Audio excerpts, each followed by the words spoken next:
Good morning, everyone. Should be live now. If not now, then very, very shortly. How's it going? So today, for sure, we are going to be spinning up propeller Geddon. How's it going, Franco? So we'll be spilling up the prop, but we got to do a couple things first. By the way, here are the prints from the other day. These are printed in Overture or Area 1, PLA Plus. But before that, we have to charge up a battery. And also, I want to take a look at my skipping extruder here.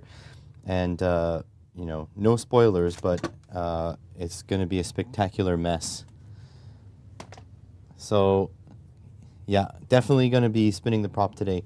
But we got to charge battery. So since we have to charge battery, we're going to do something before, which is this. And that's going to be kind of magical, I think. I'm going to film a YouTube video on this thing. Oh, we also got some mail. Got my thin wires that I had to order in. All right, put this to the side for now. This to the side. These guys to the side.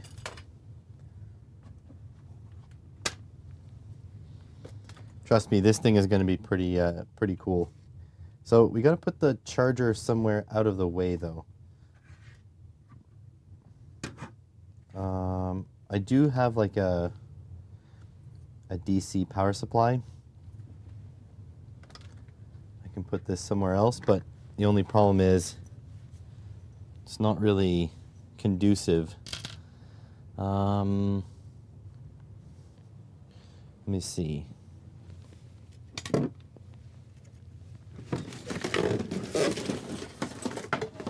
Just like yanking the cord. Yeah, maybe I'll make some space over on the side where you guys can't see, so we could charge the battery kind of in peace.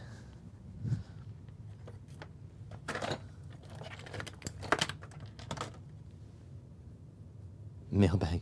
Yeah. Actually, you know what? So many people have complained about mailbags that I'm kind of discouraged from making mailbags this year.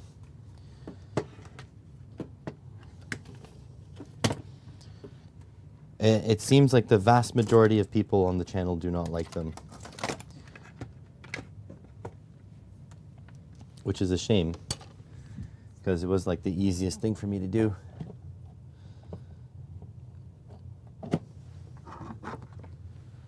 All right.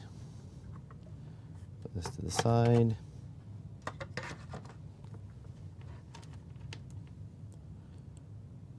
Red, red. Black to black.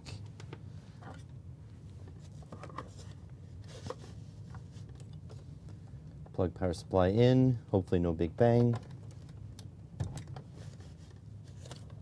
Nope, no big bang yet. All right. Yeah, you see, some people said that, but I think the vocal majority, like I got comments like, why am I subscribed to this mailbag channel and stuff like that. So I'm putting it, I'm going to resurrect it, but not as a mailbag per se. It'll be a mailbag by a different name. All right, so there's one lithium battery compartment. It's like junk everywhere.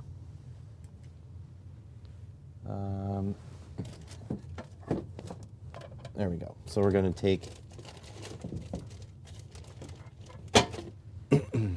this one, the 1800 milliamp hours. We're going to charge it at we could do a 2C. 1800 would be 2636, 3.6 amps.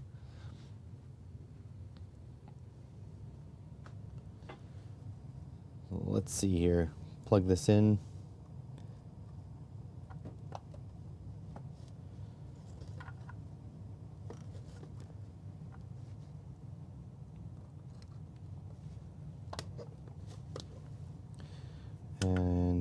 lipo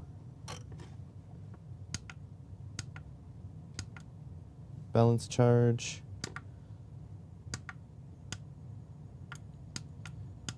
Give it, let's say, we'll go 3 amps.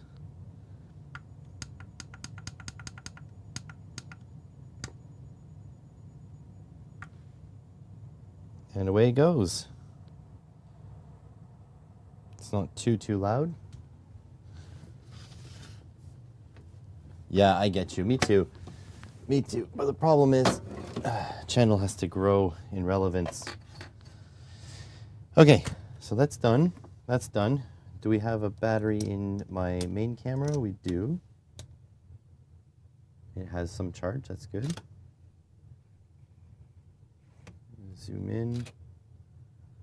No memory card. Let's put a memory card in it.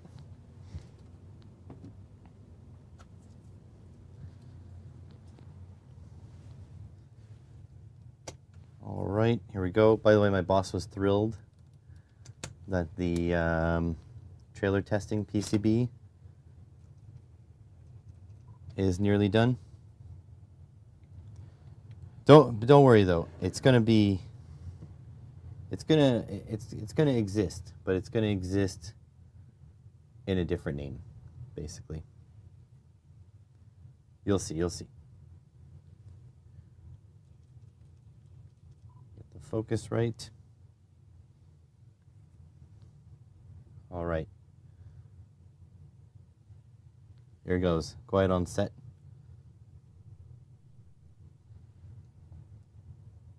Hey everyone, welcome back. This here is the extruder off of my cheap Chinese 3D printer. And it's been making some clicking noises, so I figured we'd take a look at it today. And a little bit of a spoiler, if you see the state of my hands, this thing is not in good shape. I haven't looked inside, but I've definitely seen the carnage, because how can you not see it? Look at all of this. This stepper motor is just filled with like black powder, and I think in here is just as bad. Let me get you a different view of that.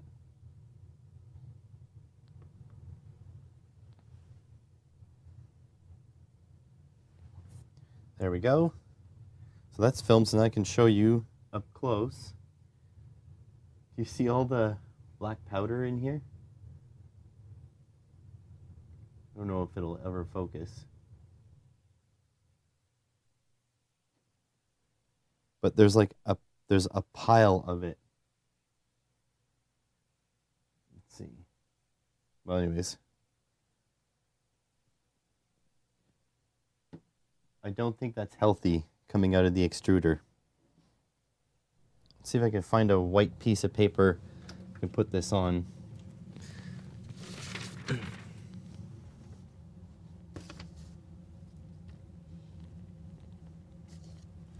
So the issue is that that's coming out of somewhere. Like, that's problematic.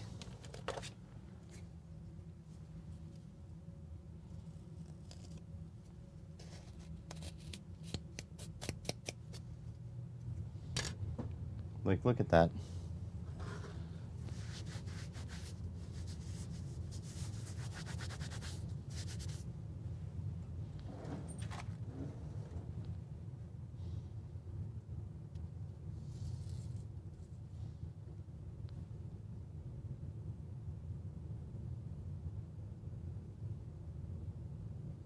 Oh, this gear is done for.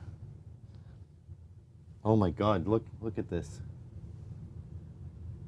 Come on, focus. I don't know if you can see, but the teeth here are just mangled.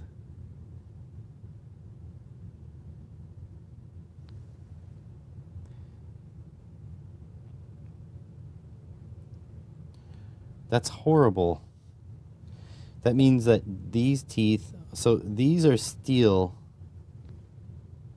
and I think they're hardened. So I think these are okay. Hang on. I think my helping hand has a magnifying glass. If not, I'll just buy a magnifying glass for the streams.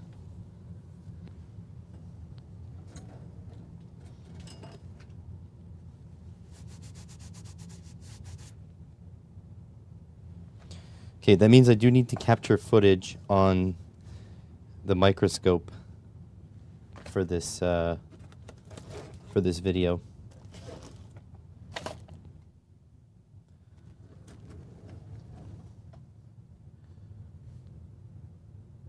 That is horrible.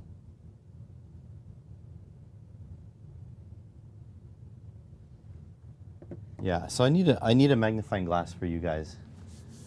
Hang on, let me try something. You're coming with me, but I'm walking away from the camera. Going up.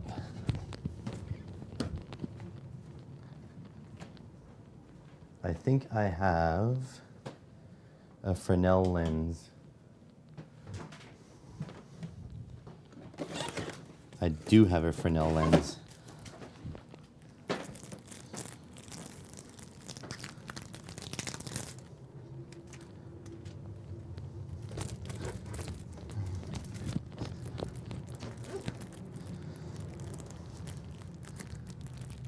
Let's see. It's a steel gear. Both of them.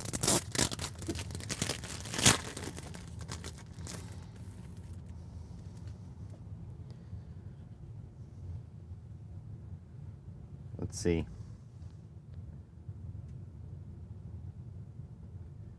I mean, that's a bit helpful, right?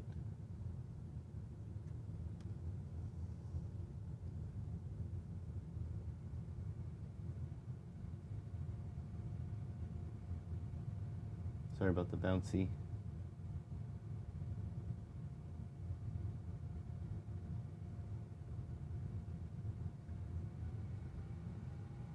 It's a bit helpful. Not super helpful. Maybe the other way? No. Definitely this way.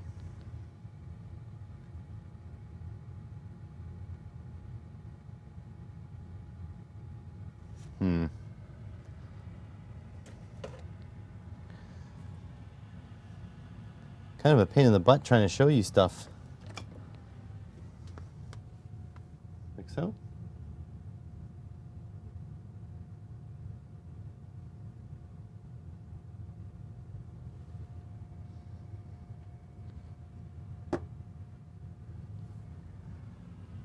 It's really smooth.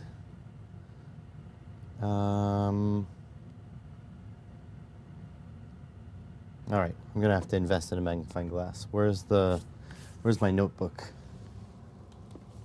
Okay. Channel retraction.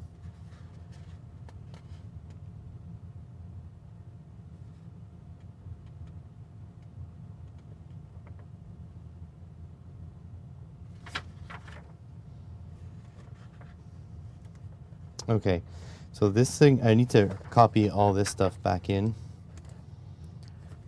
All right, so recommend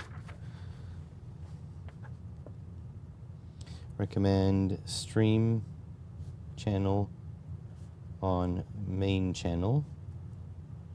This is my notes from the other time. I didn't do anything. Add tons of retraction for PETG.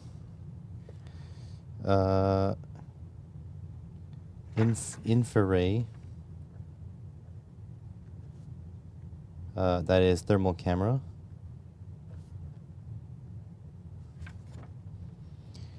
Email Keysight and Fluke for reviews.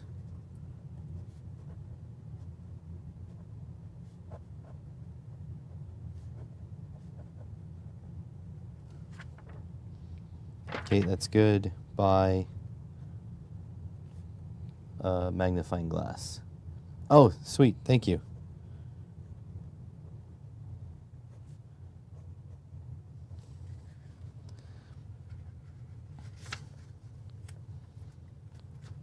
All right.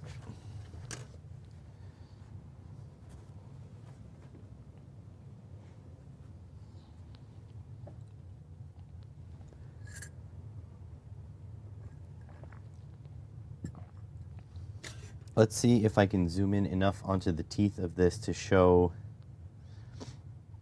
the audience, because this is, I wish it would just focus. This is like pretty frustrating. Focus is so bad on a webcam.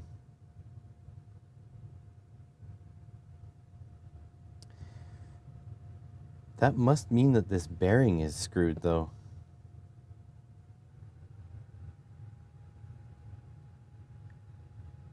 No, but it does move in there. I suspect there's going to be worse. Okay, so let's boost everything up. The freaking charger fan is going wild back there.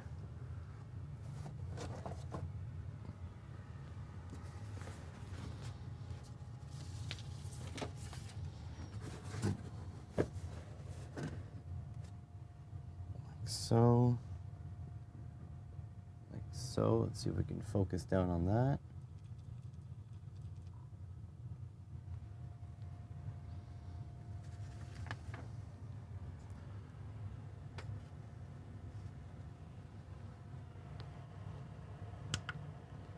The battery's at 4.14 volts. It stops at 4.2 volts. Well, it didn't take long to find something wrong. This main gear here is just chowdered up. Hopefully you guys can see that with the focus. But these teeth are like completely destroyed, and there was a pile of dust all over the stepper motor, which I did tap out onto a white sheet of paper, but I suspect that won't be the final thing. But let's look at the matching gear for this.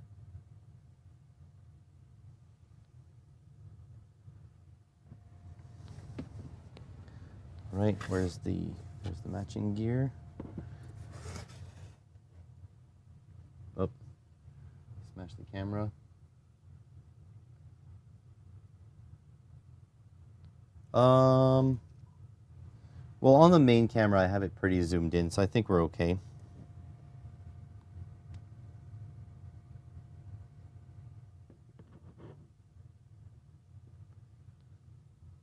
Might have to bump the light up just a little bit.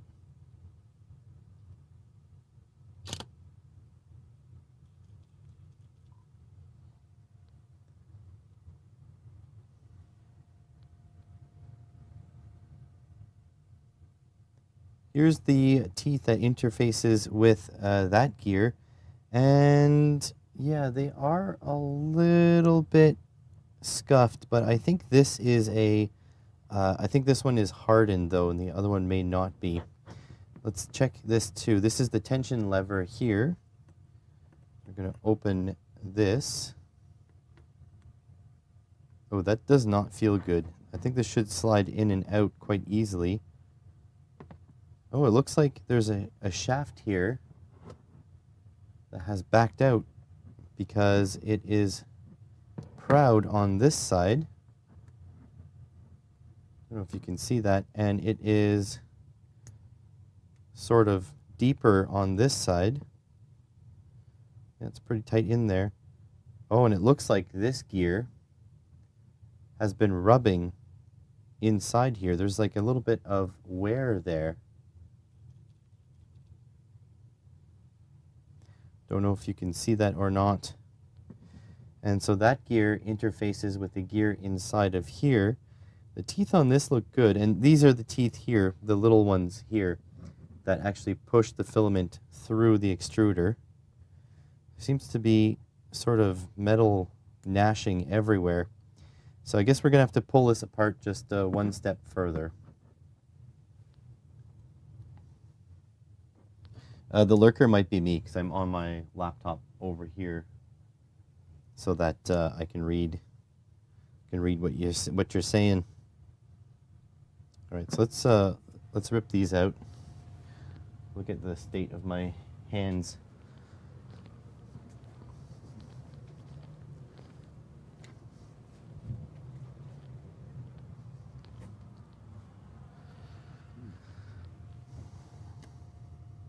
Need one size smaller.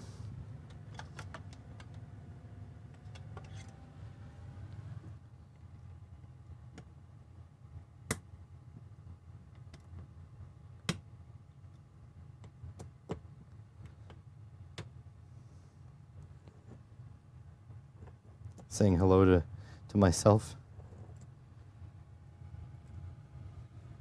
Oh, where's my mat? I need my mat. Oh, they're stainless, they're non-magnetic.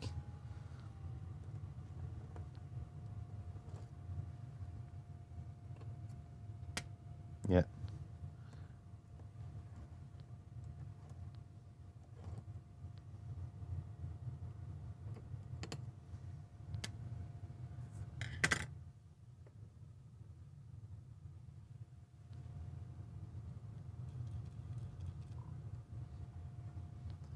Seems like I don't have enough light.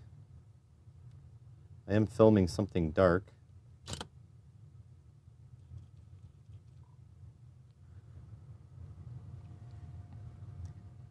Got the screws out. Let's see. Oh, well, already can see an accumulation of dust and particles in there. There's a bearing here. Does not fit tightly in the bore.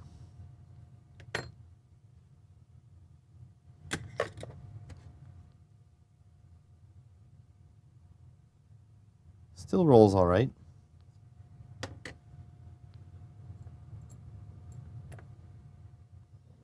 But do you see the glitter everywhere inside here? That's not good. All right, see, this might lift off. Nope, that doesn't lift off. This should. So there's the other side of the gear. Oh, wow. Those gear teeth are done for. So they're polished off.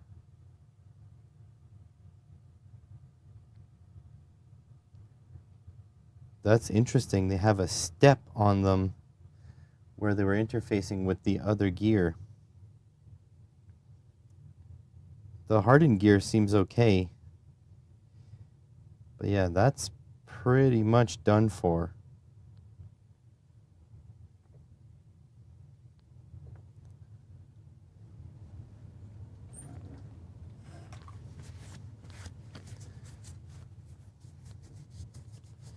I'm going to get the microscope out to take shots of these gears. So don't worry about that. You're going to get to see it. Let's see. Need to bump the luminosity a bit more.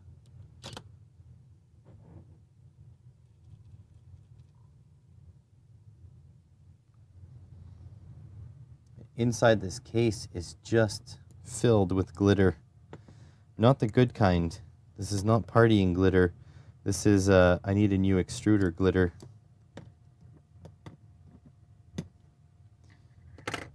So I think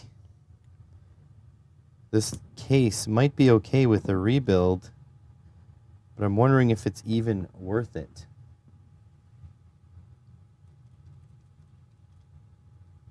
This pin here seems like it can be pushed through, but like this doesn't seem to fit in the bore anymore.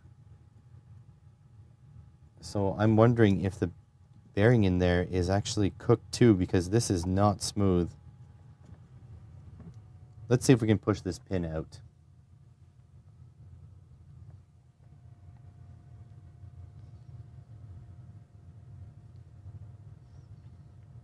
I think that's a press fit. I don't know if it can be...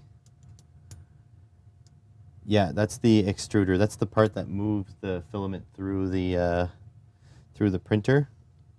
That's what was clicking on my printer.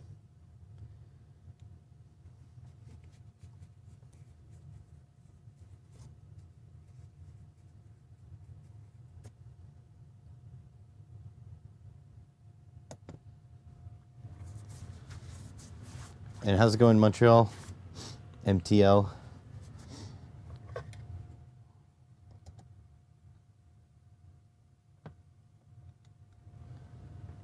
Yeah, everything's destroyed. This is it's a Chinese printer that I would never recommend anybody buy. The company sent it to me, and it got to the point with so many back and forths that they don't even want a review. It's just so crappy. So I'm going to push this out. That's going to be interesting. I think I have a puller. Let's see if that works.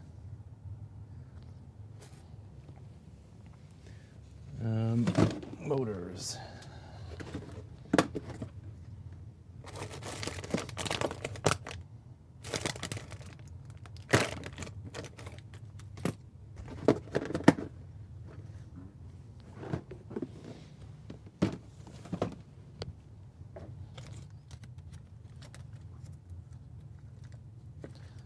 $1:27 p.m. there. Yeah, it's 8:30 a.m. here. So maybe I can use this kind of thing.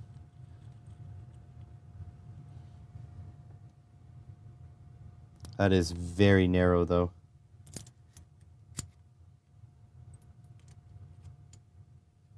Not a lot of space.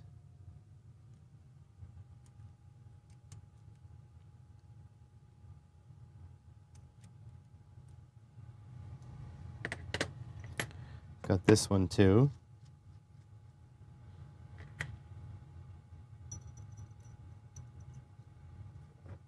The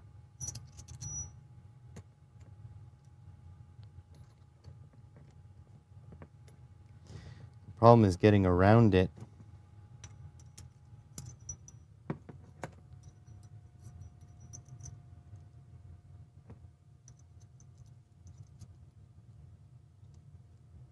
No. Not a chance. We're going to have to try with this one.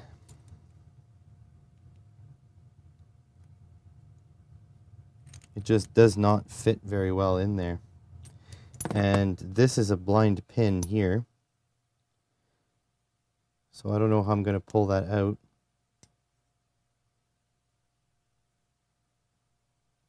Definitely feel play in there.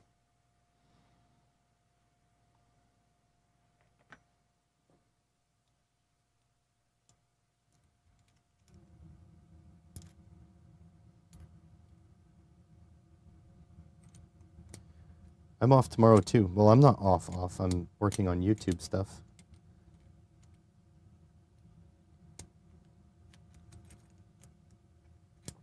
I appreciate that image you sent me, MTL.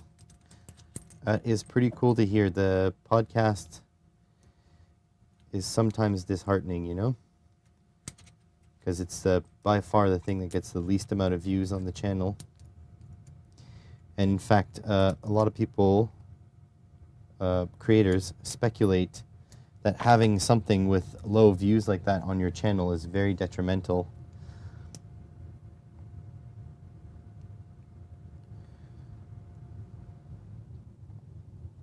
Okay, so this is not working.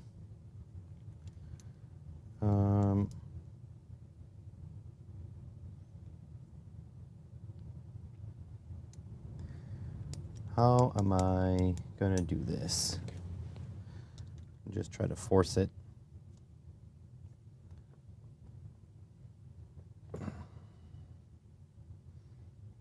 Can try to heat the aluminum. Yeah, that's chomped.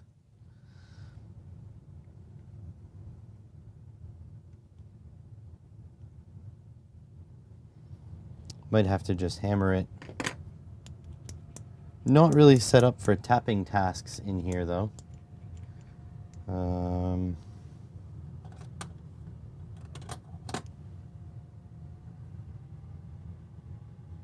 No, I'm not going to stop the podcast on YouTube.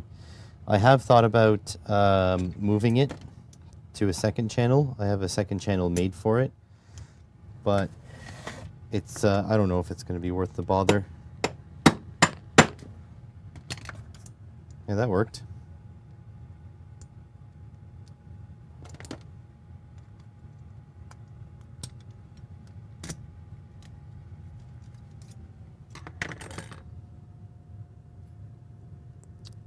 Well, this shaft is knackered, as the British would say.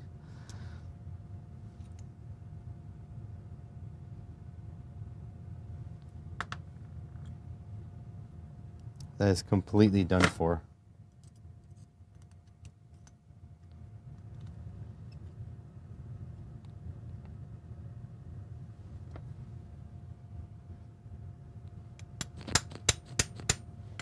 And also, Franco, if ever like I lose my YouTube channel for whatever reason,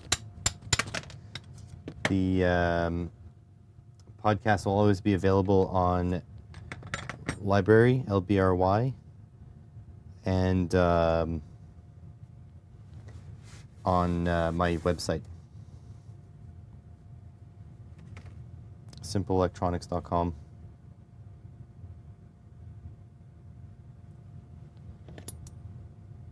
So this bearing is completely screwed,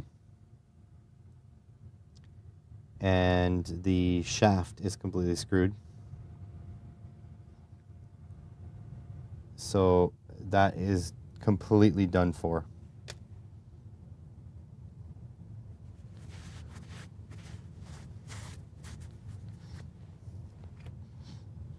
Everything is done for.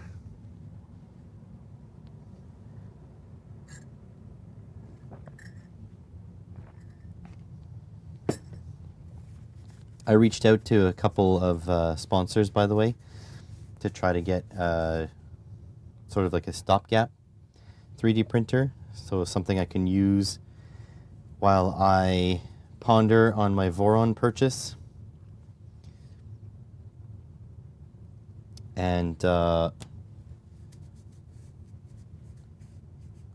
don't want to name any names, but out of everyone I reached out to, one company seems to be willing to send a new printer. It's an inexpensive printer, but it's a good one. Like, I think the retail price is like 300 and something Canadian dollars, so 250 US dollars. So it's not like a top shelf premium printer, but the reviews are pretty good for it, so we'll see. I'm gonna have to wash my hands after this. Yeah, my website, simpleelectronics.ca/podcast. If you want to check it out there, it's totally wherever you want to watch it. It's all counts as a listen, so don't worry about like optimizing. But the website is quite nice for that. Oh yeah, I'm big on the Voron too. I'm pretty excited about the prospect of getting the Voron. It's just that it's $1,500. That's the bad part. And I can drop that couple hundred by a couple $100 if I print my own ABS parts. But to print ABS parts, you need an enclosed printer. And so far, all of the enclosed printer sponsors have either not replied or said no. So it's going to be an open printer that I'm getting, which is good. I've been debating buying a printer because I'm not set up to work on printers at the moment, and my printers all need work. So yeah, $1,500 Canadian. It's definitely not cheap.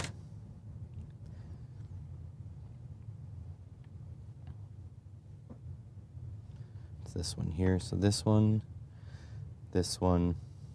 and this one. Oh, there's another bearing in there. There we go.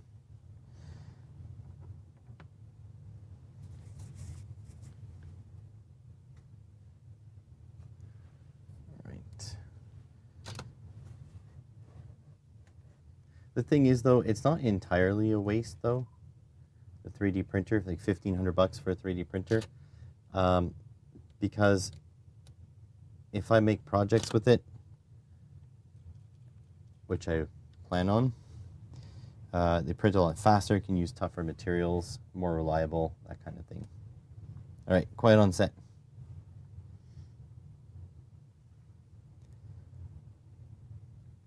Well, it wasn't easy, but I got it out.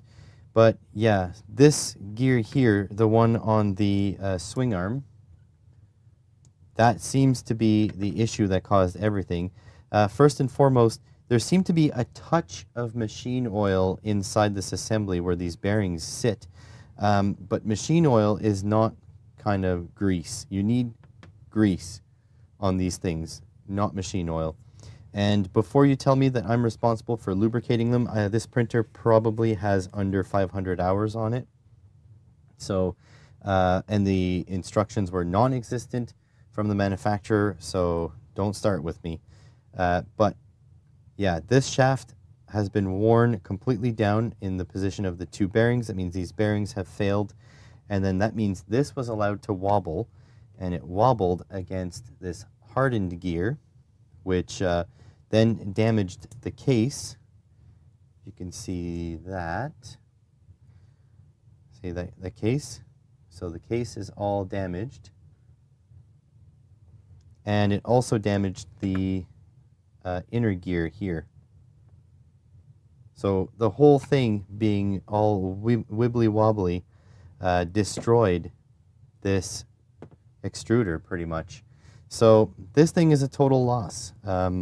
Just have to, throw it all out and get a new one. And I think I'm going to go for the same style. This is an all aluminum clone BMG. So I think I'm going to put a clone BMG on it and see how well it works. But yeah, I hope you enjoyed this little look inside of a destroyed extruder. Thanks for watching.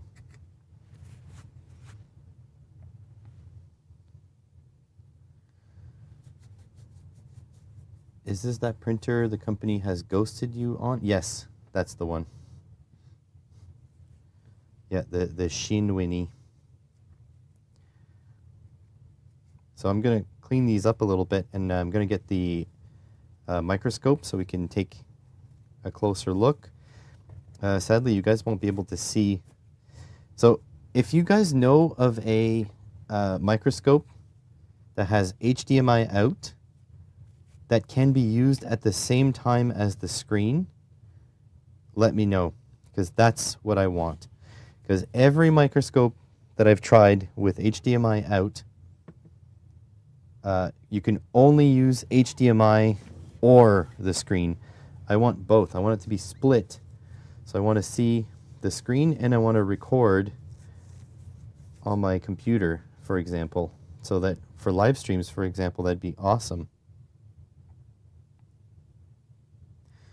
All right, so I'm going to set up the microscope so we can take a closer look at these. But yeah, this extruder is now scrap. This is completely done for.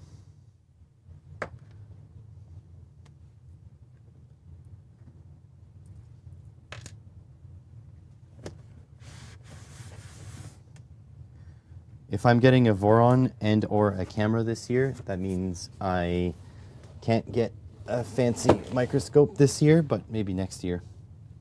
Or who knows, maybe I'll get sponsorships.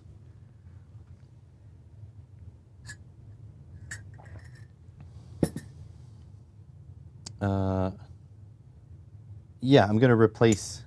I probably have another one of these, but the BMG one.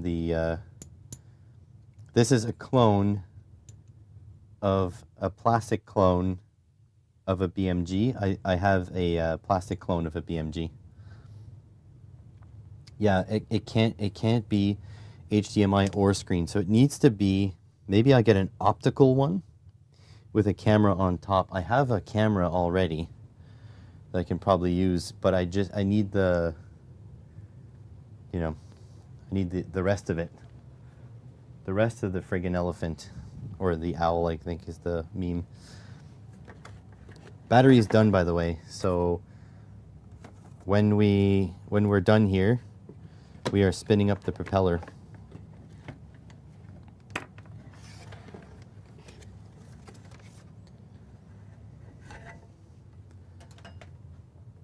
Oh my god, this is too big. Ugh.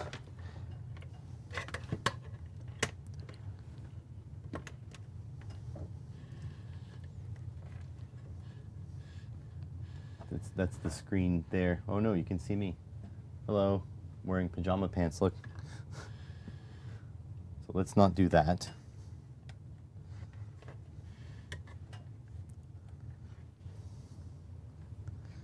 What I know about 3D printers can be written inside the matchbook cover with a crayon. Lol. They're actually not that complicated. Actually fairly simple once you get into it. All right, so let's set this up. Oh, I need to, where's the remote? So the thing is that inside here, inside the screen, this thing, there is definitely like a HDMI, you know, switcher, right? An input switcher. I would just want it to be, instead of a switcher, I would just want it to be a friggin' a splitter. That wouldn't be so complicated, right? Just needs to be a splitter.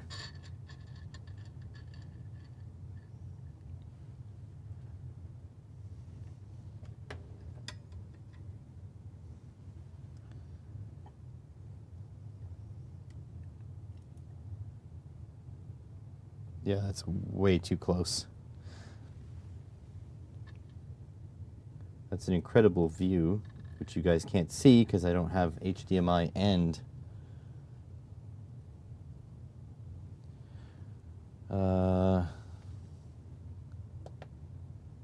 insert SD card. Okay, no SD card. But I never looked on a basic level. It's actually super simple. I should probably make some sort of beginner level video, like the mechanics of it, because it's not actually complicated. SD card, SD card. I get distracted if I go towards my desk. That's not an SD card, that's not an SD card. Uh-oh.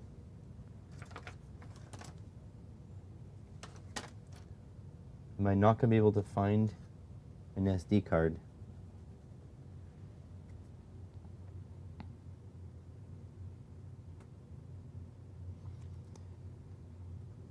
Oh man, people are upset on that WowStick video.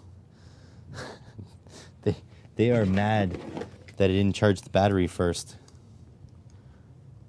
It's like, look dude, it's not a review. It's a first look. If you can't deal with that, then go away. Oh. All right, let's see. Do I have... No. Nope. Oh, but I did find 4 missing double A's. Look at that. Huh? $870 US. Jesus. So at that price, it'd be cheaper to not use the screen on my microscope and just get an HDMI splitter and use a TV.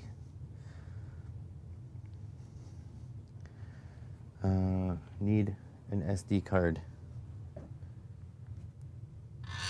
Oh. Yeah, need a little SD card.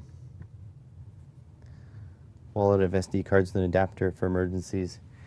Yeah, so I had a little bug out bag with the SD cards because I went to the radio observatory. You guys see Marcus in the chat there. So when I went to the observatory, I brought a bunch of SD cards, and I just don't know where I left them. Maybe they're upstairs. Come with me. Come on a journey. I'm gonna go looking. All right, main floor.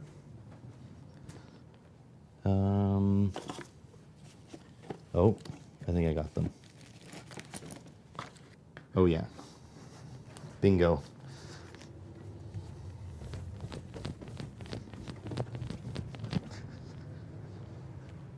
I mean, so when I'm talking about the WoW stick, there are so many things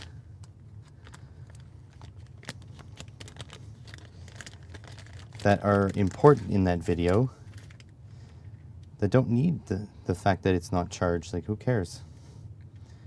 It doesn't matter.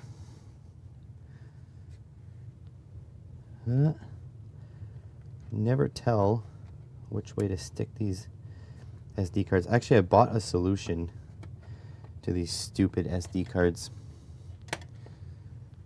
Should maybe unbox it and do a video at some point.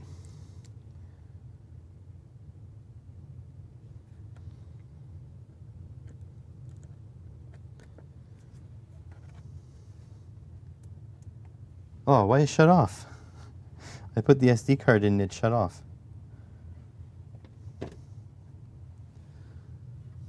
Okay, so I know I don't want that level of magnification, so I bring that up. Where's the remote? See PAL. Let's see how close we are now.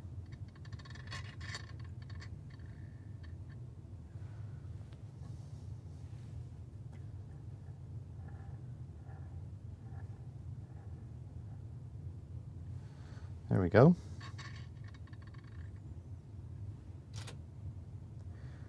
All right, so let me record here.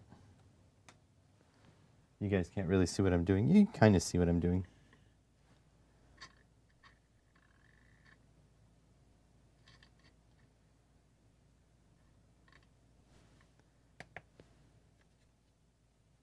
Please format SD card. Oh, God damn it, this thing is annoying.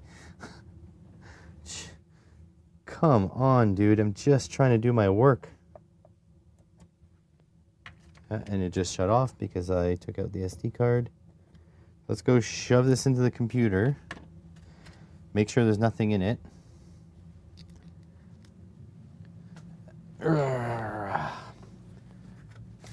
Just trying to be productive, you know? Just trying to make videos. Thankfully, you guys are here for the journey.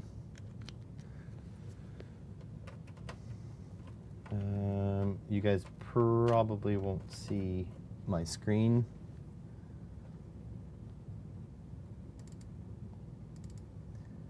So it has GoPro footage on it, except it's empty. It's empty. Okay. Format.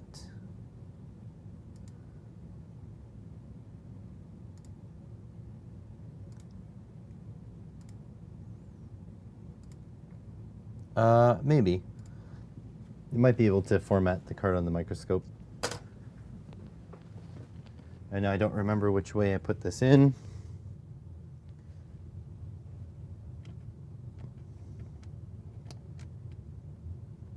Of course, I put it in backwards.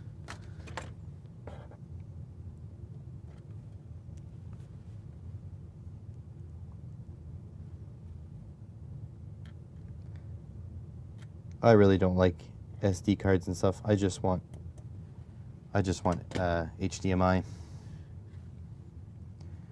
All right, let's try this again. Oops. Turn on.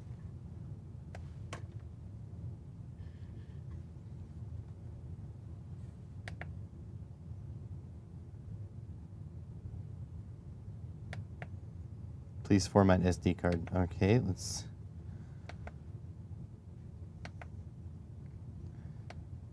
let's try to format the SD card. Exposure. Format. Okay. All date will be deleted. That's fine. Switch that off. NTSC PAL. There we go.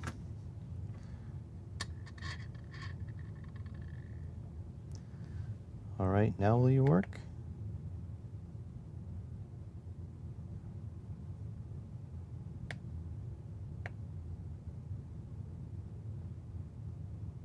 I don't want. There we go. Jeez. All right.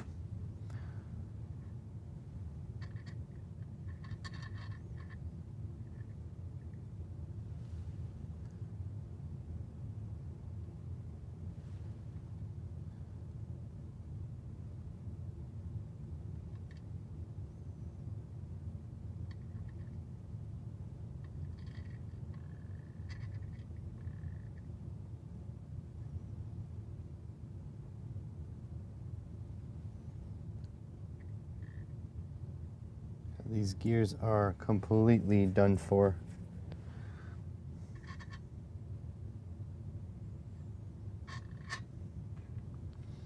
Okay, where's my other gears? This one.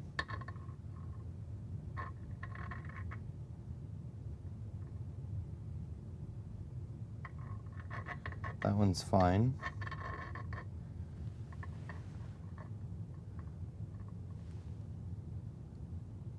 That one's definitely not fine, in the most not fine of ways.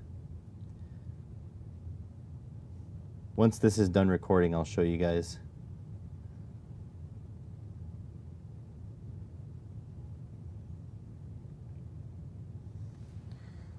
Okay, and then the shaft.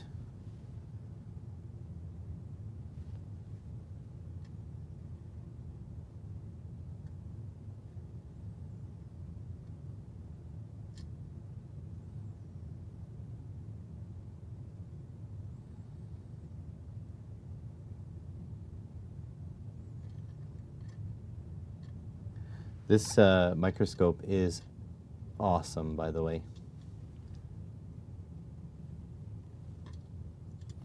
Comments on videos help? They do. Their engagement. I don't know how much it helps, but it does help.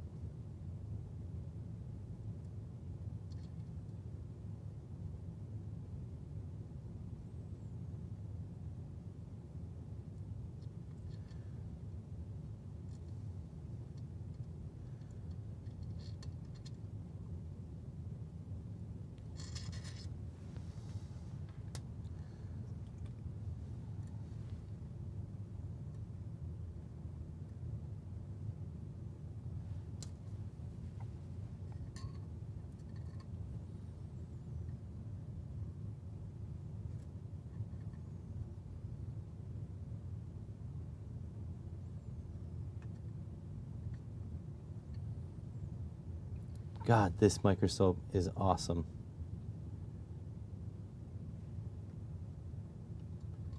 You guys will get to see this footage shortly.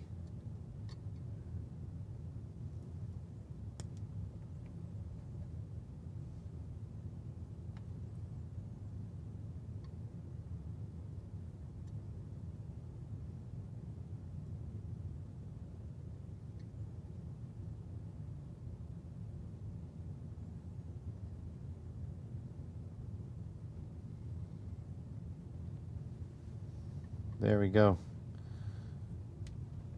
All right, so is that it? I guess I can take footage of the bottom of the case and how that is like wrecked.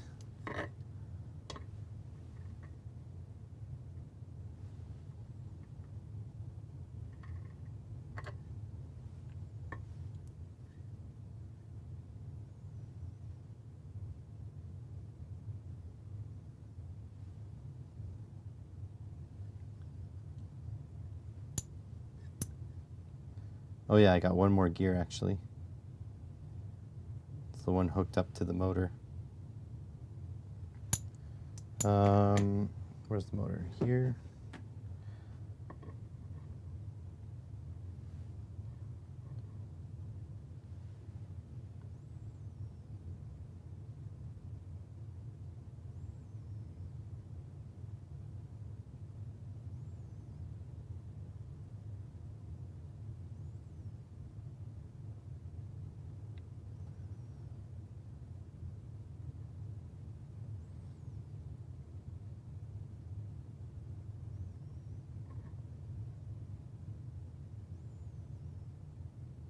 All right, that should do it.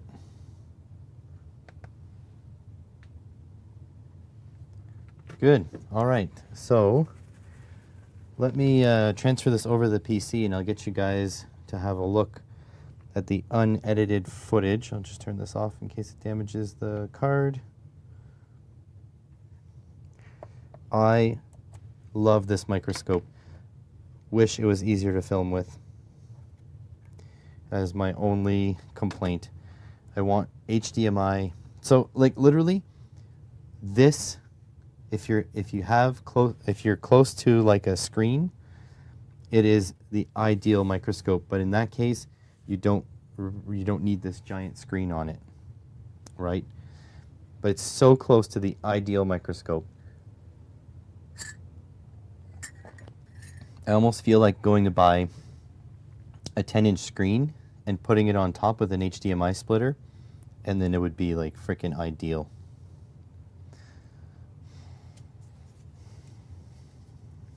The problem is, like, maybe we can open it up and maybe there's like an HDMI, like maybe the screen is just run by HDMI, who knows, and there's maybe a switcher inside. I don't know. But it's so close to like my ideal microscope setup. Movie.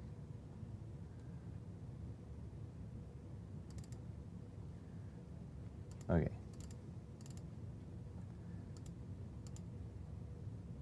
All right, so switch you guys to my screen.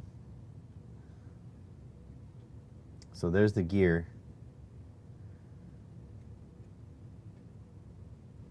Look at the like the edges here. I'll go make more coffee. But look how scuffed.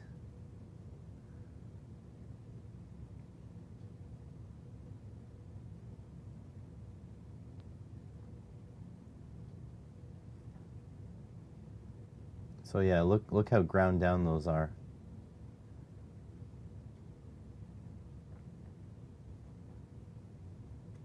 And the knurling is good here for where the filament goes.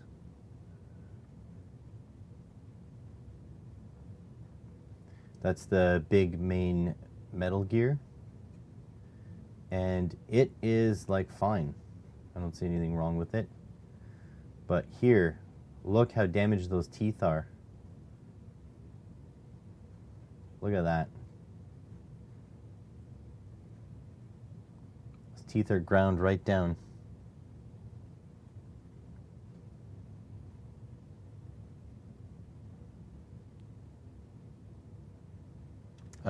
This microscope is like 200 bucks, 300 bucks. But the thing is, you don't have to get this fancy of a microscope. It's just that this one has a giant 10-inch screen. But this brand is a Dawn Star. So pretty much any Dawn Star will do kind of like this. See, there's the shaft. Look how ground down it is where the bearing sits.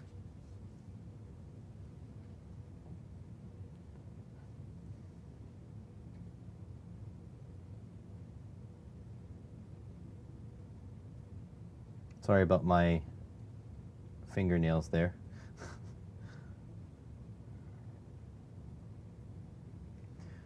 So I go a little bit excessive on trying to show this because out of all this, I'm going to pick the best view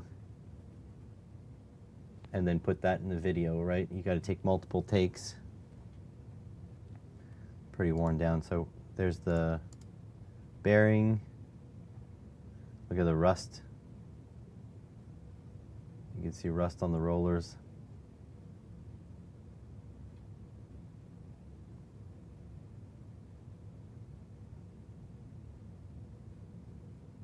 Crazy, huh? There's the casting. That's the aluminum. Look how worn down it is, where that gear sits.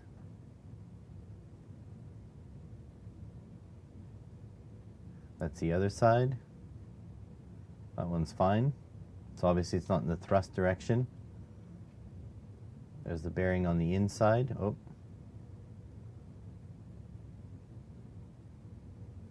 You can see the little bits of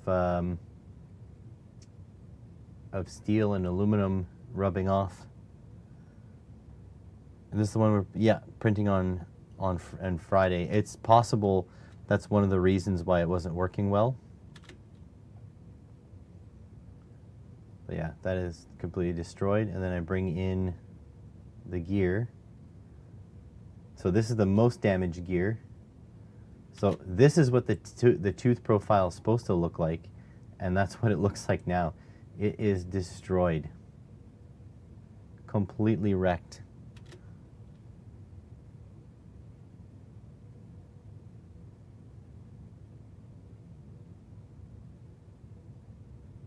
Look at that.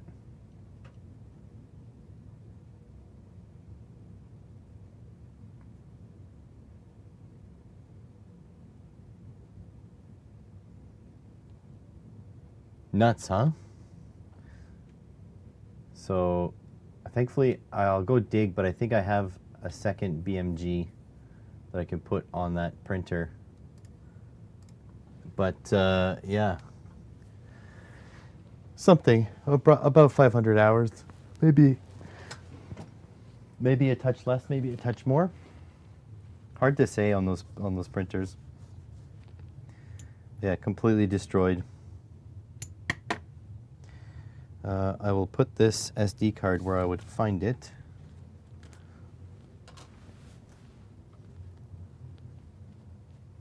They need to be lubricated, you know? They don't get lubricated. They weren't, the thing is that it wasn't lubed from the factory.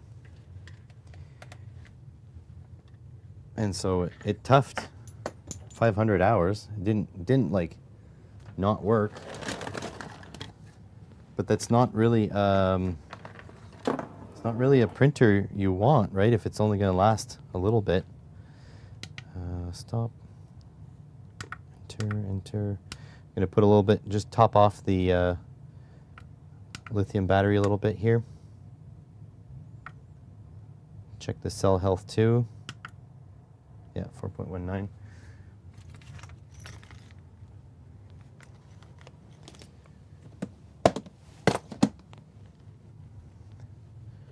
So yeah, I got to put all this together. I'm gonna rip this off the shaft.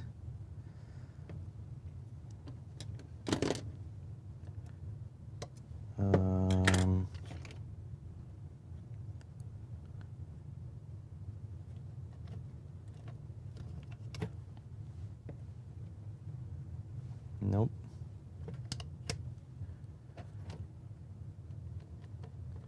Cup of tea. Yeah, I could use a cup of coffee.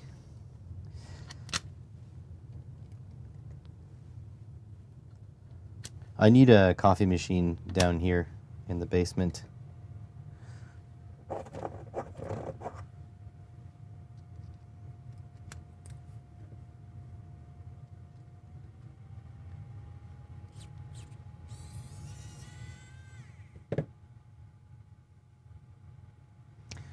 Gotta pull the gear and gotta put this back in so I don't lose it.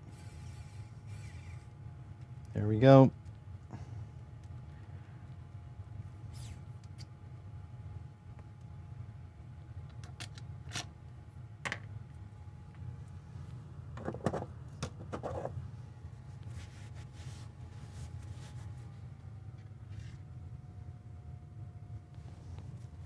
Sucks because this is not repairable either. And the reason it's not repairable is because the casing got damaged.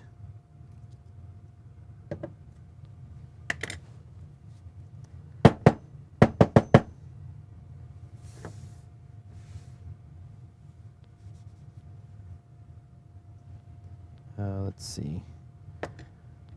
Scoop up some of this junk. Any parts left that are salvageable? Nope. The screws. Basically only the screws. There we go. Okay, so I promised we would spin the propeller, so let's do that. And because I can install a new extruder, but it's off camera. I don't have my second one. Oh, I can salvage this part, but the funny part is this part, which is the tension nut for the arm to keep tension on the filament.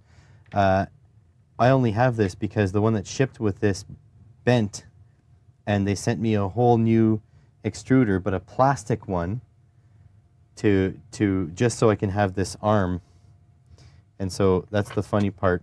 That arm is actually not even on from this because it shipped bent.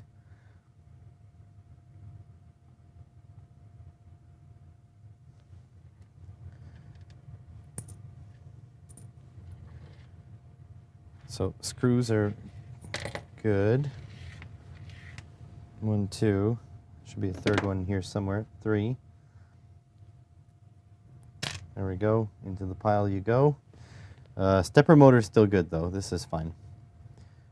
But when you buy a extruder, it doesn't come with a stepper motor. So that's not something to be super proud of.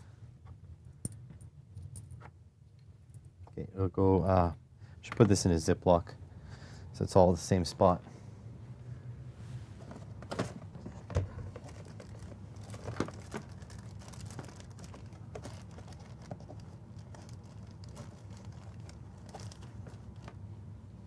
This one has a hole in it.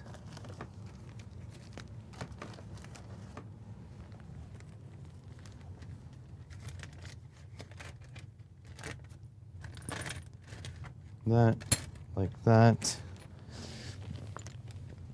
and like that. Gonzo.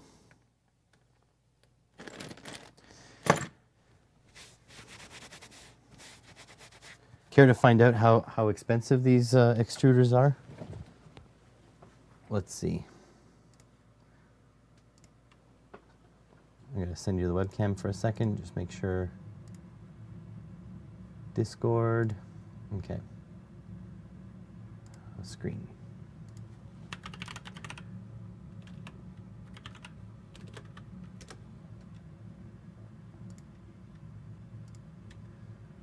I don't know why AliExpress does this.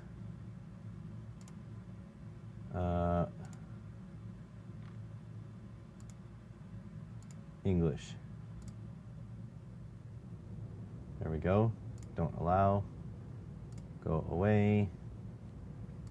And then Canadian dollars. Save. There we go. So extruder. Welcome back. All right, so this is the plastic. These are the plastic versions of what that is. And these are clones. They're not the real deal. But this is like pretty standard,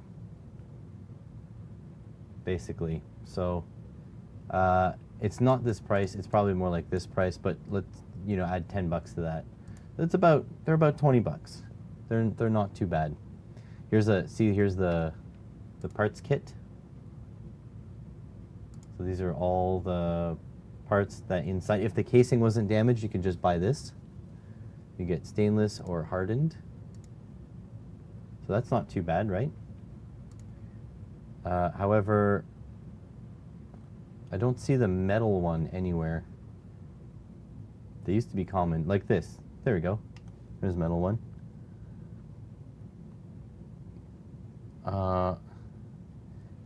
My coffee is 2 minutes and 2.5 minutes. So this is kind of what it is, but this one has like fins on it, but it's the same thing. Metal That's the metal extruder. So it is the 36 plus 16. That's what, 52 bucks? So, you know, you're going to put, oh, here, maybe this one. Yeah, there we go. Okay, so not that bad. Like, let's say 35, because I don't know which ones of these is the new, the new shopper discount. But yeah, this is exactly what it is here. So, let's say 40 bucks. So you put a $40 extruder, but to save a couple cents, you end up with a completely destroyed part. You know? So that's a shame. But it is what it is. Probably going to order, I'm going to check my stock after we spin up the propeller. I'm going to check my stock and probably going to end up ordering another one just to make sure I have one in stock.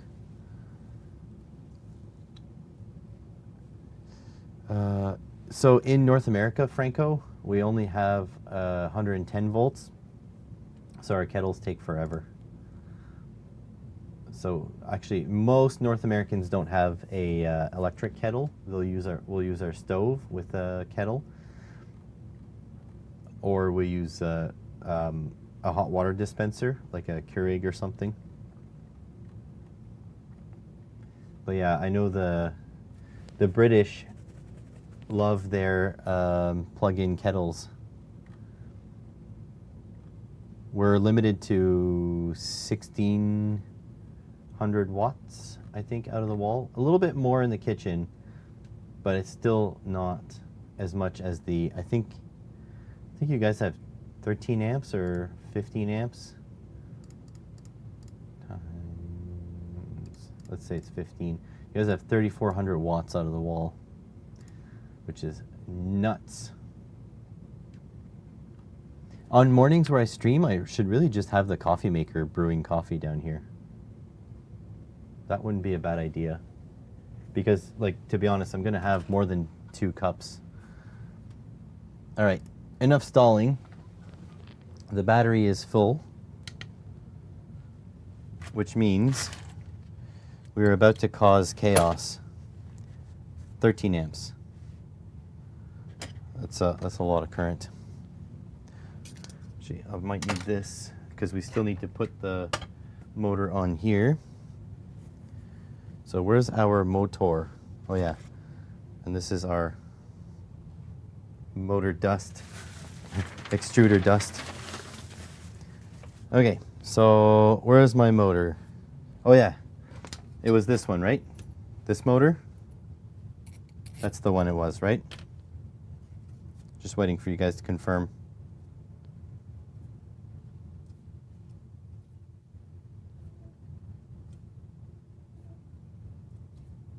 It was this guy, right?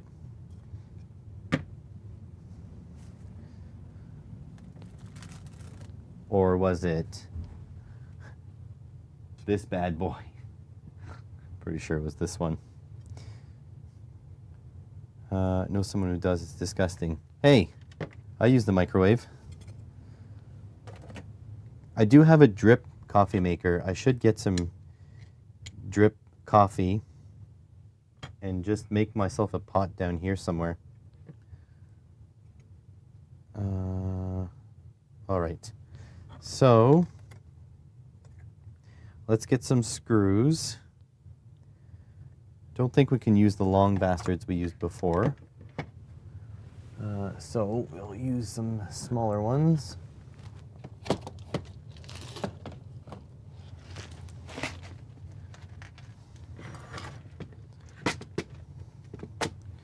Yeah, I know it was the yellow one. I was hoping you guys would forget because this is a dangerous one. Okay, so let's not cheap out on bolts. Let's put 4 bolts. Oh God, I'm out of washers. Okay, hang on. Can someone send me through the form in the thing M3 washers? Can you add that to the list, please?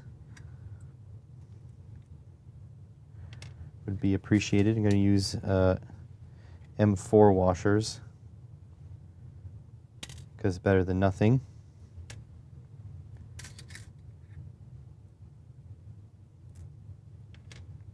Actually, add M4 washers as well, M3 and M4. Why mess around with it? Order once. Buy once, cry once, right?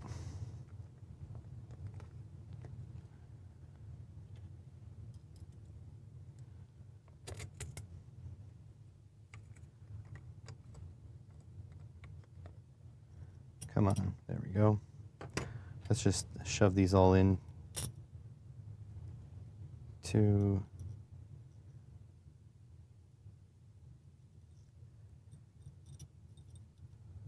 3, 4.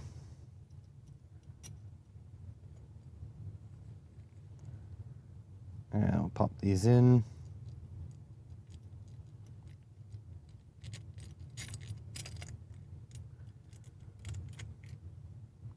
Thank you, Franco. All right. M4 washers.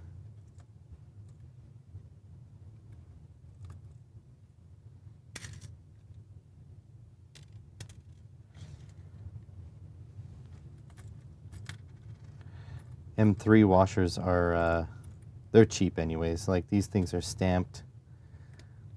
I'm not too concerned. The problem is the shipping, though. Like, these are worth only a couple cents, but then it's going to be like $2 of shipping, so you really need to buy a large quantity. I will not use lock nuts, and the reason is they will probably get ruined. Come on. I'm struggling here. There we go.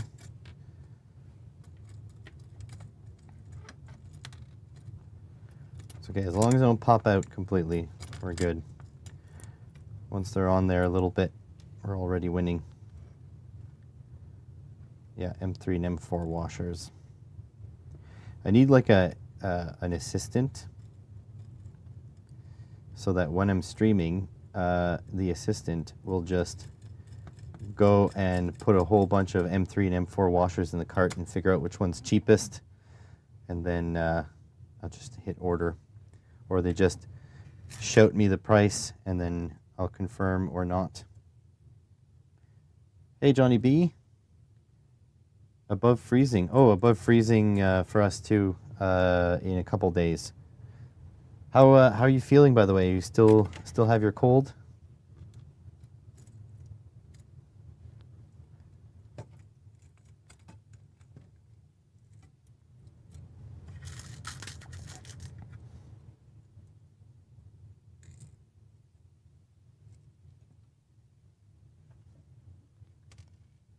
I don't use washers. Maybe I should. Well, this is in plastic, and this is a 10-inch prop spinning, centimeters away from my face. So I'm going to use these washers. Trust me when I say I'm going to be using these washers.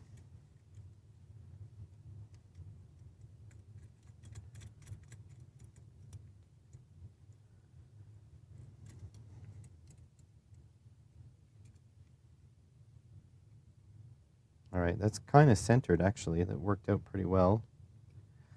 Now all we need to do is tighten them up.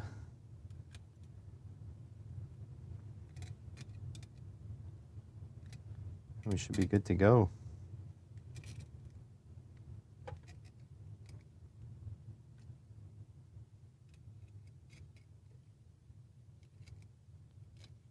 Still recovering. Went to the grocery store. Huh.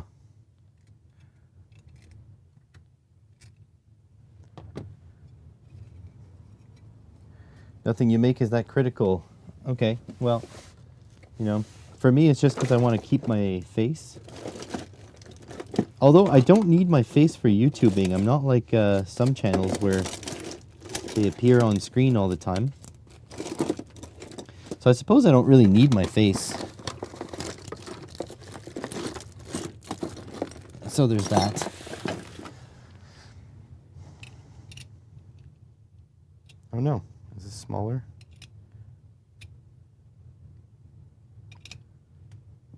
What is this, a frickin' Imperial wrench?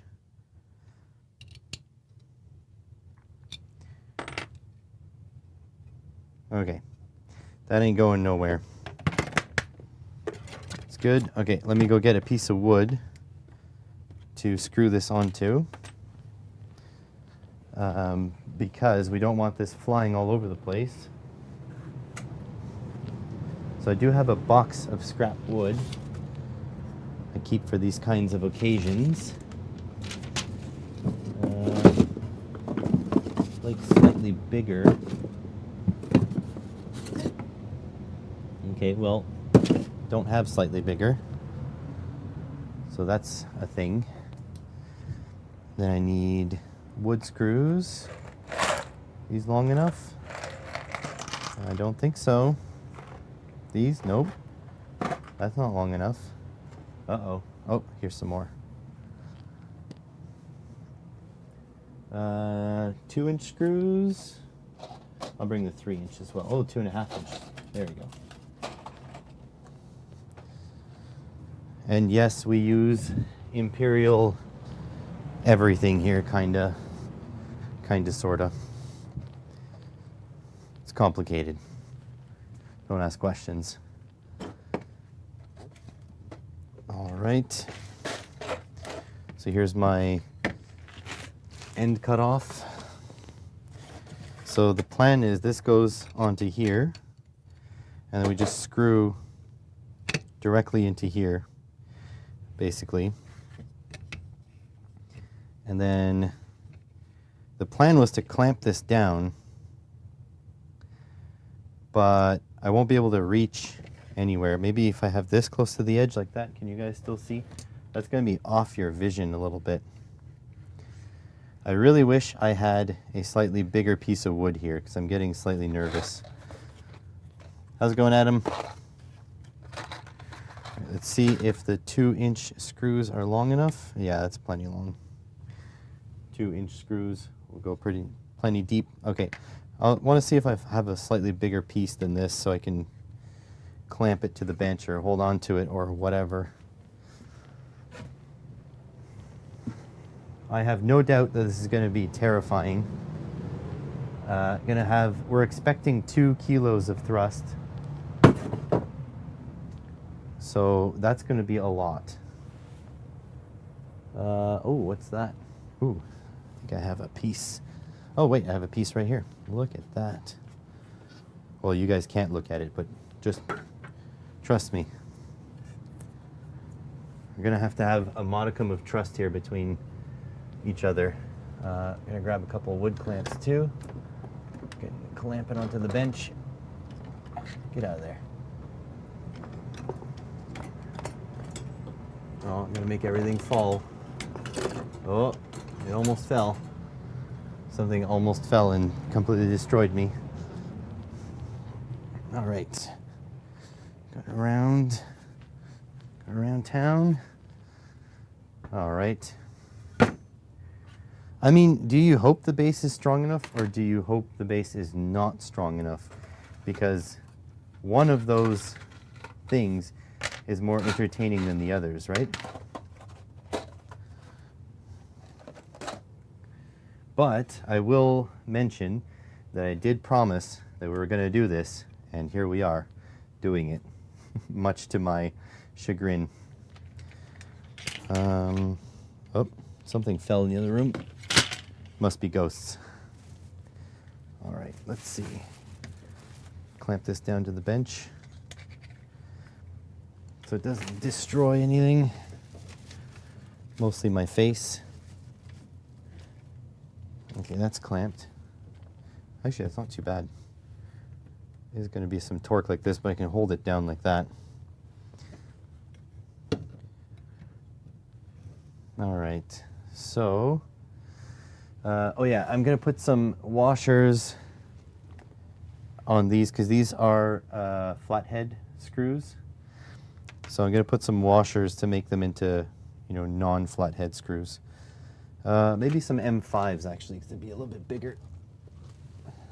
Come on.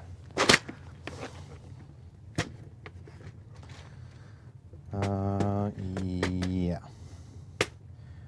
These guys. Maybe I'll put M5s and M4s. 1, 2, 3, 4.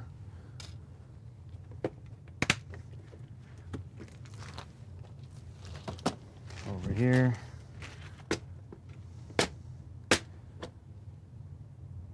And 1, 2, 3, 4.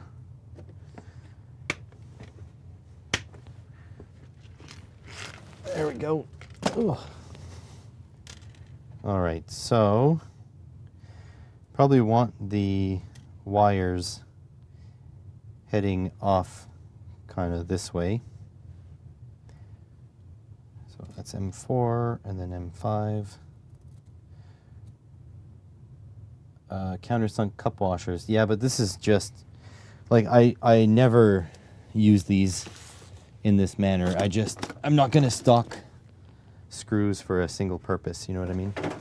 Or washers or whatever. Over here.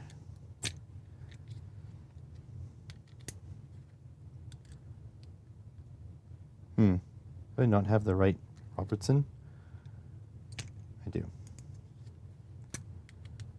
The Red Robbie, most common screw in Canada. There we go.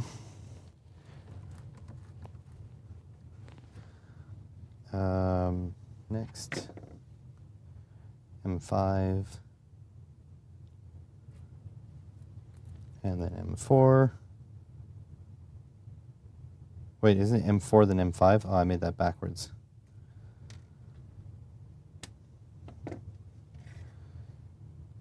M4. And then M5. So. Oh, sorry, I bumped you. You're in my way.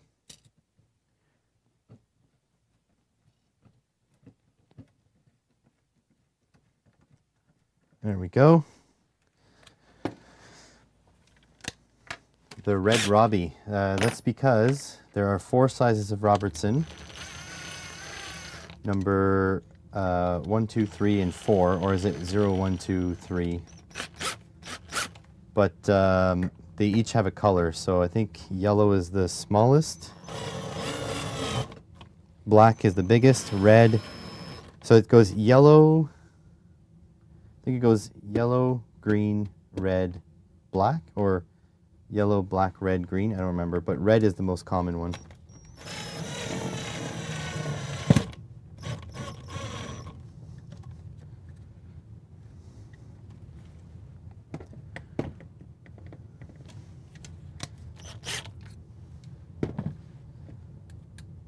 The Robertson is the superior driving head. It's the square. It doesn't strip as easily as the Torx. Although I do appreciate a good Torx, don't get me wrong. Well, I screwed up somewhere. Put 2 M5s on there. Whatever. This is going pear-shaped really quick. Let's see. There's the black Robertson. It's black, but it's also huge. There's black Robertson. My yellow one I know is upstairs. Green is also too small. Yeah, okay, so it goes, so this is the green, so it goes yellow, red, green, black. No, wait, no, sorry, yellow, green, red, black. And red is the most commonly used one.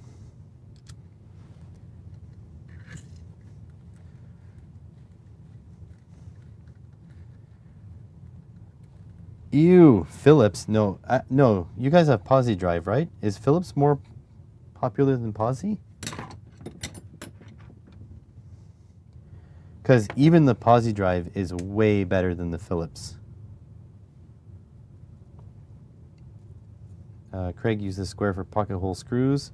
Like using screws for other work. Do their big fat heads. Yeah, that's true. Like a pan head.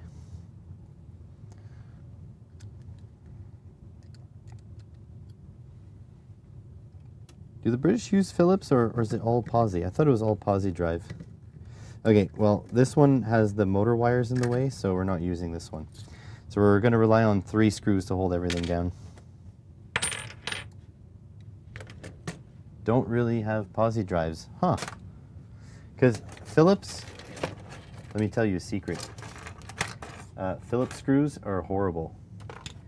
They are not meant for removal. They're only meant for installation.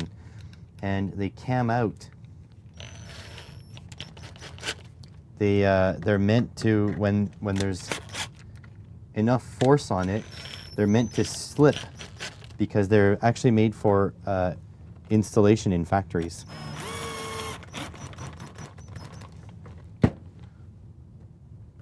I mean, I think I could take 2 kilos of force. I think we're good. These guys away. That guy in there. This guy in there. All these things are going to go flying. I really would like another way to hold this down, but it just is what it is. I don't really have space for a second clamp.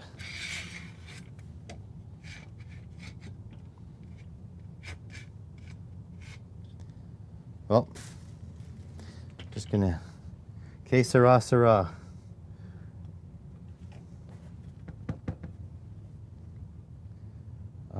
Okay. So that's good.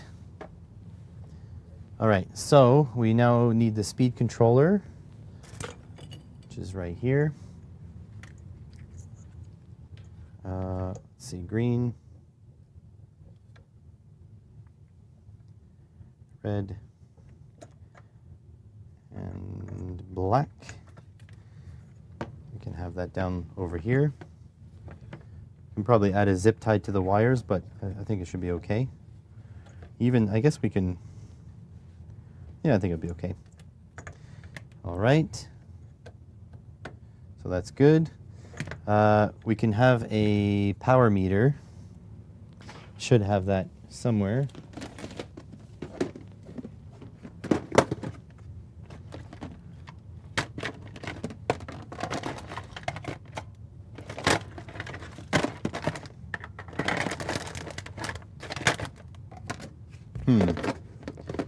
I know I have a power meter, but it could be like underneath all the junk over there. So if no power meter, that's not a problem. We're just going to do this for fun instead of for education reasons. And we need a servo tester. Now that one's non-negotiable.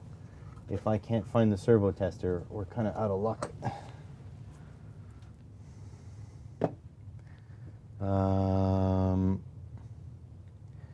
Servo tester is probably underneath this mess. Okay, hang on, folks. Need to find the servo tester.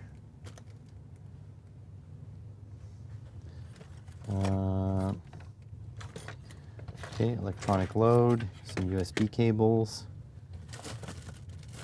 strippers. Going to put these more accessible in case we need them. Heat shrink. We definitely can't go without the servo tester. Ah, here it is.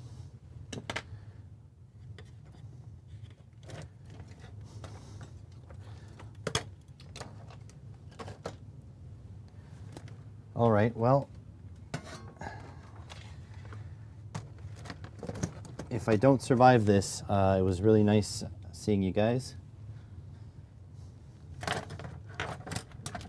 There's a non-zero chance that it explodes and hits my laptop monitor. So maybe I'll move it for this test. I'll put her over here, and then I can bring the chat back once we're done doing the craziness. All right. Yeah, you know what? I've meant to have just an Arduino sitting somewhere permanently with its own battery source and everything. Let's test this out first with no prop, just so we can make sure everything is well programmed. Like so. Plug this into here. Servo lead is here. S2. Yeah, looks good. All right. Let's see.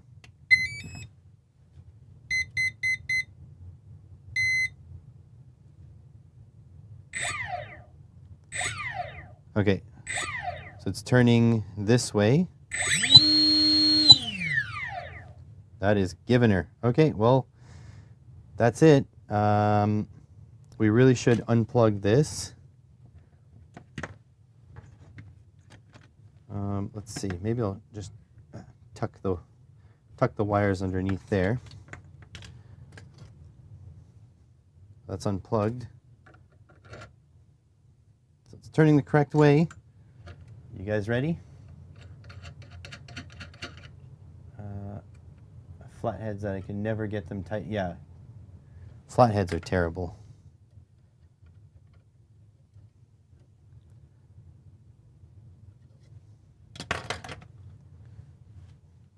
All right, back to 0.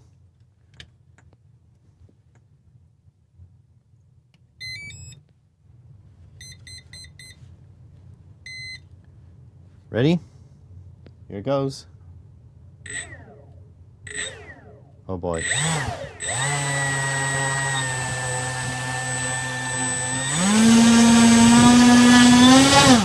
That I'm too scared. I am actually terrified to go full bore on this. It's like right at the edge of my hand. It is scary.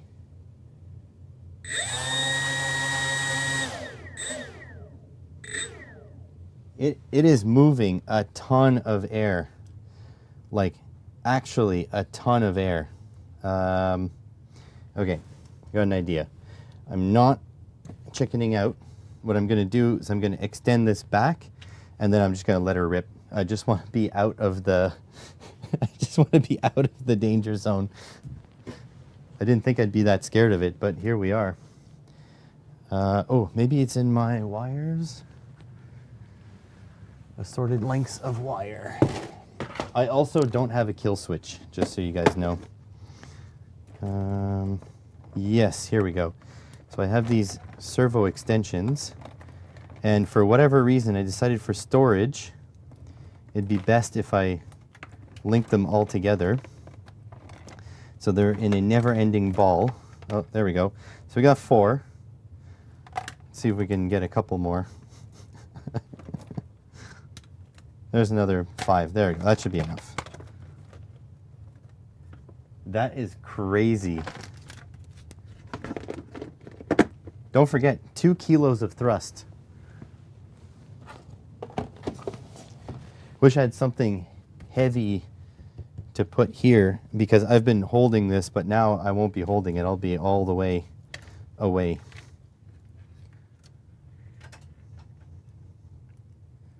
I don't really have anything chunky.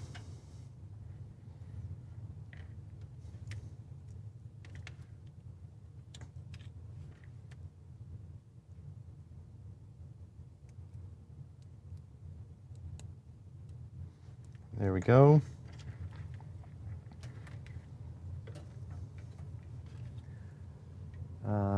Where is the sausage and cucumber and bananas for scale for testing? Yeah, I don't have any. I have bananas, but they're kind of green at the moment. All right. I really wish I had something heavy. I do not. I have a battery. That's not that heavy, but it's also terrifying. One of these storage boxes must be heavy enough, right? Let's see. Which one is... Oh, the motor box. Oh, the motor. That's what I could put on there. Ugh. This guy. This thing weighs an absolute ton. There we go. Now I'm less afraid. Not afraid, but definitely less afraid. I put it over here so it makes more lever arm. All right.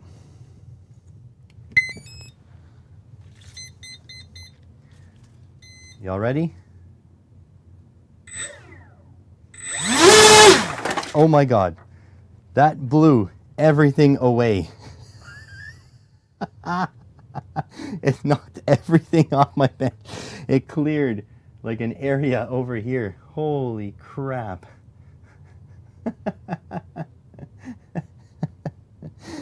All right, we'll do it one more time. Oh my God. It lifted this board up. That is terrifying. Okay, no more. We are not tempting fate today. I did what I promised. Everything went flying. There's a post-it note that went from up there and it flew around and landed on my laptop. That is insane. That is a lot of force. So this is definitely going to be in the next iteration of the Snowspeeder. This is why I need the big 3D printer, because now I don't know if PLA is strong enough for this. That's crazy. It lifted this heavy motor on the board here. It went up like this. That is scary. Well, that was a promise. I promised and I did it. I delivered. There we go. So now, if you guys want to reward this behavior, send a donation to your local food bank if you have the ability to. There we go. If you don't have the ability, well then, don't do it. But if you do, I would love for you to donate to your local food bank, which I did, by the way, because I lost my bet with another maker.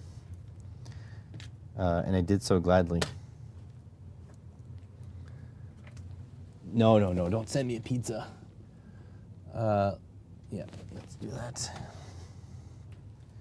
I mean, I would love a pizza, but the thing is, if you're here on the live stream, you are supporting me more than you can imagine. Oh, sorry, I knocked you guys again. Let's see if we can set that up. There we go. You know, having someone to chat with while doing these things, always fun. I cannot believe how much force is exerted. This should be about 2 kilograms of thrust. Just had a dream a plane flew through my room. The comment was proof I listened to the episode of the podcast. Yeah, true. Oh, send Dan. Oh, not me. Send another maker a pizza. Yeah, actually, he's being a little difficult on the pizza front. Not very difficult. A little bit. He wants. I guess he needs a reason to have a pizza. So we're waiting until Super Bowl night, and then he's going to order himself pizza and send me the bill. But a deal was a deal. So there we go.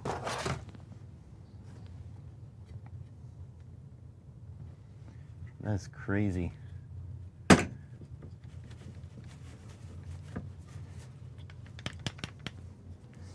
yeah, it gets confusing because another maker's name is Dan as well.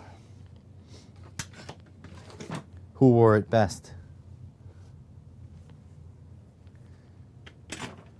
So yeah, definitely when I do end up redesigning the cowling for the for the V2 snowspeeder. It's going to be a 10-inch, but look how much height I need. It's crazy. Like, it's going to be insane. It's almost better if I can mount it from the back or something, because you can do that. It's just not ideal. Where's my screwdriver gone now? It was here a moment ago. Oh, here it is. You don't support the same team? I don't watch sports at all. I find it a little strange that people say "we" when they're referring to their team's performance, especially since like sports teams, they extract taxpayer money all the time. So not a big fan of that. They treat the players like cattle. You know, not a big fan of pro sports.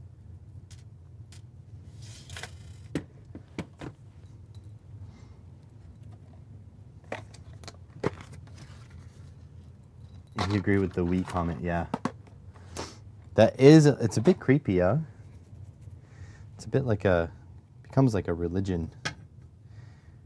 But yeah, my thing worked, so that's good. Could maybe design a plate like this to do quick installs in and out of the cowling. But yeah, like look how long the cowling is gonna have to be. You have to be at least, well here, measuring device that survived the blast. Going to have to be like at least 62, 63 millimeters deep. It's going to be quite the print. But that's the thing, is now with I'm down an extruder. Like, I don't really have a reliable way to print like a 12-hour print. So hopefully, you know, like I don't know what the intentions of the, like so for those of you that are just arriving, I emailed a whole bunch of people, a whole bunch of companies for a 3D printer. So I can have like a stopgap printer that I can use in the meantime, like until I buy and build a Voron. Or who knows, maybe a sponsor sends me a Voron. What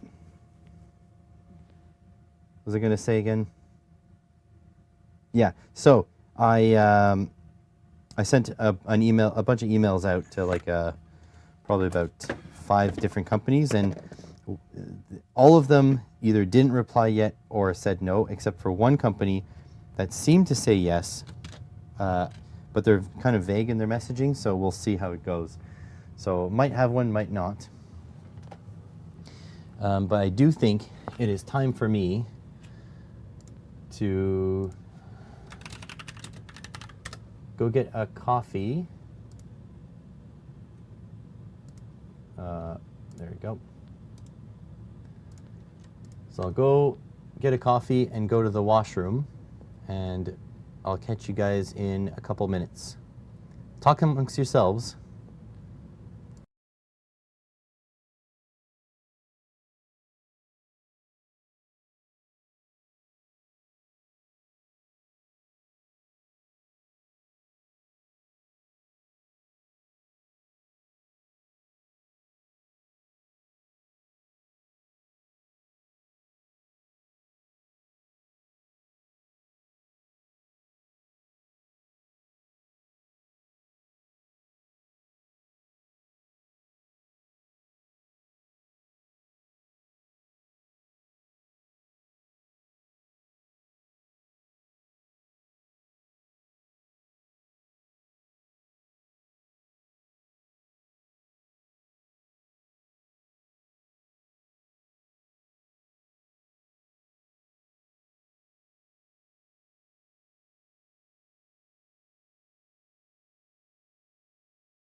All right, I'm back. Let me see if I can catch up with chat.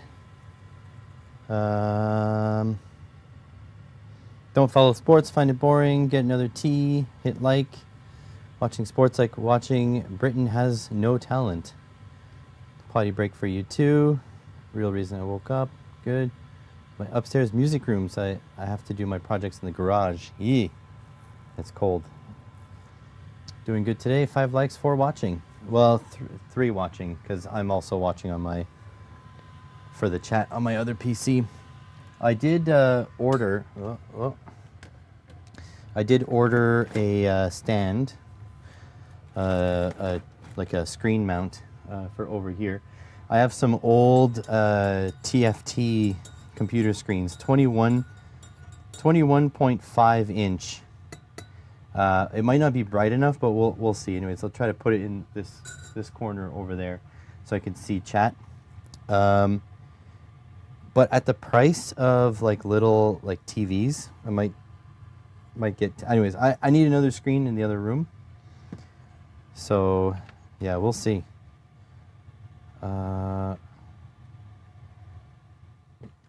That's okay. If people don't want to like, that's completely fine. Don't worry about it. We're okay. The live stream channel isn't quite about that, right? The live stream channel is about getting stuff done and spinning propellers at absolutely terrifying speeds. By the way, I thought that thing was going to break into a million pieces and just shatter. So thankfully it did not. So we're good. We survived. My laptop didn't get broken either, which is good. The old laptop. The new laptop is like a whole floor away. My God, I'm looking at my workshop, the dirty workshop, and it's gonna need a lot of work. But anyways, my plan is to get a second screen in the workshop in order to put on like H3H3, my favorite podcast, and clean up while I watch. So that'll be something that needs to happen soon. And hopefully that'll mean that it gets done and I can build stuff.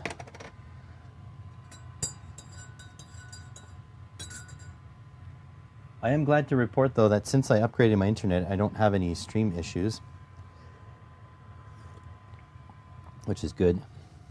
My unwashed coffee mug means it tastes a little bit like coffee. It tastes a little bit like the decaf coffee I drink, and it tastes a little bit like the 3 teas I've been having lately. Let's go change this to live chat so I can see better. There we go. All right, let's get a...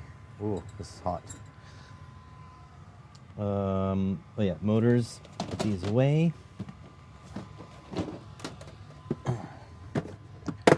There we go.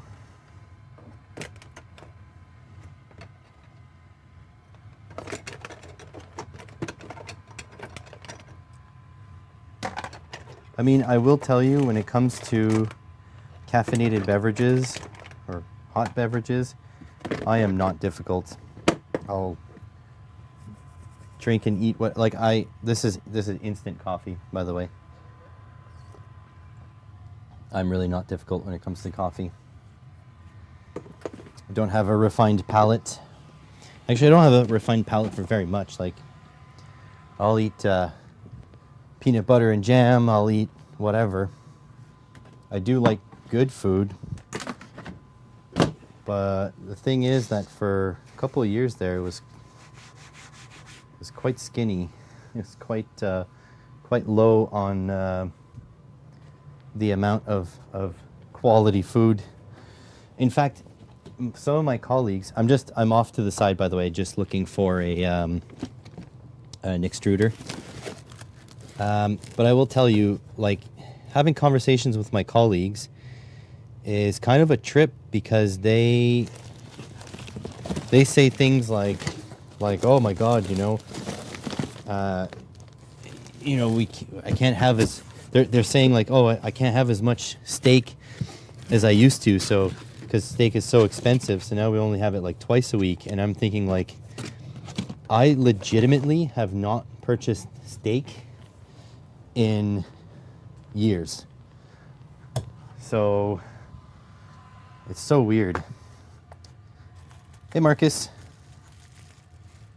Drinking tea out of a stained mug. So I bleached my favorite mugs. Huh. Interesting. No, you're in a safe space, Marcus. You're fine. So this here, actually, this is the extruder that the company had sent me. No, it's not the extruder that the company had sent me. Because it still has, unless this one's bent. So the aluminum extruder that we just tore apart. Oh yeah, this is it. Yeah, see? I don't know if you can see, but that thing has a massive bend to it. It bends this way, kind of like, So yeah, this was damaged in shipping. So this is actually, I had some screws in here. Oh God. The propeller blew away the spring. So anyways, as I was saying, so this is what they sent me. Yeah, I have heard about that. People who don't like eating. Okay, well, I lost the spring. But anyways, I can use this extruder.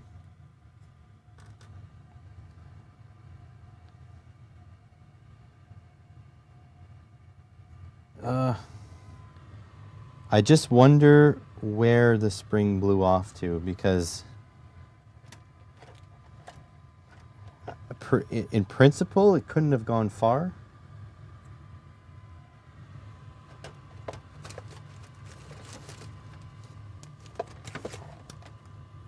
But anyways, yeah, all that to say, my colleagues at the college are in a different world than I am, because they have been working there for years and they're full time, and they say, oh, it's not that expensive, you know, you just go to Costco and you get the big Costco size thing of steaks, and then you cut your own. And I'm just thinking, like, holy shit, man, I haven't bought steak for years.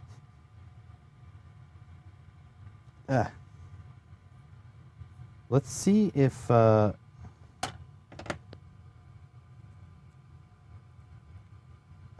don't know if this is lubricated. Let's see if it is.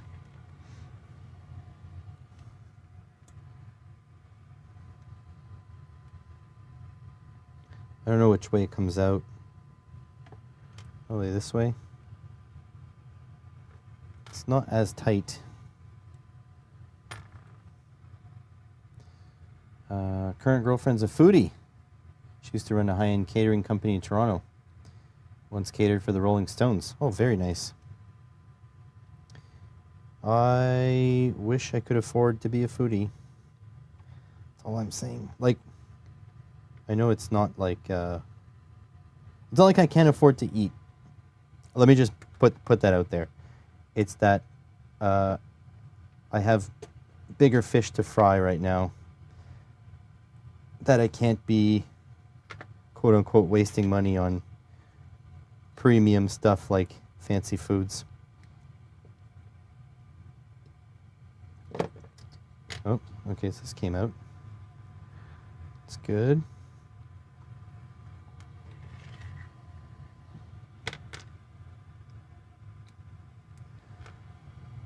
Come on, there we go. All right, so let's see if these bearings come lubricated or not. 1 pound of steak, about $10-ish US.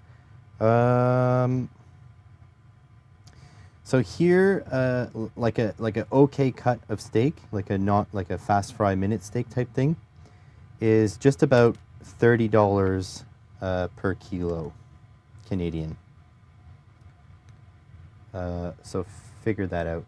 Is it 30 or 20?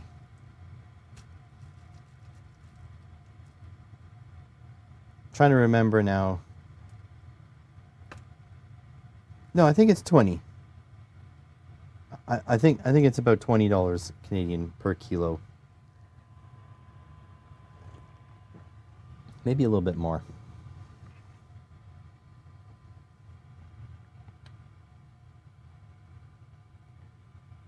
So this one feels really cheap. I don't know if I want to use this one.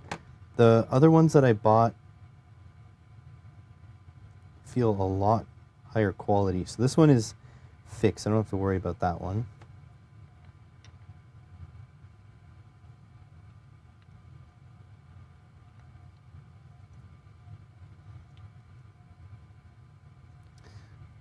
I don't know if I just want to, you know, buy once, cry once on this.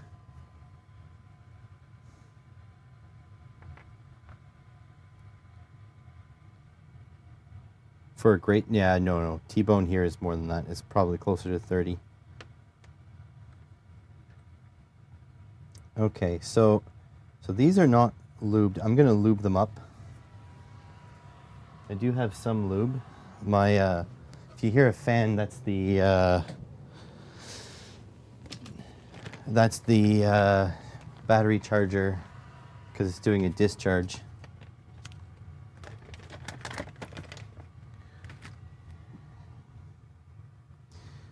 Okay, so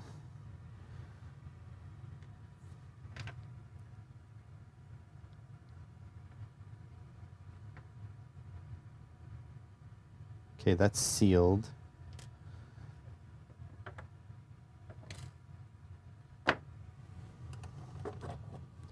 I mean, I can check. I'll check the sale prices. Oh, where's my phone? I think I left it upstairs. Hang on, I need my phone with me. So I'll go get it. You guys come with.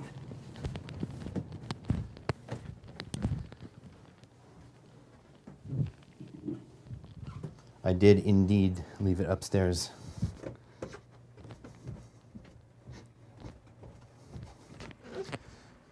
So let me just check here the price. Can't show you my screen because it shows my postal code. All right, first flyer I see. First cut of steak I see. Oh, that's pork chops. Oh, that's cheap. Pork chops are on sale, y'all. All right. Ribeye. So ribeye steaks are on sale. Not regular price, on sale. $48.48 per kilo. Prime rib on sale. Roast, so not a steak. $39.66 per kilo. That just shows you how little I know about the price, because I don't even look at the medium end cuts or the high end cuts, just the junk. So these are on sale. Let me check the cheap grocery store.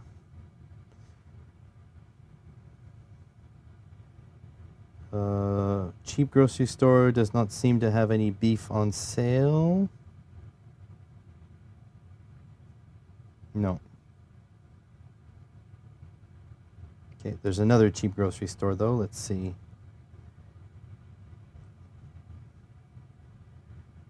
This one here. Do they have beef on sale?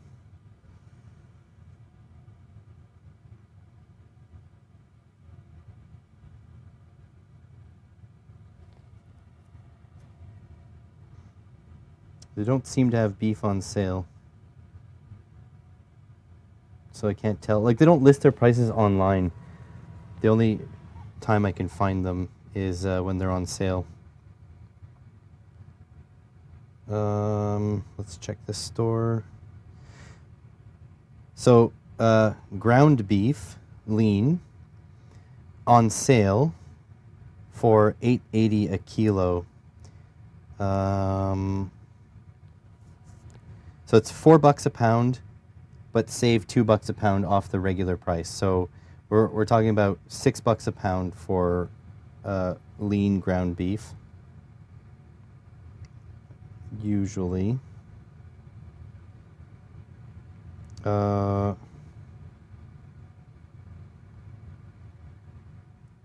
So, okay, so strip loin steaks.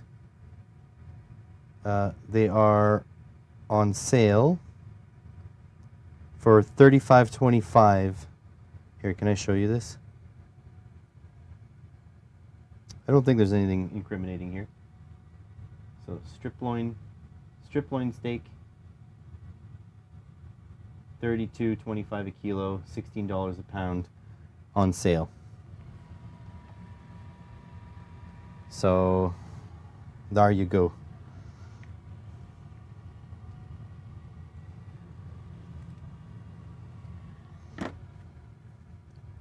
And this is just what's available in the flyers. Obviously I can't tell what the regular price is because they don't list it online. Although I think that one specifically was Superstore, and I think they would list it online because they do have like a, you know, you order and you pick up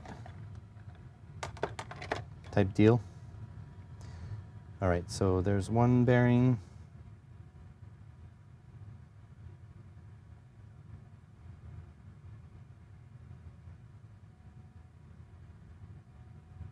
Franco, do you order from Amazon in the UK? Just wonder if it's decent.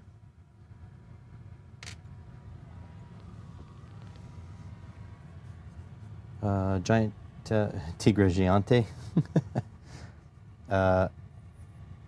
has eye of round for $7 a pound.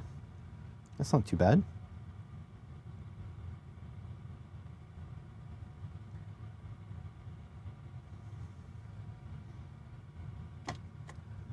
All right.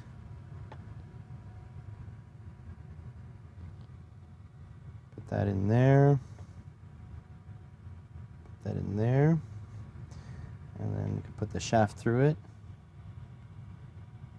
It's mega pussy.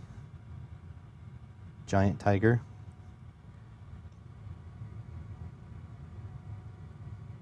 Giant Tiger is a Canadian institution.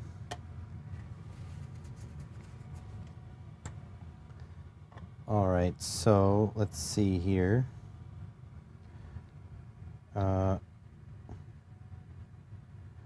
Kind of have to drive the shaft through, right? Yeah, there's no way of fitting this unless you like clip it.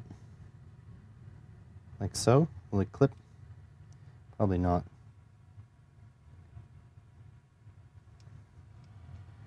Really? Quebec and Ontario only. Did not know that. Okay, so oh, I'm gonna need a little piece of PTFE. I'll do that after. Need to figure out which way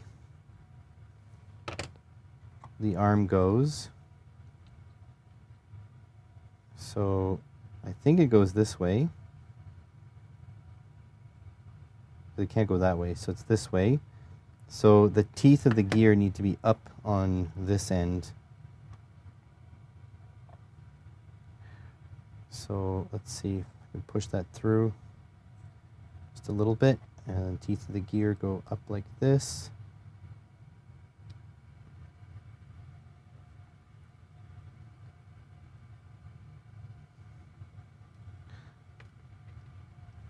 Come on, get through there. There we go. I don't have too much faith that this will stay in place, but that is now nice and lubricated. You're going to Canadian Tire. Get me a set of insulated mechanics gloves. I need to go buy a set, but I'm far too lazy. Okay, so we need to put that pin in here. This is a very cheap example. I'm pretty sure what I have is a cheap copy, but it does feel higher quality than this. All right, so that's good. It's good contact. And then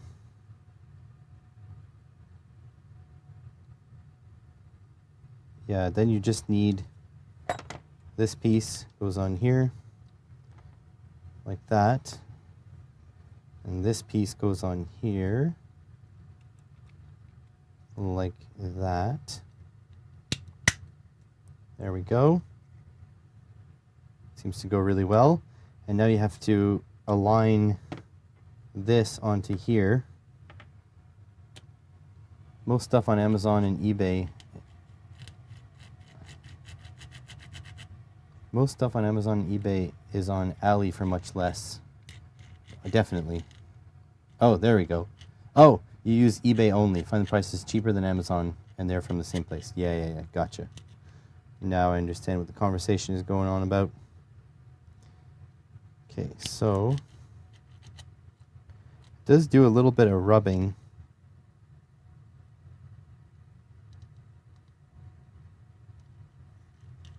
It's definitely like, listen, it's not smooth.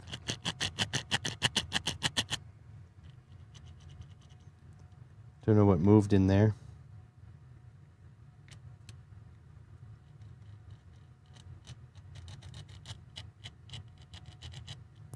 Yeah, I feel like I might just... Let me go look for a different one. I might just end up using my little bit fancier version here, because I do have one, and then ordering another one, which is not the best. Because I have it all set up for something else.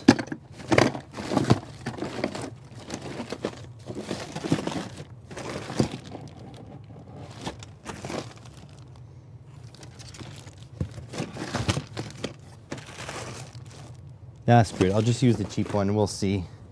We'll see how good it works. The other thing I need to do is mesh this gear onto here at the right depth, like so. A helical extruder. No, so here I'll show you. So all that happens is that the filament comes in here.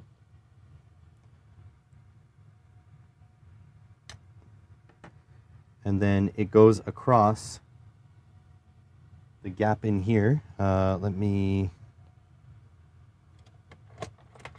grab a knife, I guess. It goes across the gap in here, there and there. And it's grabbed by these teeth. I don't know if you can really see that. But there's teeth in these gears. See if this will work. Definitely helps focusing closer. See the teeth there?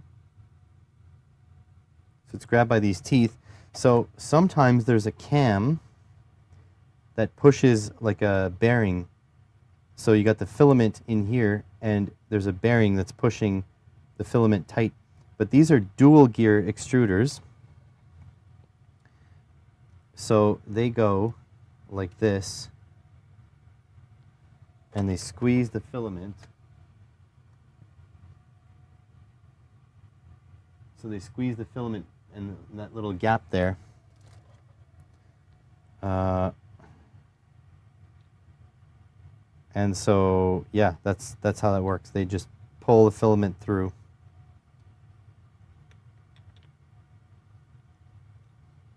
I feel like the offset on here is a little wrong. Oh, that's pretty solid in there.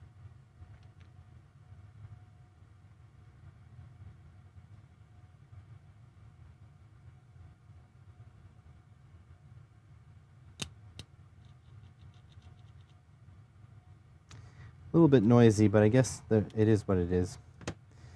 All right, so we can put this back together.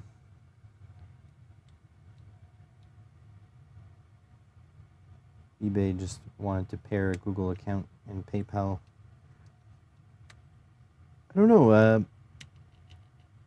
AliExpress doesn't seem particularly evil to me. They're a bit of a pain in the butt sometimes when stuff goes wrong, but other than that.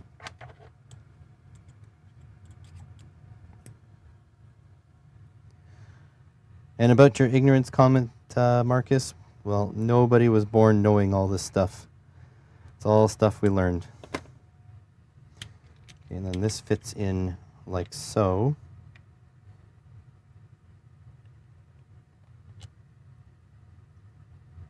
But the issue is you have a bracket in between them. You need to make sure that when it sits on the bracket, it sits at the right spot. I'm looking like here, looks like the gear needs to go down a bit.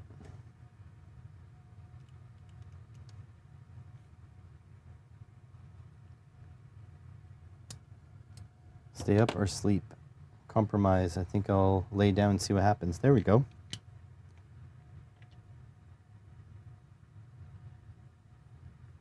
So right now, that's engaged with the motor. That's still engaged with the motor. So I think this will be good. This is the correct height.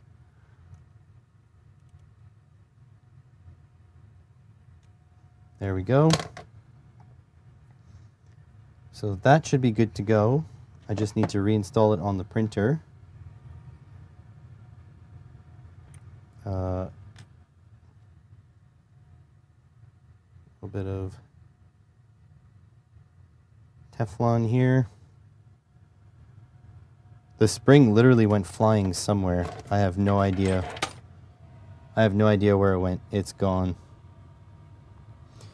Maybe I can watch the video replay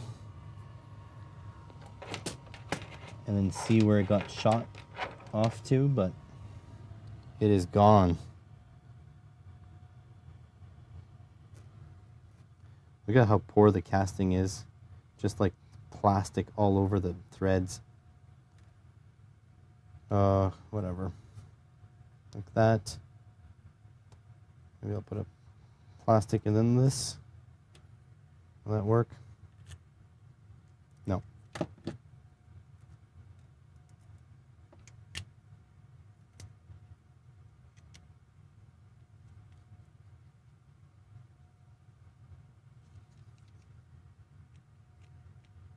There we go. So that should be it. Yeah, everything did fly away. It like really went for it, but I mean, it is what it is.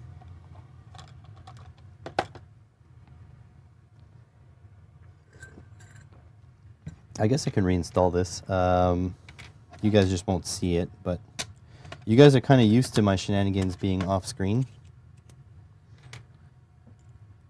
Oh, that's not even the right bit.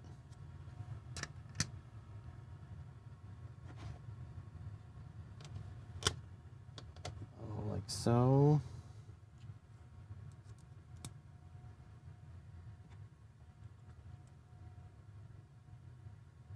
Yeah, close enough. All right, let me walking off screen.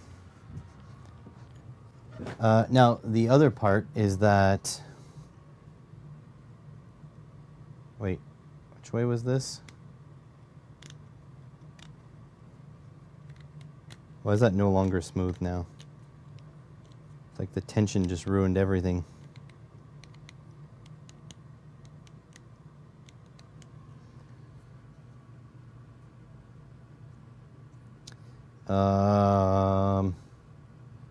Do I deal with it or do I not deal with it? Because, listen, it's like something's cogging. Dang nammit.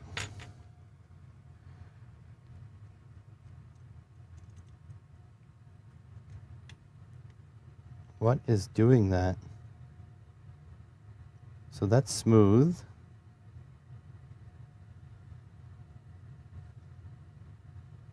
And that's smooth, but as soon as you put pressure on it,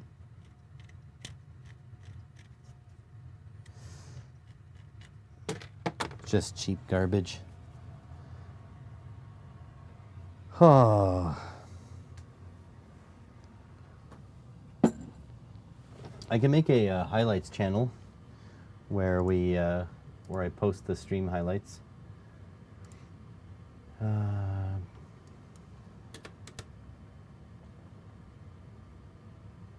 So how much for a decent quality one? How about like Triangle Labs?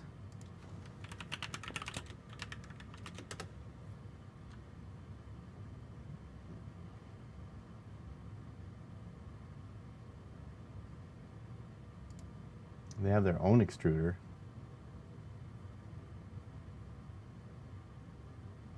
Interesting.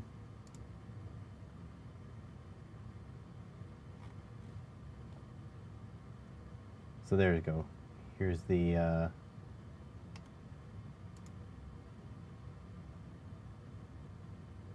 so RNC nano-coated gear. Is it just the gear? No, I think it's the whole thing. Oh yeah, it's got the filament guide too, the tighter guide.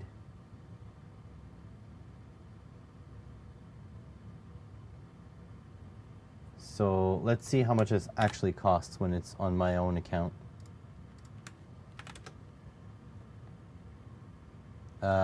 Almost 50 bucks, $43.82. That's kind of expensive, but it is what it is, I guess.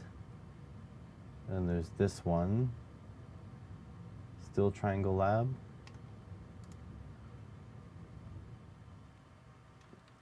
That's 33 something. Let's check how much it is on my account. This is 40 bucks. So for the 3 bucks extra, I can get the fancier one. You order 2? I can order 2.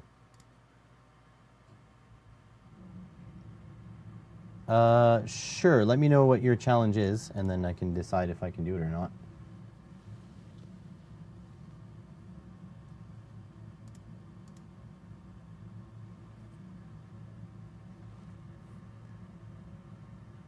Grow something and use electronics to care for it. That's not actually a bad idea. Can definitely do that. We'll have to see about logistics, but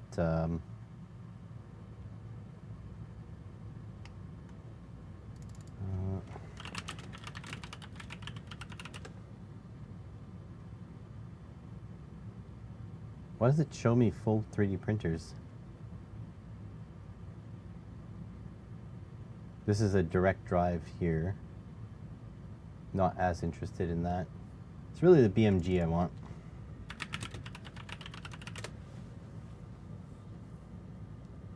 Do I just install the frickin' garbage one I have right now?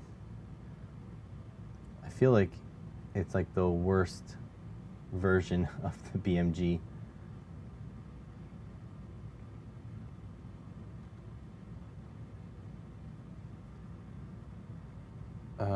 Like Tamagotchi, only biological. Yeah. All right, that's it. I'm making a vote. All right. Engage with my audience. Start a poll. Install the crap extruder to see if it works.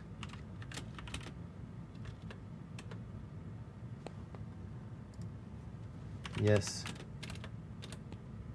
Install it. Can always order another. Well, I'm out of characters. No. Go without a 3D printer for now. There we go. Poll is started. Get your votes in.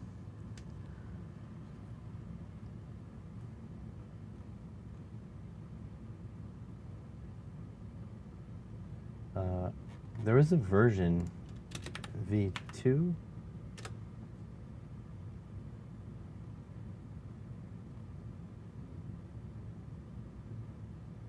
No, it's for Ender 3, it says. It's not it.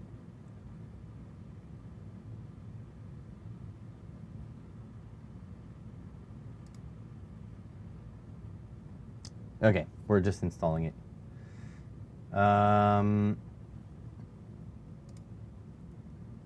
Building a propagator, then migrating the electronics to the greenhouse.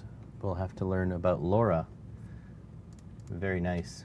I've chatted with a bunch of people on the podcast about LoRa. So 2.1 seems to be like the newest. I want a 2.0. All right. Anyways, I'll put it in my notes. Can someone put in my form for the to request that I order a BMG version 2, BMG V2. Responses, magnifying glass, M3 and M4 washers. Good, good. Okay, still got those two. Here we go. All right. So we're just YOLO installing this. Oh, and I need these two. I need that.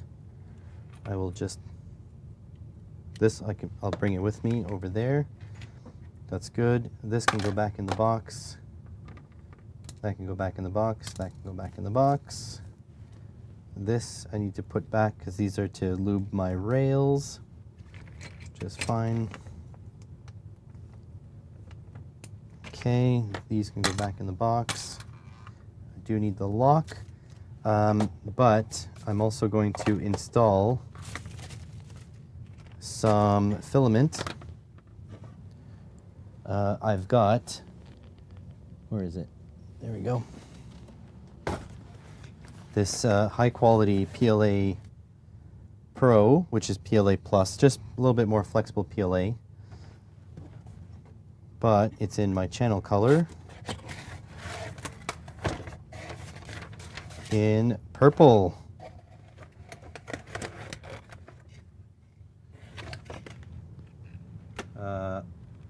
Yeah, it seems like 100% of the votes are just install it now. So this is not resealable. Kill the vacuum on that. Ooh, that smell of fresh plastic in the morning. So yeah, this is what we're going to print with first.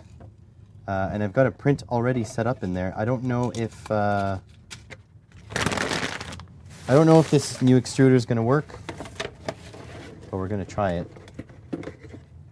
Let me just hide the pole. Close pole. There we go. This. My Wi-Fi doesn't reach. It's all, yeah. LoRa. LoRa is a, for those of you listening, it's like a long-range, low data sort of radio frequency type thing.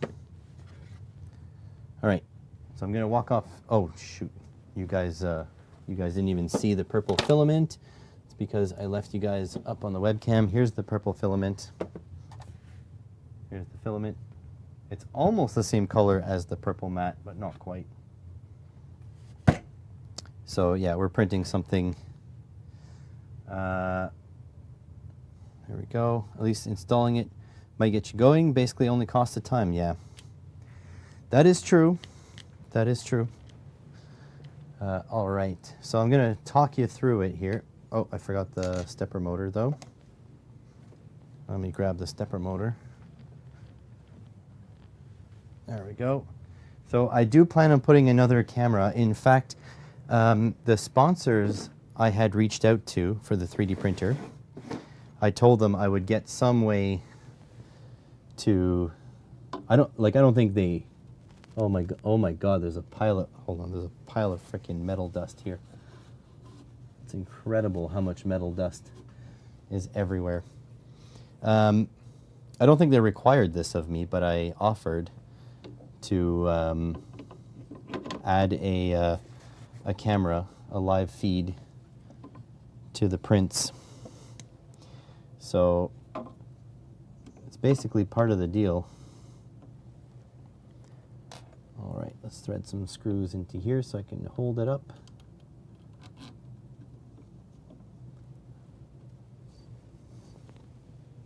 Did I forget my screwdriver now?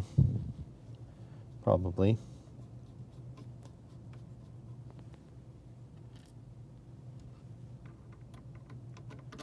Need at least one screw biting. Nope, nothing's biting. Okay, well, I'll put that to the side. Come get my screwdriver. Off to the Big Canoe. All right, enjoy your trip to the Canadian Tire. Oh, screwdriver's over here, that's why.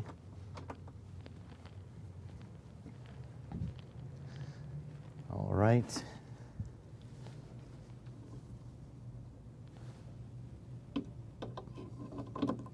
These are kind of annoying to install because they sandwich on the bracket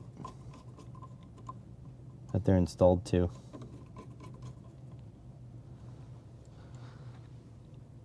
All right, like so.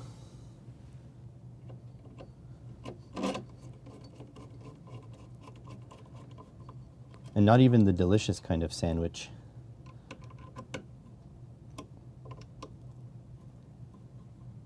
There we go.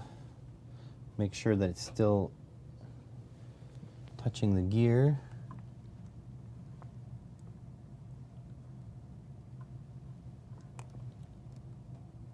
Well, I can't spin the gear at all. So that means it's either properly installed or it isn't. These stupid 3D printers, why do they have to be so big?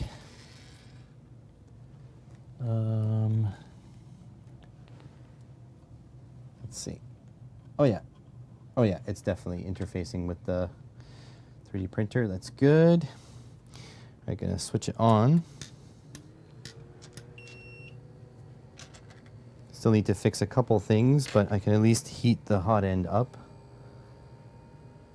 That is threaded, so I'm gonna have to remove that. That's good. Pop that in there.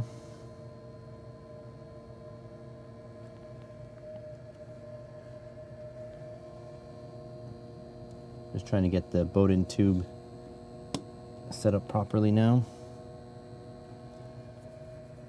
Okay, and then I just need to heat, tool, filament, load, so it's heating up the hot end. We should probably plug in the stepper. Might help. Come on.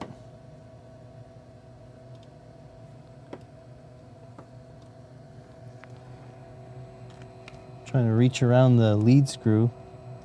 Not a particularly good design. Like, the design is basic on these Cartesian bed slinging 3D printers, but even so, this one is not like a good example of it. All right, so that's heating up the hot end. Let me grab the purple stuff.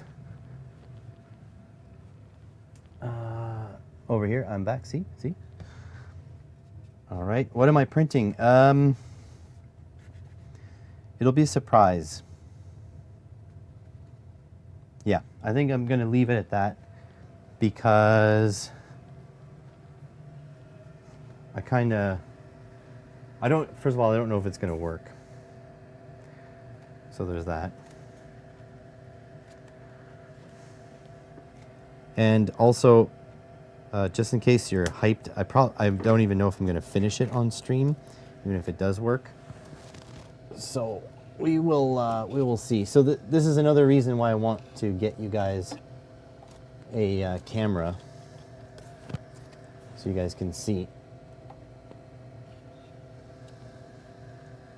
All right, pulling it down through there. Let's go through here.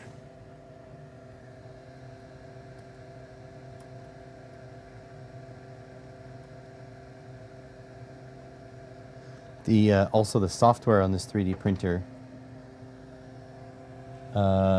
doesn't function properly because the script they use to load filament or unload filament, I should say, doesn't work.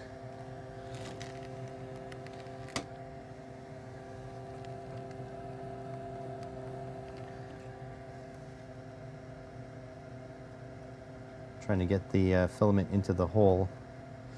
These BMG extruders, especially, I would say probably mostly the cheap Chinese ones, they're very hard to line up. I need a light. Hi, I'm back. Hello. You like the surprise? Oops. No. There we go. Let's see if I can see why it's not threading in. Oh, it's very close to threading in.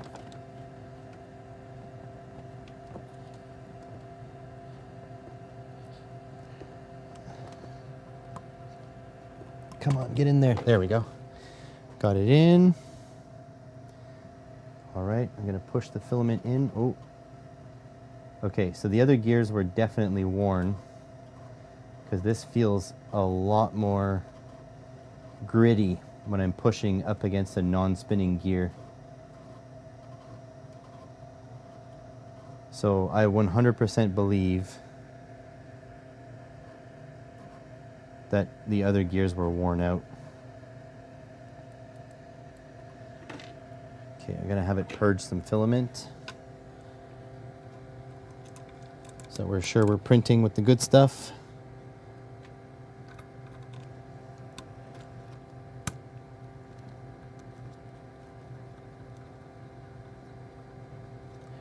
There we go, some good tension. All right, so listen to the mic now, because you're gonna hear the extruder extrude for the very first time.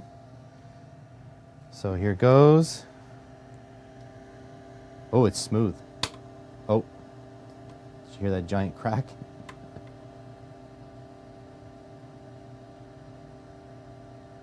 So that giant crack was a skipped gear, like a skipped tooth. Hopefully it didn't break a tooth. I'm gonna do it once more. Extrude some more.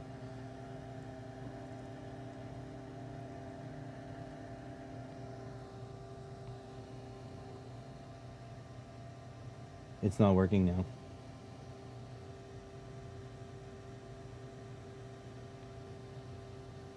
Something broke. It's no longer loading filament. It already gave up the ghost.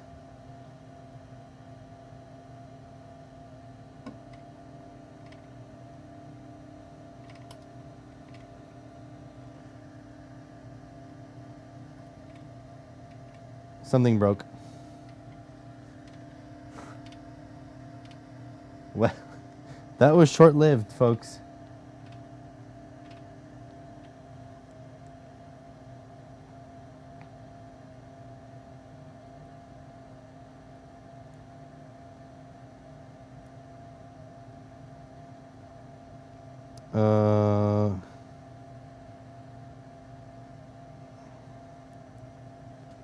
Well, I'm gonna have to pull it apart. Let's see what happened.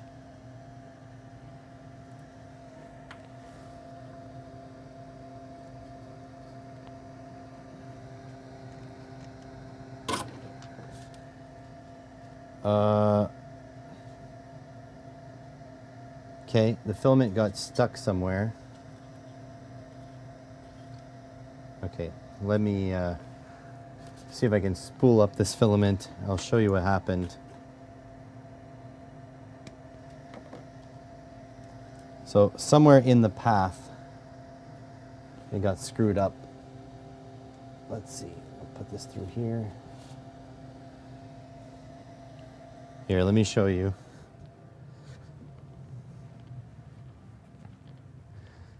So, see this? So the filament got like stuck in there, and it just chewed everything up. So there's something jammed it, and the filament got chewed up.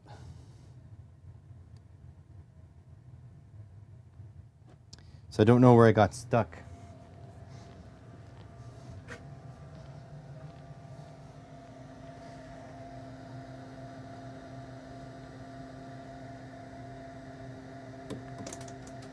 And I just lost my clip. That's not good.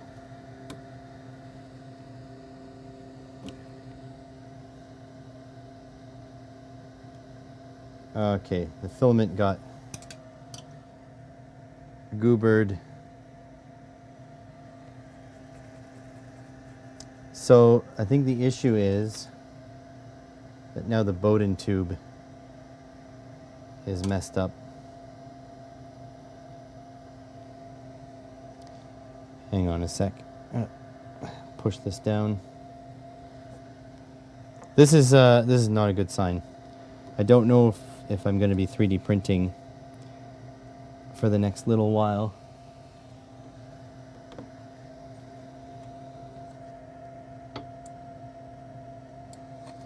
I can't get this Bowden tube out.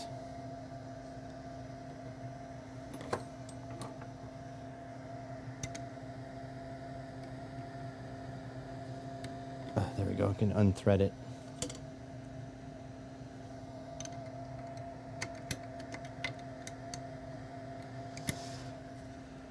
So yeah, I don't know. I don't know, folks. I don't know if this is going to be good. I really wish I had a second camera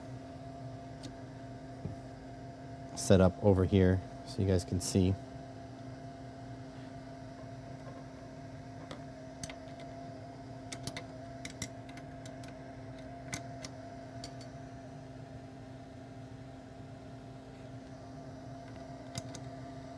All right, I'll come back to the bench in a moment here. Just trying to get this unthreaded.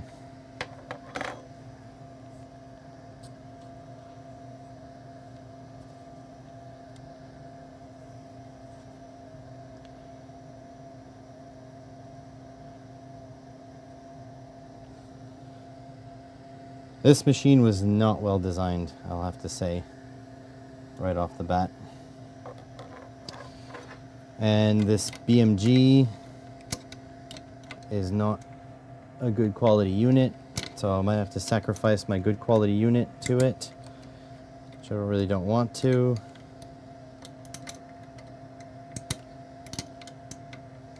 But it is what it is. It's what you get when you buy cheap. Or, well, this wasn't bought, this was sent, but this is why I didn't want to do a review of this unit. I told the company they'd be wasting money, because it would not show up as a good review. Oh my god. I think the Bowden tube melted. It's not even an all-metal hot end? Are you kidding me? I'm coming. Let me just unscrew. Oh my god. This is not a good unit at all. Turn this off. Well, I really didn't want to do this much. So basically we're going to be nursing this back to health, I think, because that's not a good sign. All right, so I'm going to bring the parts. We're going to do damage report, and then I'm going to see what parts I have to replace it. Sorry about the audio only. Decent webcam would work, but the problem is that you need to have two different USB paths, and distance is a factor. So I can set it up. It'll take me a while. Might end up doing that later today though. Okay, so it's hard to get the filament through here. So this is part of the problem. So you put the Bowden tube in, but as you can see, the Bowden tube is messed up. So I think a new Bowden tube will work with this extruder. I think that should work, but look at all the Look at all the goobers. It ate all of the purple. Come on.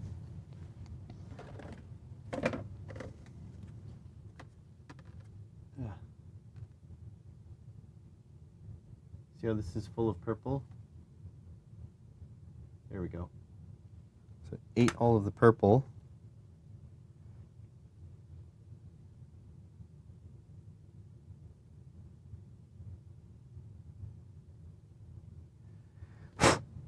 So yeah, there's purple goobers all inside there. And I think it's because the filament path is not ideal coming through here. So we can try again with this. I think it'll be okay. Right, I'm just going to clean this all out. But I'm going to get a new piece of Bowden tube, but this is threaded into the hot end. And so this Bowden tube goes all the way deep into that hot end. That is crazy. We haven't used crap like that for so long. And then I don't know if this pneumatic fitting is going to come out.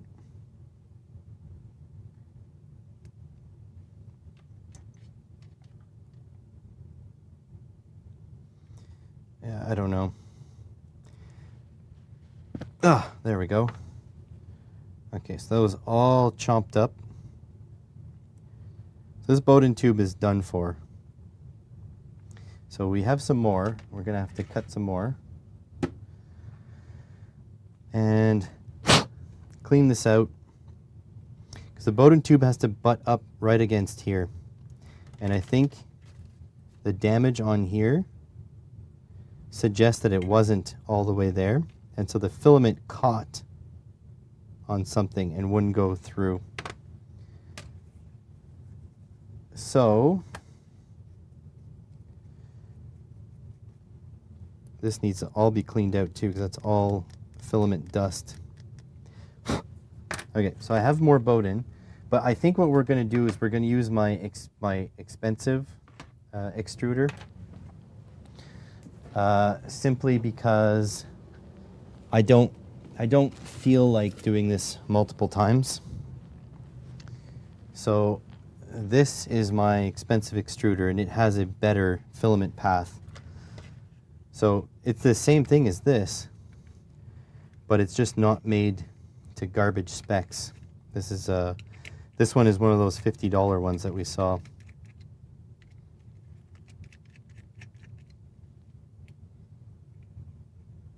There we go. Okay, and then this comes out.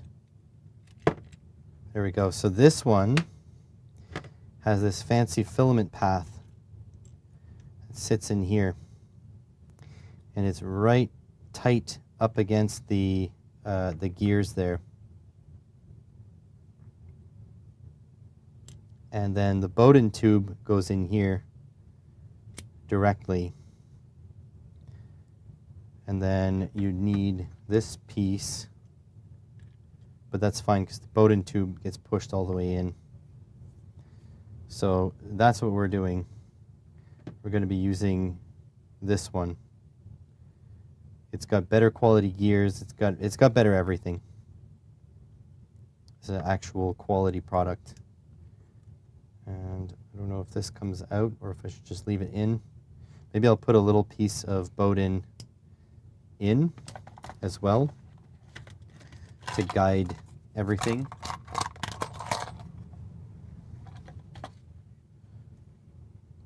Didn't you show this before when you got it? Yeah, I did. Yep. 100%. Okay, so this is not cut straight. That's another thing we have to cut straight. So there's the, see, there's a little piece of Bowden in there. But yeah, this is the goal. I really wanted to print with this, but it's just, it's not. Right now, I need to get back printing. Hopefully, the sponsor will send me a printer. But if not, I have to be ready for that eventuality.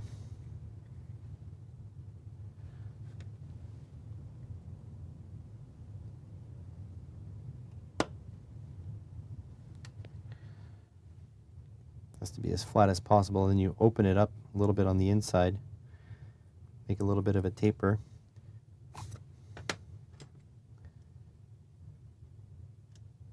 All right, no worries. Get your food. I don't even know what time it is.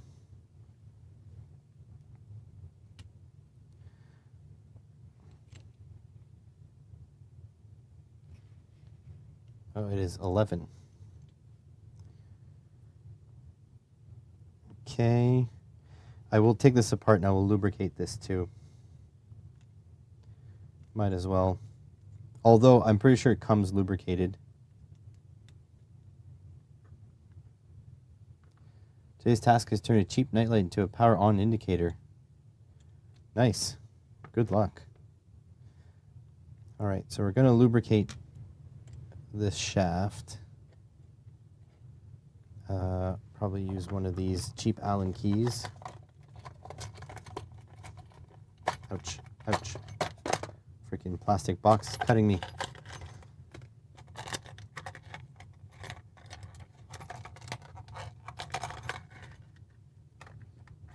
There we go. All right, so let's push this through. So the tolerances are a lot tighter on this one as opposed to the cheap one. As opposed to the cheap one, I should say. Get out there. All right. Okay, let's push out.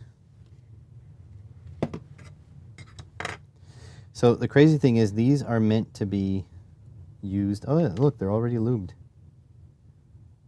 They have a little bit of lubricant on them. We'll put more, though. They're meant to be used with these little stepper motors. These little pancake motors. So they're geared. Look at the difference. So they're geared in order to increase the force. However, they just become so good that they're used with regular size stepper motors as well. And the advantage is that you get really good holding on the parts, and you get really precise extruding. I don't know where my little lubricant container went, but here's the Bowden. Oh, it's there. All right. Just needs so very little. Put a little bit in here.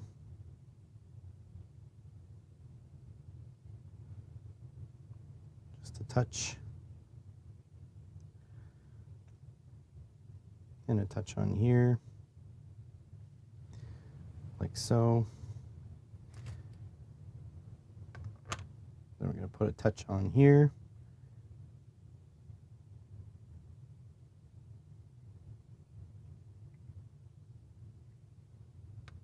And a touch on here. Oh, laptop turned off.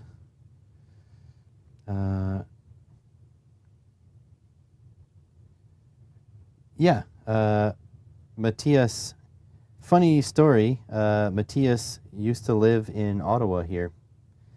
And I chatted with him, not in person, but I emailed back and forth. He was in the West End, closer, west end of town, basically. He had a giant property. If you go on his channel, he talks about when he sold that property. So you can check out the huge. Basically, it was farmland.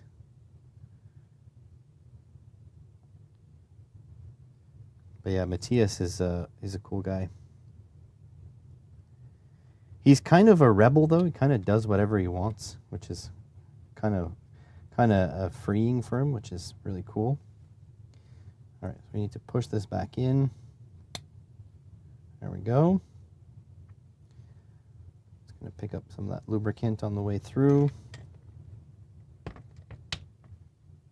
There we go. Pushed out just a little bit.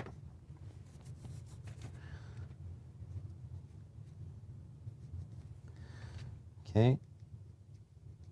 that feels pretty good. All right, so yeah, like so. And this is sticking to the magnet.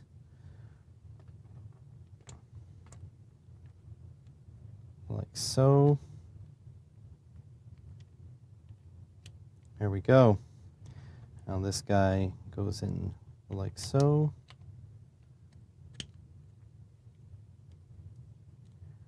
And we're going to close this off. That is the cheap one. Where's the good quality one? I think it's this one. Yeah, there's the cheap one. Here's a good quality one. So this is PA, so nylon with 30% glass fiber. This one here just looks like regular ABS to me and no markings. So yeah, the high quality one is quite different.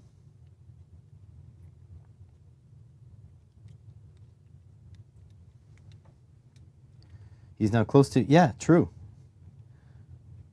He, yeah, definitely New Brunswicker. This has to all go in kind of perfectly.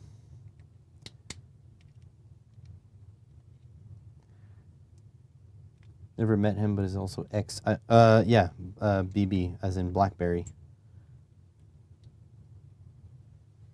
I believe that's why he was in Ottawa in the first place. Because I don't think he's originally from Ottawa. I know his family is of German descent. Yeah, that feels good. Okay, so... Oh, I'm an idiot. This is the out path. No, wait. Yeah, this is the out path. There we go. Okay, we're good, we're good. All right, gonna put this on just for holding's sake. There we go. Gonna loosen that up after. All right, and now we need a piece of Bowden tube.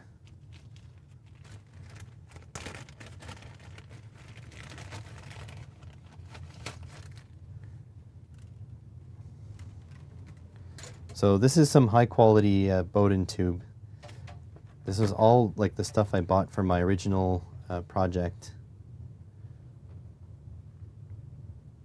It actually looks like it's a bigger diameter. Or did this Bowden shrink over time? I don't know. All right, we want just about the same length.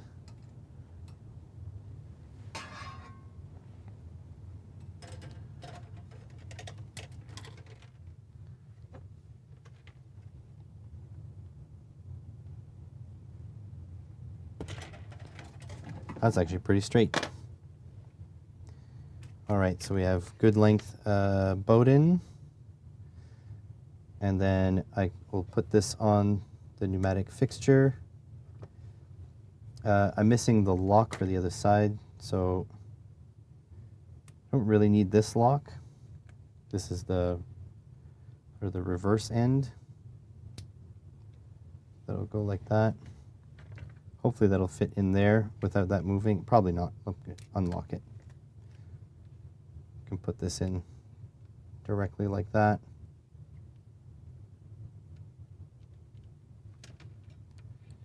What a pain in the butt.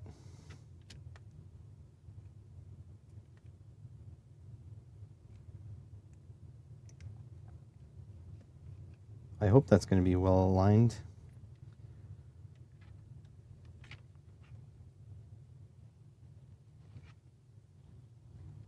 Well, only one way to find out. All right, so need this.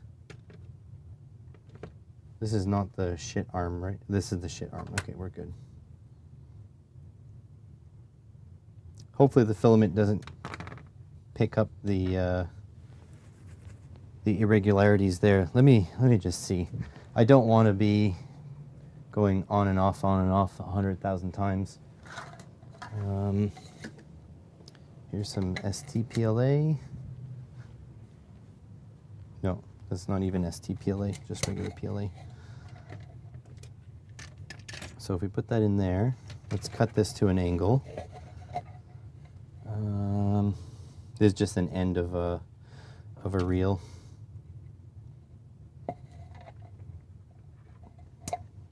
All right, so we feed this in like this.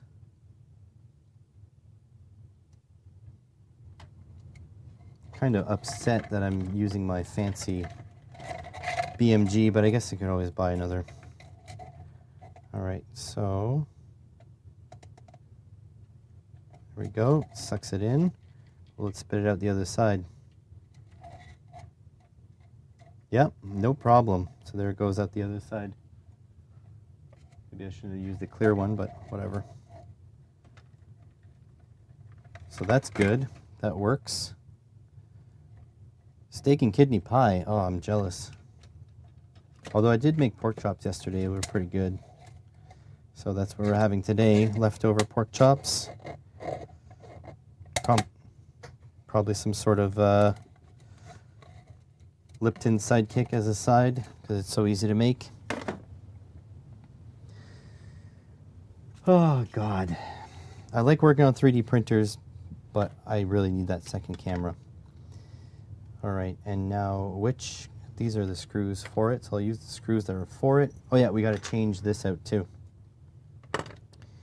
We're going to change that gear for this gear. Look at the difference. This one's brass.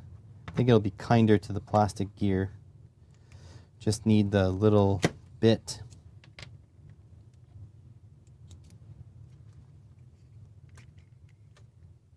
Oh, there we go. Thankfully I didn't Loctite it. So that one comes off. This one comes off.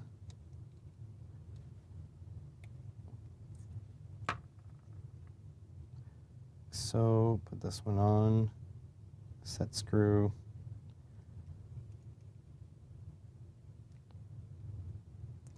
Going to check the height.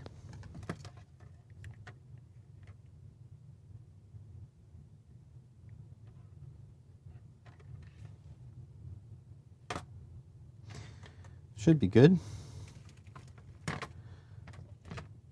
Might lower it just a touch.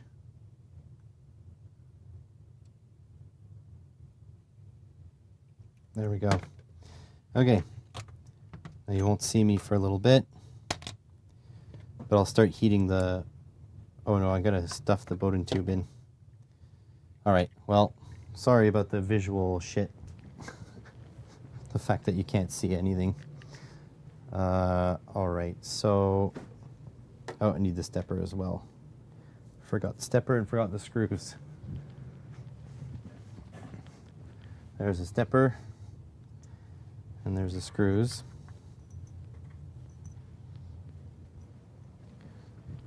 Yeah, frustrating when things don't work, huh?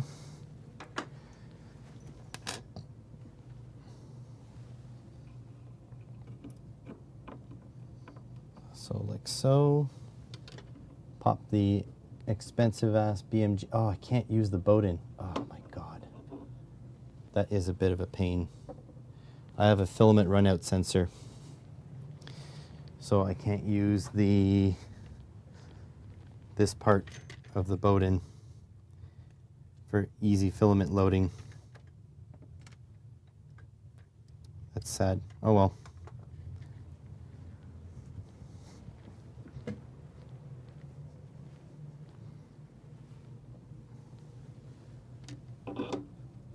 This printer is such a sad story because it has so many good features, but the execution is garbage. Oh, I do have my screwdriver. Had an all-metal extruder, but it didn't last. Has a filament runout sensor, but the software has the nozzle stay where it was. It doesn't go off to the side like it's supposed to.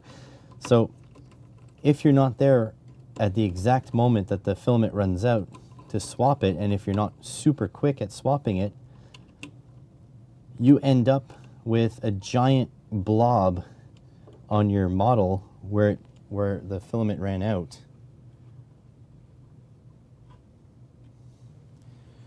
Like, come on, man. Who's designing this stuff?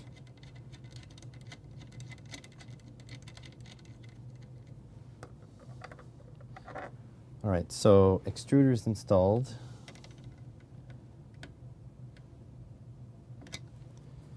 Putting the Bowden tube in now. Looks like it's straight cut. And in it goes. Hopefully it went all the way in there, because it was very tight. Okay, has enough tube to go one end to the other. That's good. All right, let's start heating this up for the filament load procedure.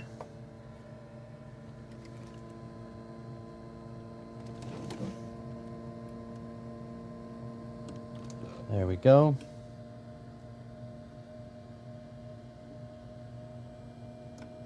Okay, tool filament load. All right, gonna cut the purple plastic at an angle. And then we'll see. I won't even like feed it in. I'll just put it, like usually I open that lever and like feed it all the way in. But I'll see if it'll pick it up just by itself. It should.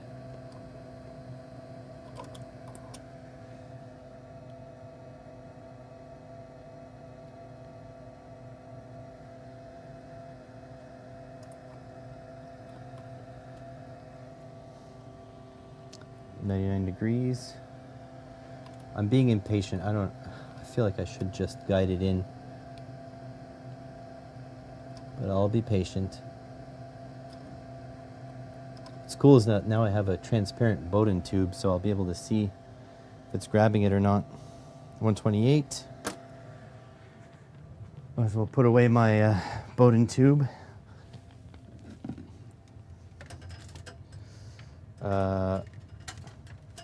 Playing through the minor chord. Wow. I'm glad I have this stuff in stock, but I mean, it's frustrating. I just want a 3D printer that works, you know? My anxiety about taking my printers offline is that I have, you know, if I have to order parts, then I'm a month from getting parts. And so I just want a printer that prints reliably to just have as a backup and use until like I embark into the Voron quest. So the plan was to take apart, this is FEP. I hope it doesn't destroy itself in the hot end. Who knows? But now I know that this printer doesn't have an all metal hot end, which is frustrating, because who puts like these premium features on a printer and then has a freaking Bowden lined hot end? Like, what's wrong with you? All right, let's see. I believe they even claim it's all metal. Oh, it's sucking it in. Oh my God, the filament path is like perfect. Sounds great. Seems to be working. I'll have to get it to load once more because it's not going to do enough steps. Load, confirm. Here it goes. Oh, it's skipping a bit.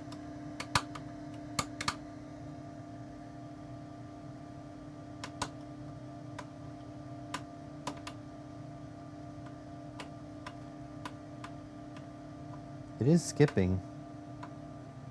I don't know if I have too much pressure on the pressure arm, or if it's not hot enough.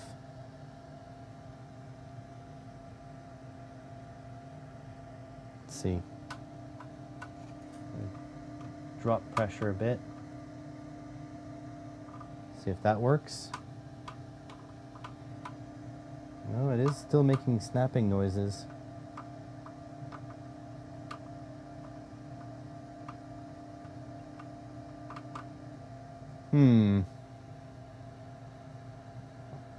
I actually don't know now what the problem is, because it is making snapping noises like the other one did.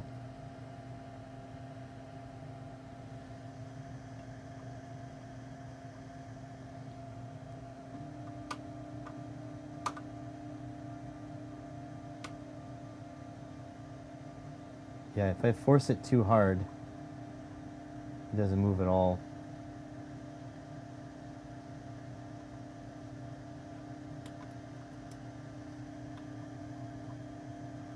I might have too much tension. Let's try to print something and see how it goes.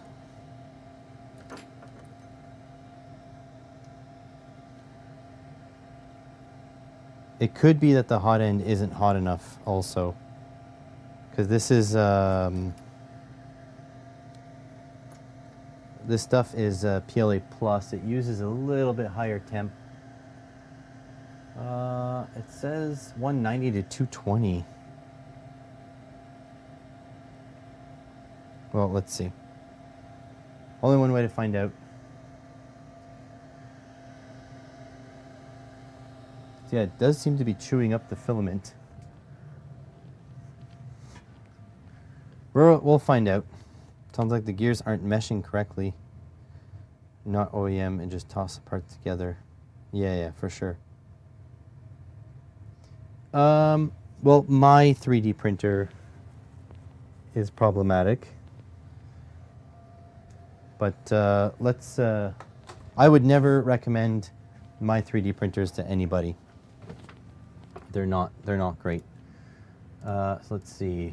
BMG extruder skips and tears up filament.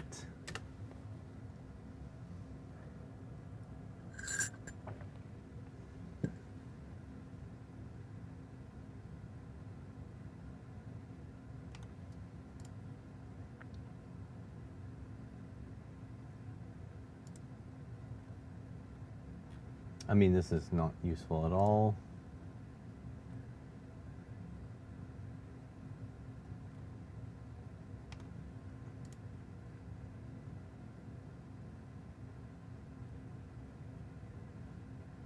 No, it's not useful.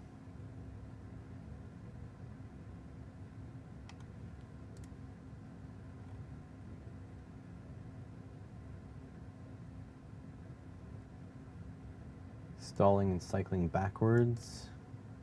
Well, the arm is like lifting. Well, I just threw one of the parts into that machine, so the 3D printer isn't going properly.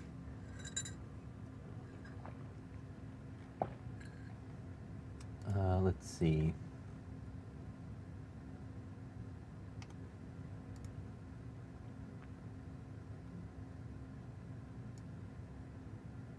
If you tighten it too much, you'll squish the filament.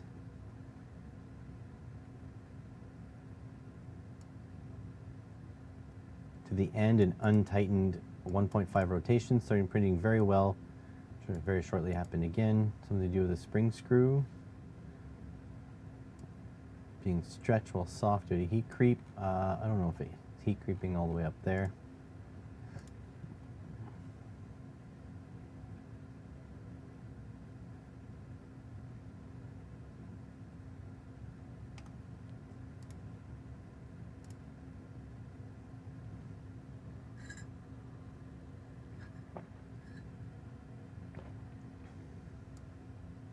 So they're saying loosen it.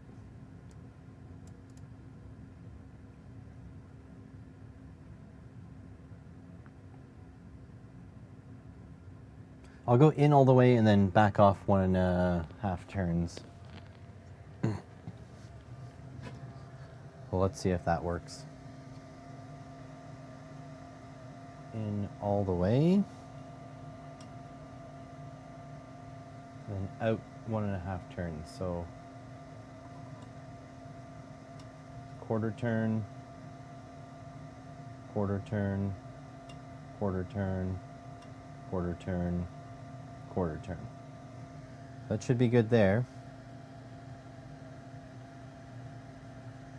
So heat bed is almost up to temp. It'll start doing its auto leveling pretty shortly.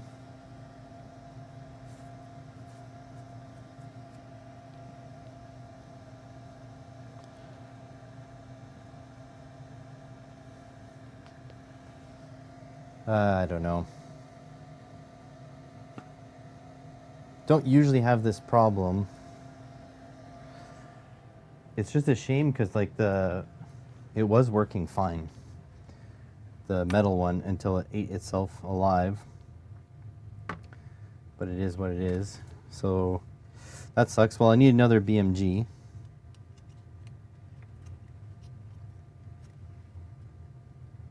So we've got that because I had the BMG set up. It was on this bracket. And my issue is I have to redesign the holder. And so I decided instead of that, I was just going to... No, the Z-axis is fine. Thank you. So my plan was I was going to print something, actually what I'm printing over there, in order to finish my design or continue my design. But I don't know, we'll see if I get a reasonable printer.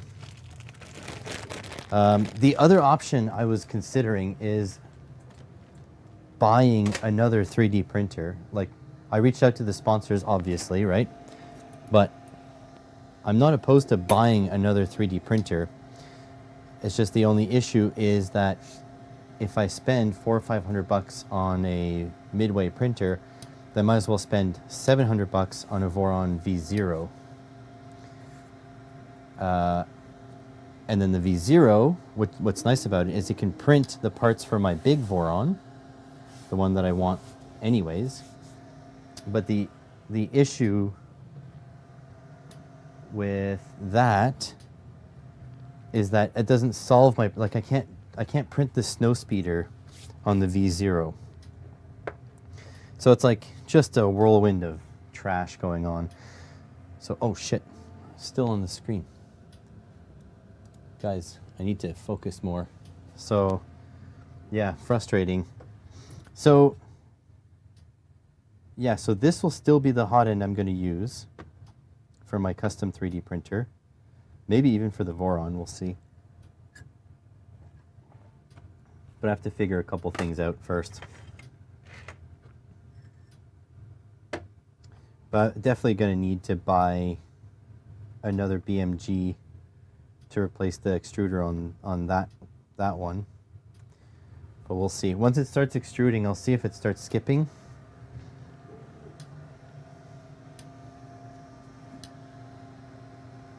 It's doing its self-leveling now.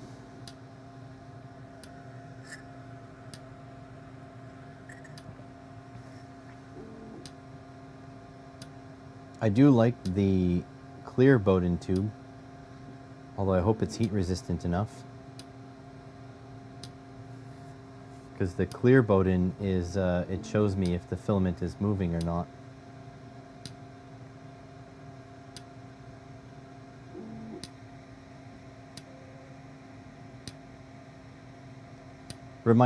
Somebody remind me in like 10 minutes when I head back to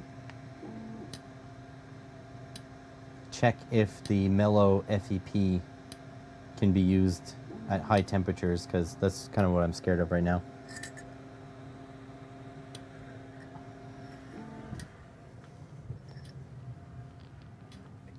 Stupid 3D printers. I hope it works too.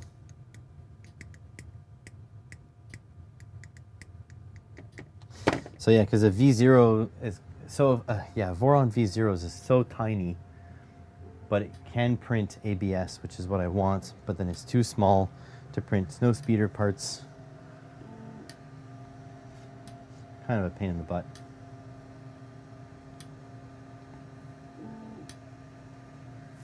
I need to upgrade. So basically this week I have to work on my workshop.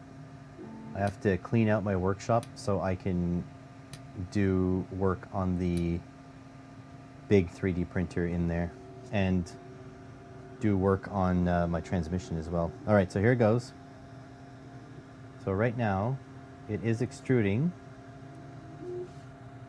Did string quite a bit, that's okay.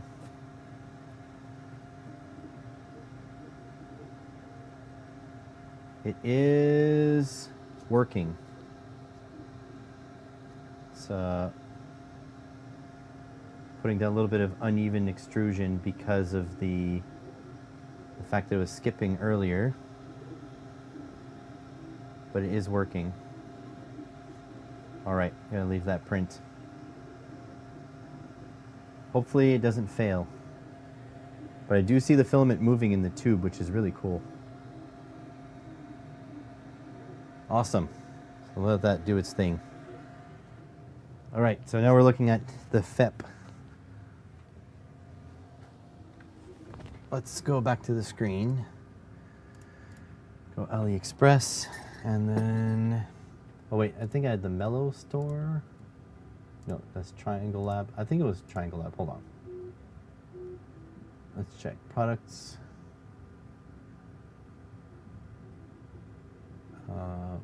Parts.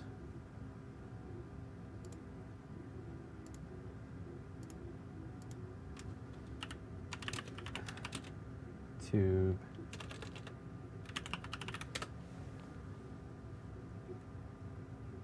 Let's look for a decent store.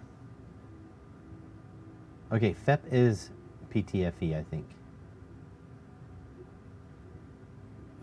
Here. Oh yeah, this is the one I have. This guy. Okay.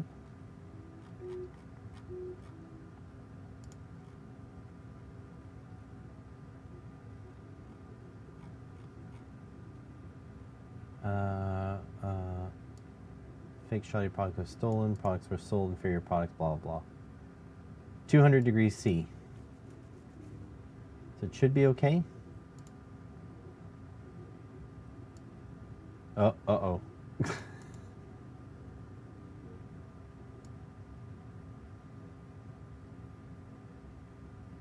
Oh shoot.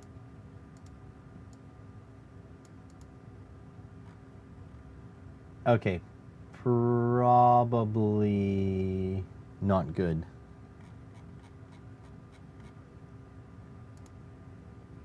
That's not good.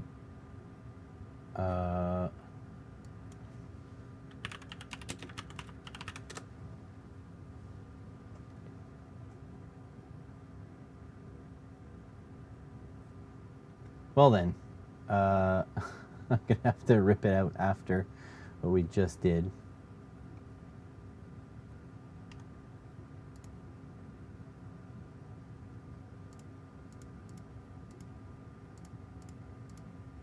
Well, that sucks. Oh well, it is what it is. Yeah, that's what I wanted reminding about. Well, the printer is printing, so that's it. Let's see. Let's see how hard it is to do ESP32.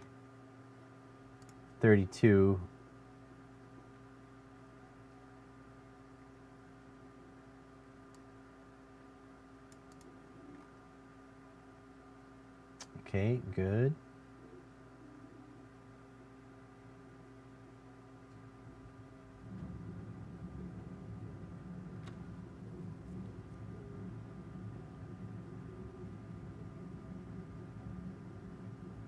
Okay, we can do that.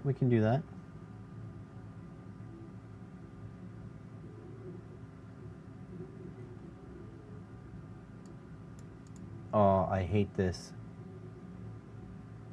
That you have to add the thing.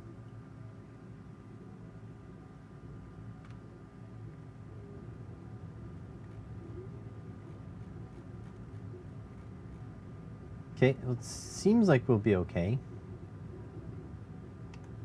I think I have this. ESP32. I think we're good.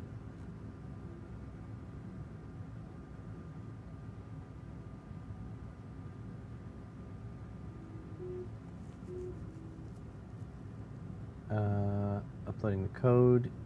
You need an FTDI programmer? Oh, I don't think I have that.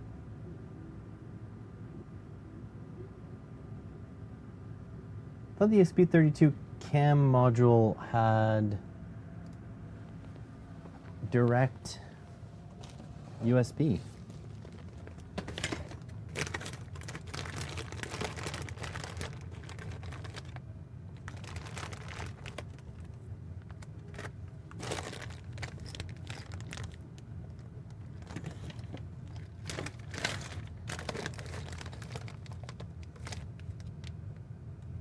Oh no, I've got a BitLooney sent me a programmer. Well then, let's find an ESP32 cam.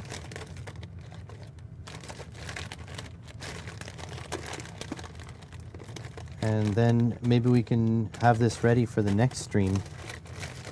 Just gonna confirm that it's still working, by the way.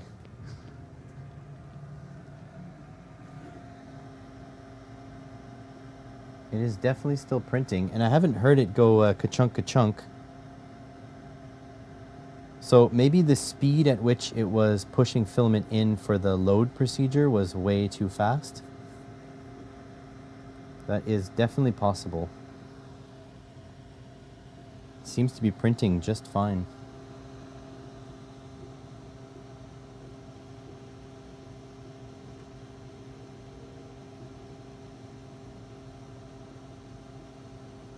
Yeah, looks good. Okay.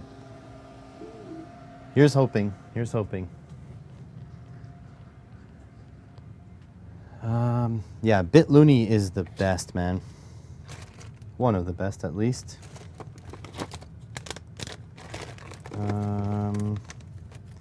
This is a camera for Raspberry Pi. That's another option. We have the Raspberry Pi.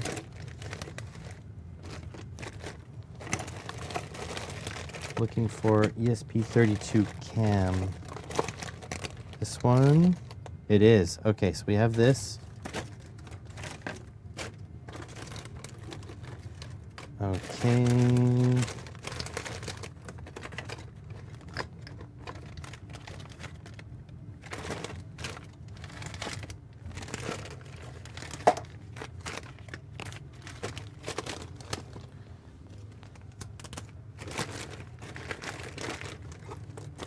Alrighty. So I think we're good. Freaking BitLooney. Just absolutely solving all of my problems. Because it does not have USB. So what's the camera on here? Don't know. But he has this programmer. Made the power indicator. Use the red diffuser from a broken panel lamp. And HMG'd it. I don't know what HMG is. Look at that BitLooney. Okay, so I think this goes in like that. Yeah. So ID or IO4. Yeah, it goes in this way.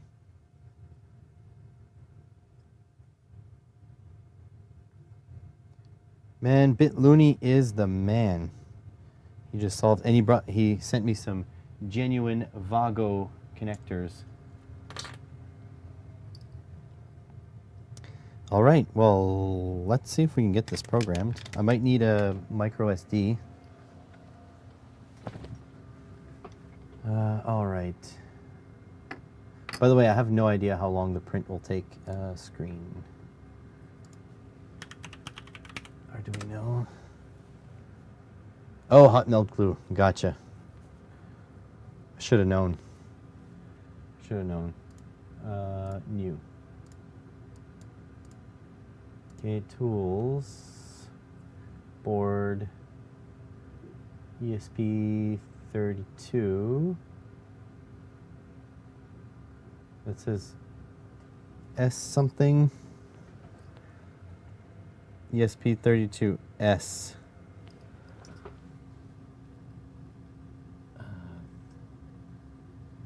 Cam.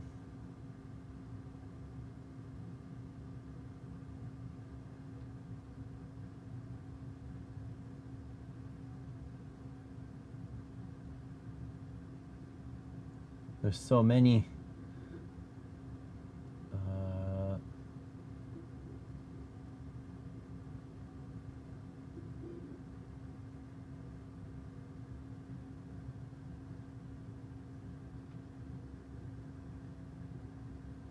My God. Adam. Timer cam.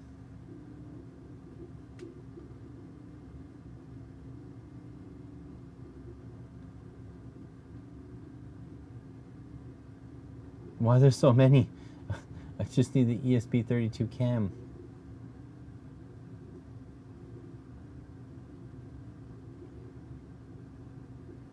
Okay, well, we'll see what this... No. Accidentally clicked the games launcher. Go away. Make sure you're completely gone. Close Steam too while I'm at it. Alright. Actually unpin that from taskbar. Screen. Okay, so yeah, what does it say? This guy.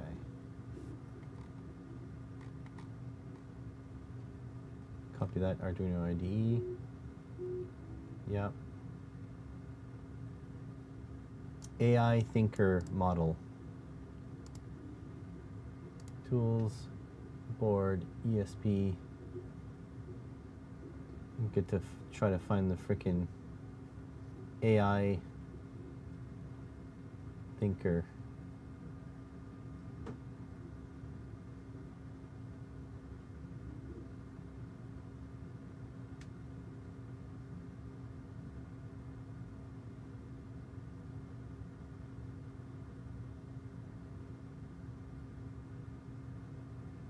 I think this should be all together, right? If I find the AI something.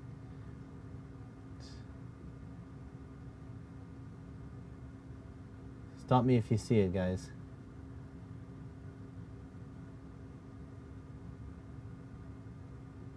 I do not see it. Hot snot, yeah. Just like FluxCore, MIG is the hot melt glue of the metalworking industry. Yeah, very much so.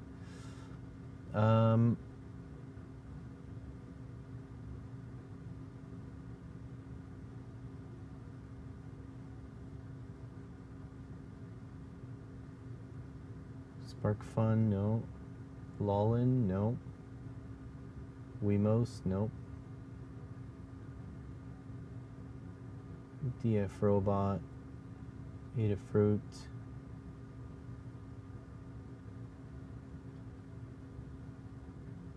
Do It, Olimex, Thai EasyLX, 5 Stamp, Odroid.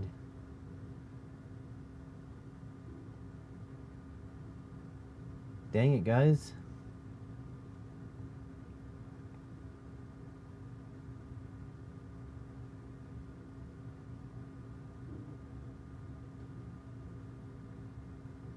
I mean, I kind of feel like it's nowhere here.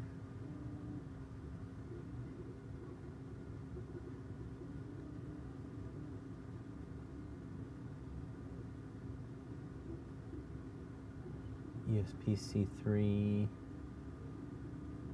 Nope. Okay, well, which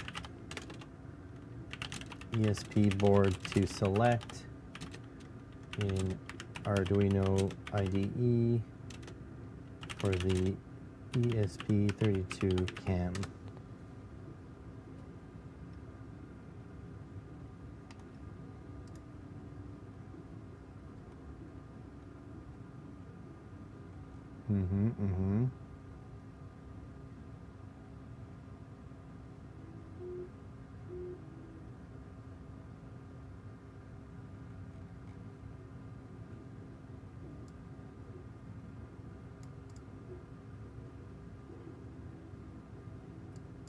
Yep.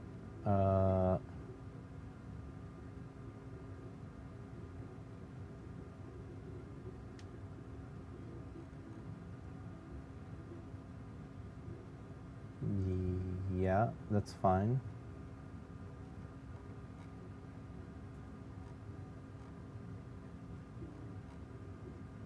Okay.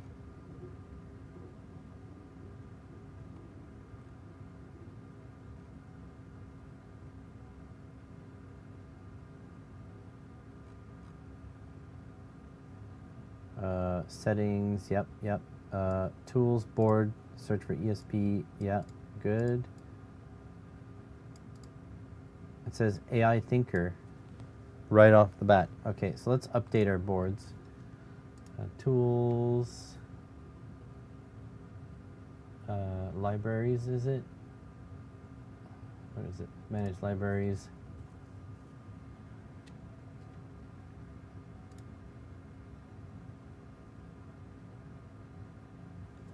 Let's see. Such pain in the butt.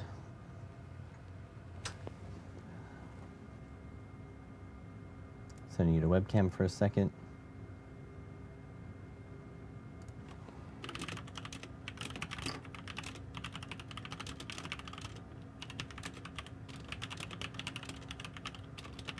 Just answering Discord while I'm waiting here. Back to the screen. ESP32. Search.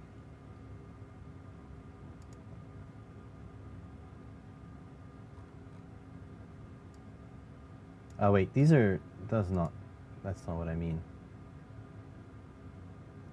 There's a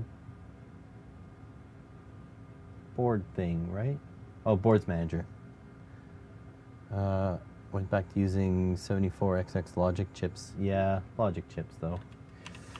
ESP32. Oh, that's installed, but this one's not installed.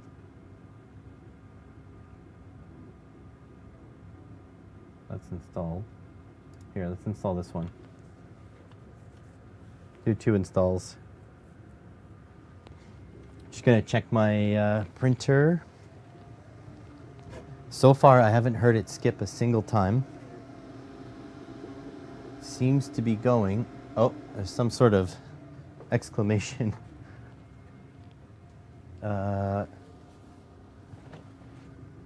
Yeah, sure.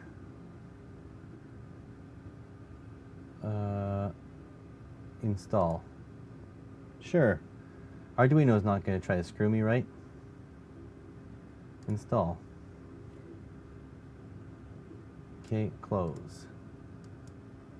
Oh. Tools. Board. All right, so it should say AI something. AI. Heltech. Aux. There's so many in here, there should be a search bar.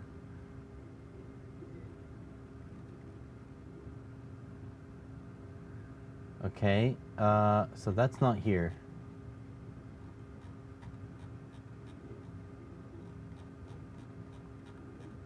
So I'm not quite sure what to do here.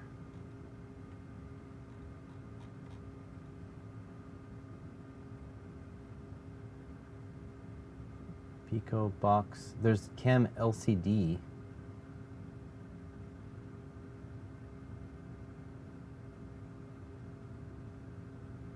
Tiny S3 feather. This should also be, yeah, they should be alphabetical, but I think they want to keep stuff together.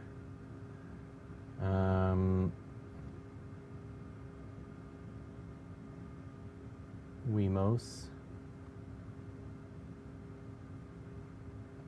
I really see nothing that fits the bill here. Feather, nope. Nope. Olimex, nope. See why my projects take me way too long to do? Wemos. Metro, senses.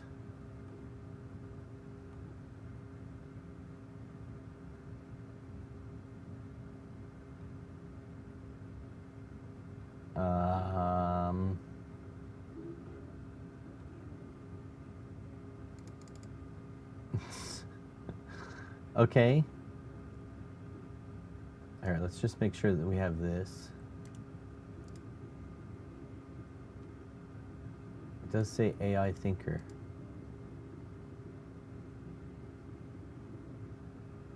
What date was this? There's no date. Okay. Okay, so let's make sure file preferences. M5 stack. Yeah.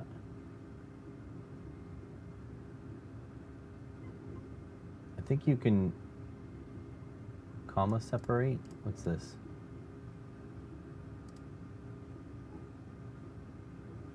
I don't remember if you could just go like that. Okay, tools, boards manager.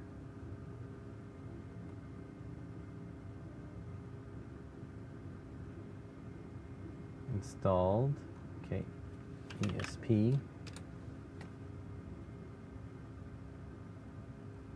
Oh, there's another. Oh, no, that's installed. That's installed. That needs an update. Let's update that.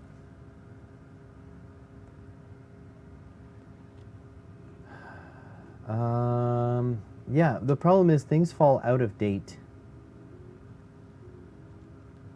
And then that's when it gets, that's 2019. This is 2022, so that's quite recent.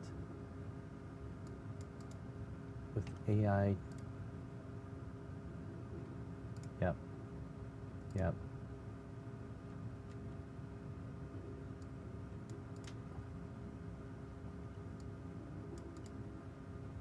With AI thinker selected.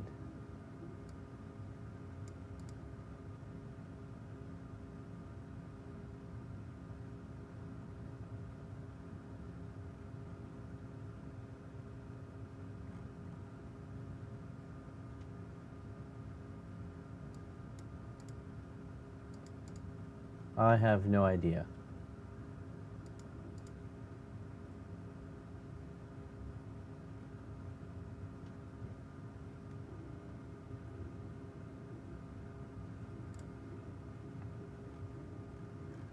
Video tutorial, that's fine. Cam, whatever.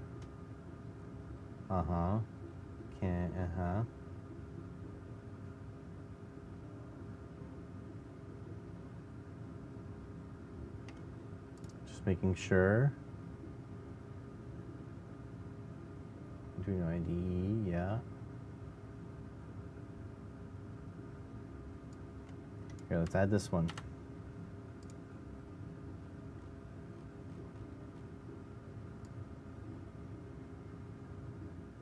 Yeah, and they have commas in there. File, preferences,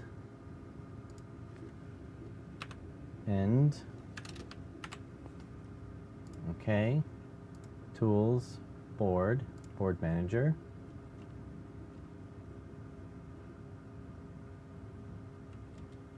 ESP, installed. Remove. Oh, update. Oh, that could be it. We could be getting it. Oh my God. 252 megs of boards. Well, that's going to take a little bit. Good thing it doesn't screw up my stream because I got decent internet. Going to check my print. Print's at 6%, but it's hard to say what percent is it actually at because it only goes by height.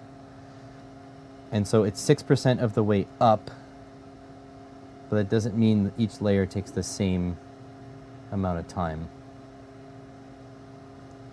But it is printing, and I haven't heard a single skip, which is good to see. Because it was pretty rough there for a little bit. All right, here it goes. Oh, can I show you something I printed too? This makes me happy. I'm a car guy. So I had red filament in the 3D printer, so I printed one of these. This is the valve cover from a Honda or Acura Integra Type R, or it could actually be from a Civic Type R as well. But these cars are from 96 to 2001 in Japan, and in North America only 98, 99, 2000, and 2001 existed, basically. So I see this and it makes me happy when I see it on my desk. Okay, so now everything's installed. Do I have the AI thinker or whatever? Board. ESP32 Arduino.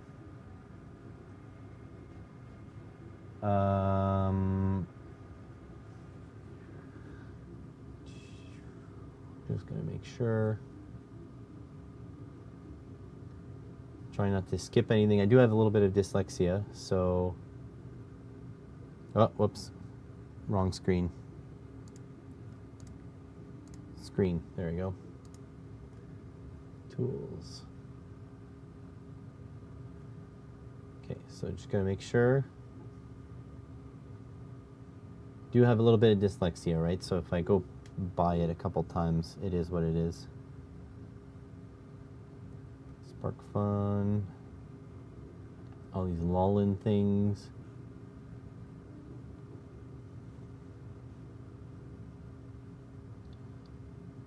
Adafruit. Look at all these Adafruit things. Jesus.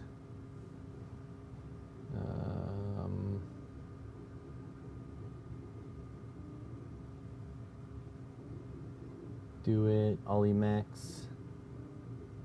Easy Elec. M5. Heltex. Microarduino, YPi, LowPi, Orca, Wemos,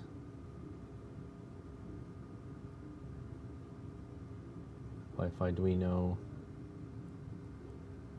Denki. I have no idea what all these things are. Denayap, ATmega 0.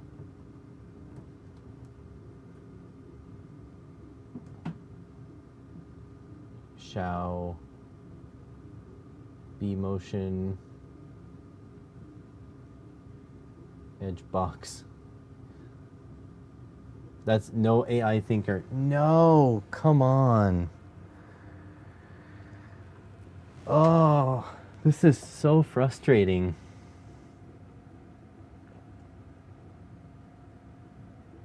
Maybe it's this one. Maybe it's ESP32 Arduino.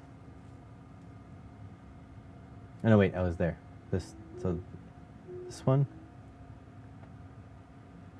This one? Nope. Cannot find it. We're gonna try the Pi LCD because I give up.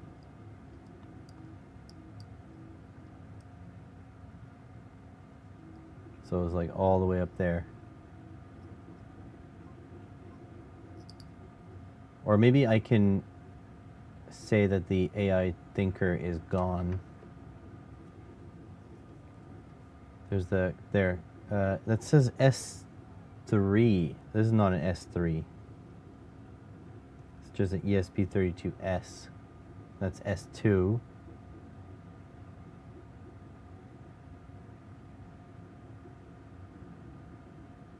S3, C2, S2. Got an hour of practice in, still was able to follow the video. Like Frank, though, I can't read that screen. Yeah, sorry. My screen is 1440p, and then it's downsampling it to 1080, and then encoding it at 6,000 kilobits per second. So yeah, I get you. Okay, so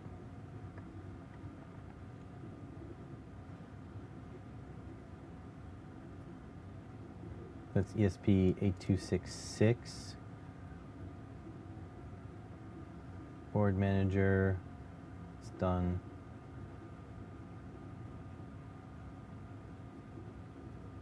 Oh my god, go away.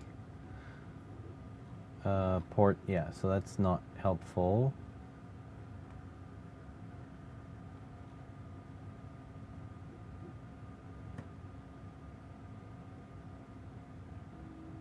I don't know what board they're on though. Oh my god, go away.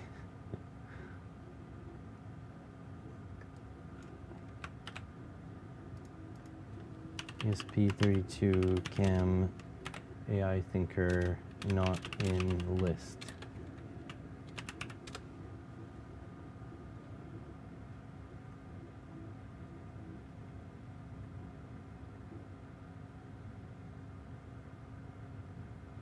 It's 2020.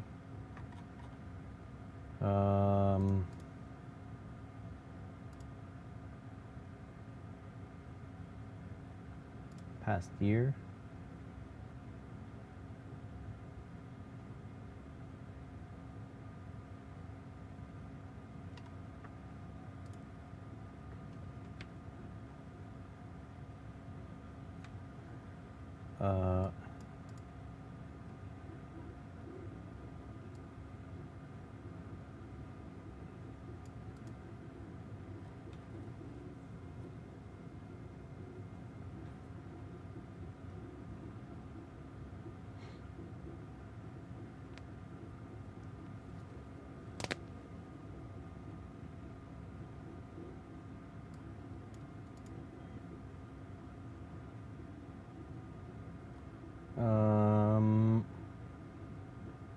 Reinstalled all drivers. Okay, soldered a button between the IO0 and ground.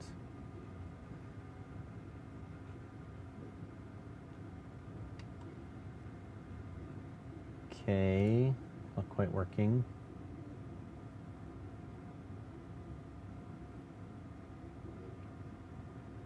There's the YouTube video.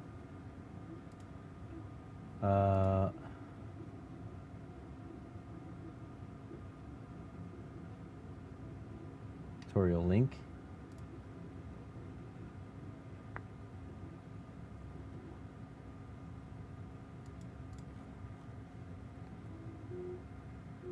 Okay, it's probably the same code everywhere.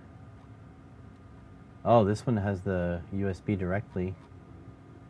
So it doesn't even say which board to select.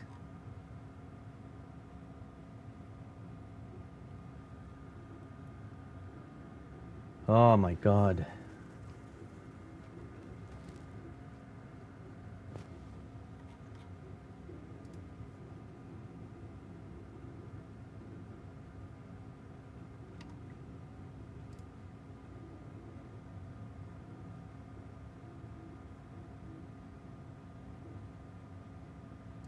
So whatever. I'm just, you know what? I'm gonna try with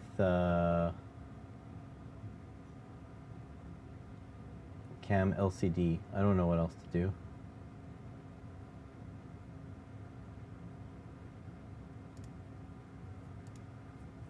Screw it. Okay, let me jam these together.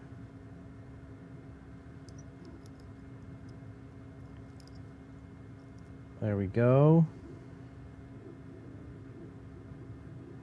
And I need a USB cable. I'm just gonna upload a demo sketch to it and see what happens. Let me find a USB cable. I think that's one there.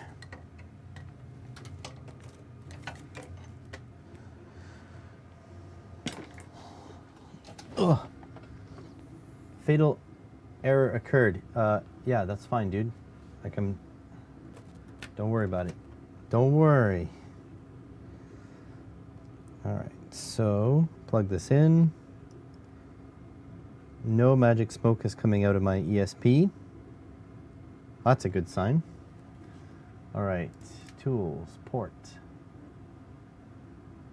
I don't know if COM1 or COM4 is the way to go. Examples. Well,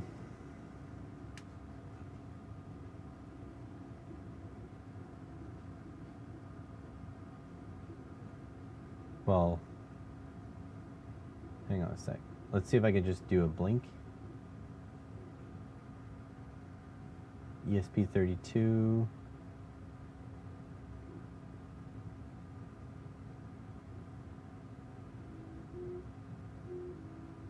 Chip ID.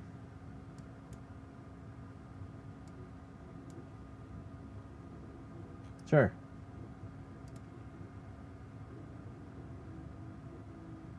COM1. Upload.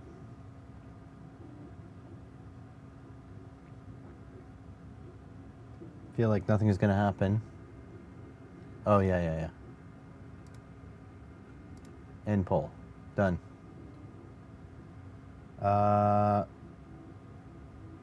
Okay, so this is not working. Okay, let's go COM4, upload. So there's no activity LEDs anywhere.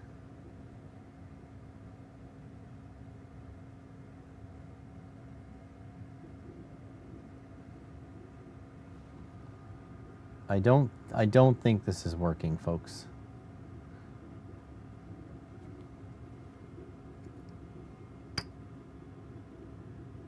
Okay, well, the BitLooney's board doesn't have any LEDs. That's good to know. There is an LED on the cam board.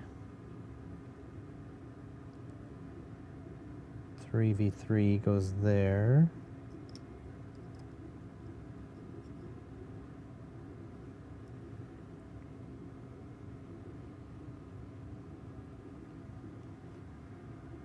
Nothing's happening.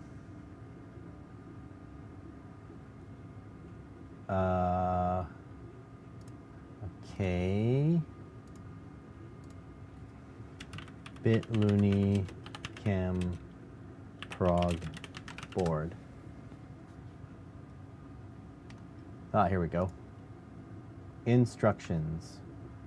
Here, so you guys can see.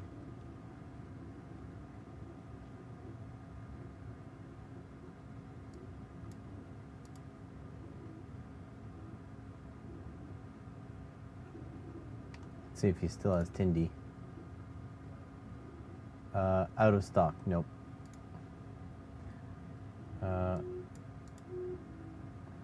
He has affiliate link for the ESP32 cam. Oh, I'll have to let him know his affiliate link is done. It should be on the side of the components. Okay. Okay, well let's solder the pins just to make sure it's making good contact.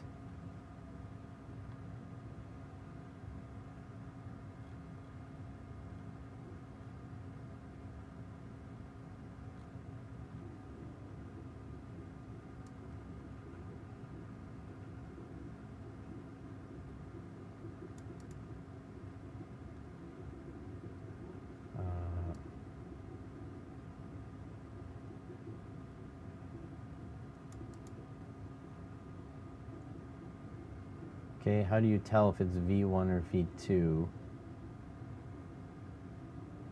The weird ground pin? Oh, it says GND and there's no hole there.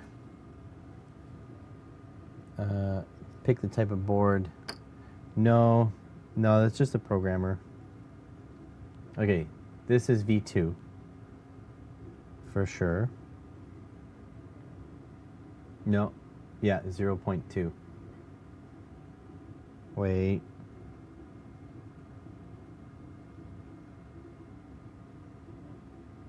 Yeah, it doesn't quite match, but it is 0.2.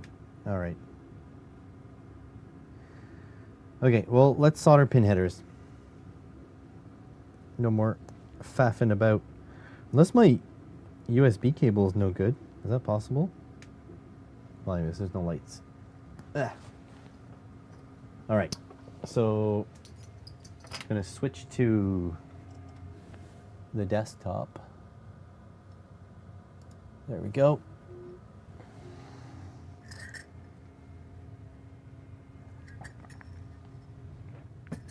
Oh, I have no pin headers. Okay, I have to grab some pin headers, which is fine. Where do I find those now? I think I have some up here. Let me just check the print, make sure everything is still going. 11% completed. It's got still a whiles to go, but it does seem to be printing really nicely, which is a good sign. So I think I'm back in business, boys. I've also been drying some, whatchamacallit, ouch. I've been drying my, not PLA, the other one, PETG. Let's see. So he has the long ones like this to do piggybacking and put, like, to just pop it into a breadboard. So I might do that. If I can get them in. There we go. You're awake again. Yeah, the printer is running, which is good, great sign. So we're going to use kind of like the best of the best pin headers because BitLooney deserves it. There we go. But yeah, welcome back. So 5 volts and ground. Okay, goes like this. There we go. So now we just need to solder these guys up. Turning on my soldering iron.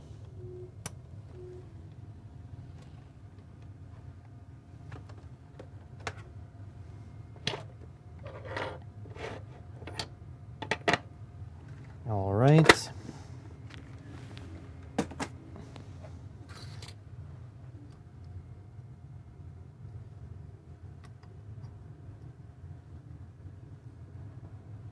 Oh, don't need it that hot. 350 is fine. Okay. I feel like there's a dark spot. Like missing light on my bench. Oh well. All right. I'm actually going to lift up this whole situation so I can see a little bit better.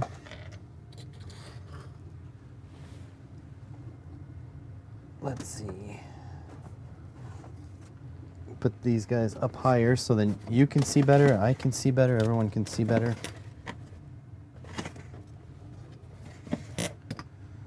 There we go.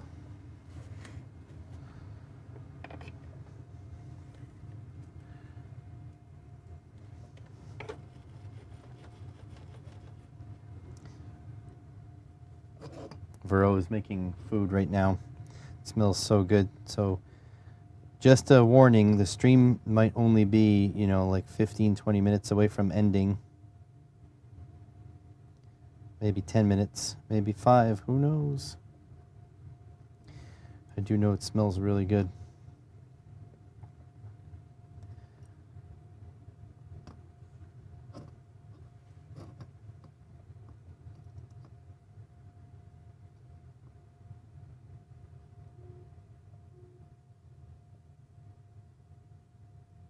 Come on, there we go.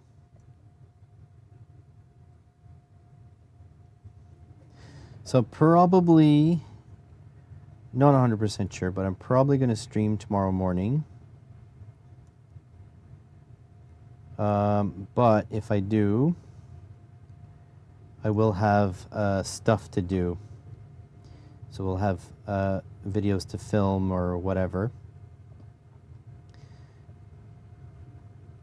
And then tomorrow night, I am not streaming simply because it is H3 tomorrow. They better not have the day off again. That was rude. Food sounds like a good idea. Yeah. What do you have in B-dubs? Or if I come over, what are we having?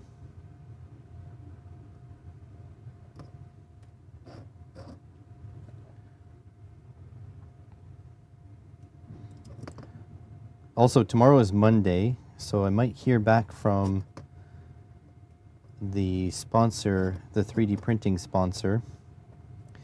We'll see, though. Like as I said, I don't expect it's a nice to have, right? Like, if they go for it, they go for it. If they don't, they don't. Nice, Franco. I'm glad you're enjoying the streams. I'm glad people are enjoying them. Probably cereal and a snack cake. Nice.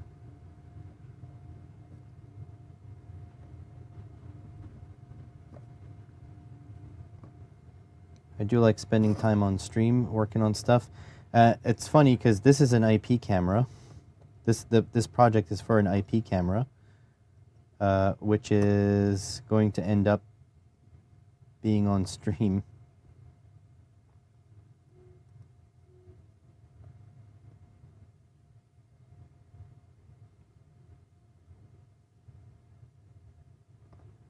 Also, oh, my monitor stand is should be coming in today, so I might have a second monitor so that the laptop won't be in the way.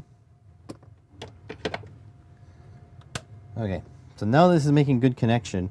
I'm gonna go plug it into 5 volts and just see if an LED lights up, because if not, I really don't know.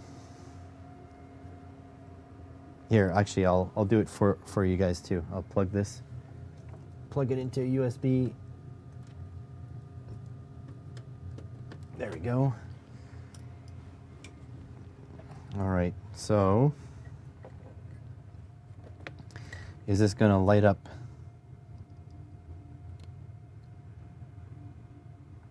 So there are absolutely no LEDs lit up on programmer. Well, the programmer doesn't have any LEDs, but neither on the FTDI. Ugh. What a pain in the ass. So I have no idea how come the AI thinker isn't there. Yeah, it'll make seeing, well, chat is on this side right now because my laptop, but it'll be over here. And it's a little bit more natural if I stand this way or this way so you guys can see. It's a little bit more natural to look over that way instead of this way, which is great. Every once in a while, Costco has a 2-pack of 24-inch IPS monitors, and they're very cheap. So if my old TFT monitor isn't good enough, I'll probably end up getting one of those. All right, so let's try one last time on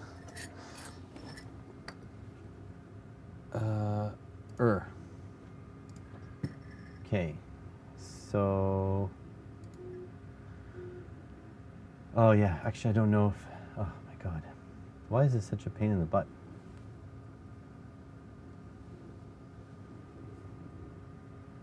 Let's just go ESP32 dev module. Let's see if that works. And also, I don't know which COM, but there is a trick to figure out which comms to use, is that you go up here and you check the port. See, right now there's COM 1, and then you plug in your ESP or whatever, and give it a moment. Tools. There, COM 4. So definitely COM 4. So sketch examples, ESP32. Let's just say, oh yeah, chip ID, whatever that is. Get chip ID. OnCom 4. Go.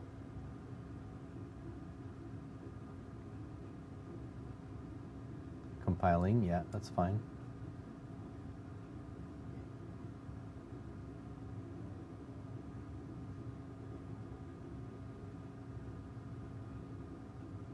Waiting, waiting.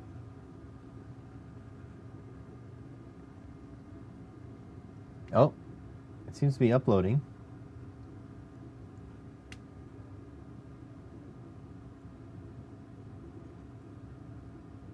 It has done something. File, serial monitor.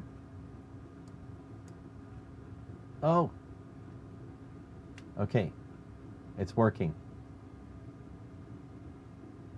Brilliant. Now the problem is, I don't have, like, the pins for the camera won't be set up.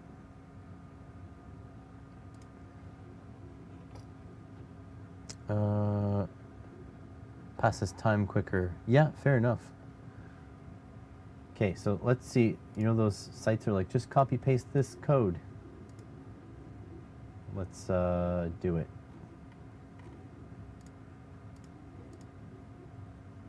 No.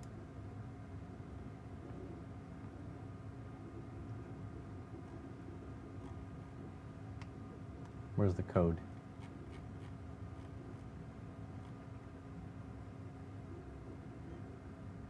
Example, ESP32 camera web server. Okay, let's try that.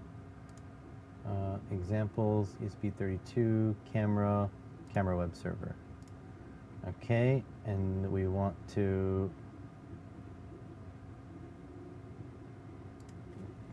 like so, ESP32 AI thinker. There we go. I'm not going to put my stuff. Network credentials. I'm just going to put whatever here.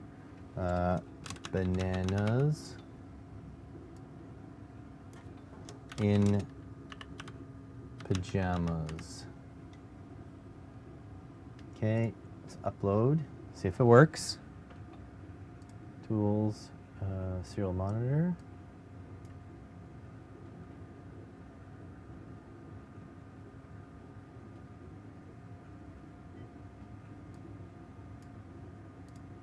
Did it work?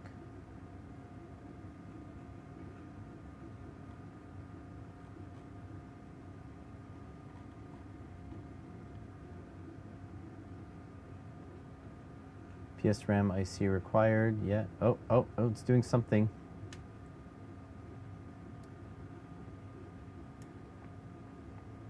It is uploading.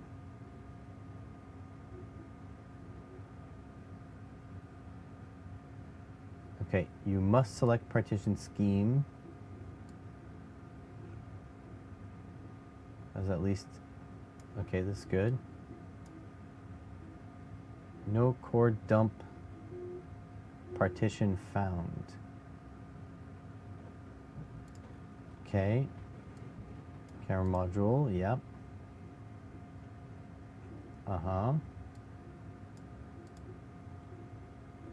Okay. Tools board. Yeah, so it didn't, I can't do that. These dots on the debugging window, as shown below. Press the onboard reset.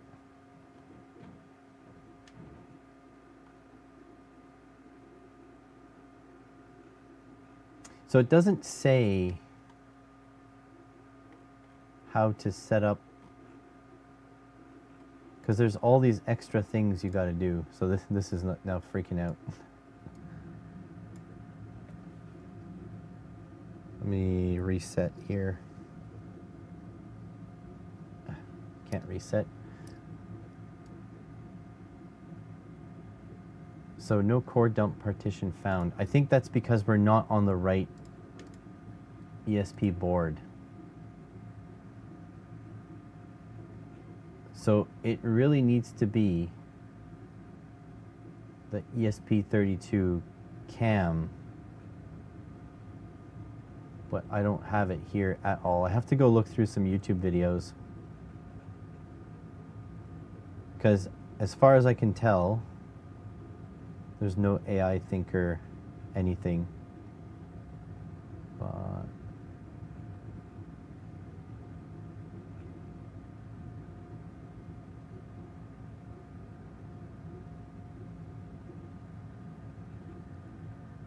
got to go out later and dig out my mailbox. Got a foot of snow yesterday, and I had to shovel my driveway when I got home from work. Didn't do the mailbox. Oh yeah, we're gonna get some snow in the next little while for sure. POE, dev kit lipo, stack, Heltech.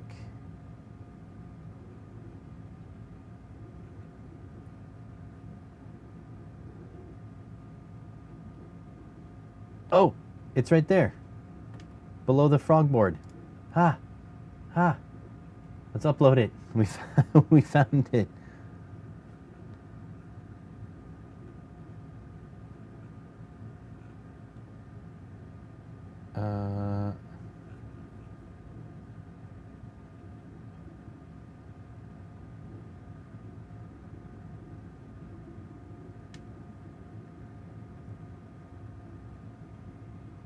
It's like when Texas gets a little bit of snow, they go ape shit.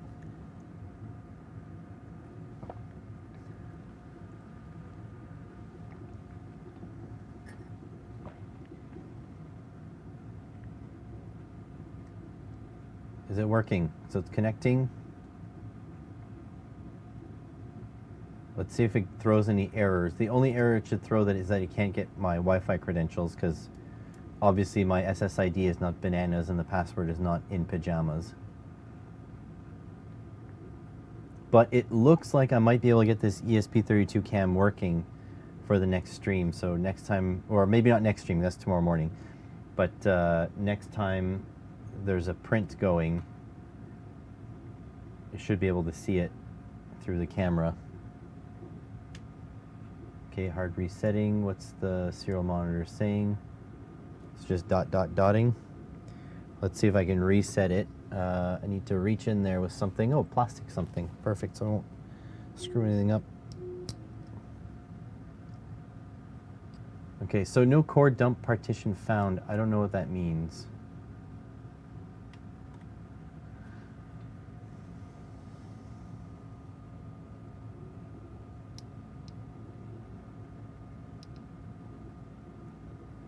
Yeah, no core dump flash. Code to load.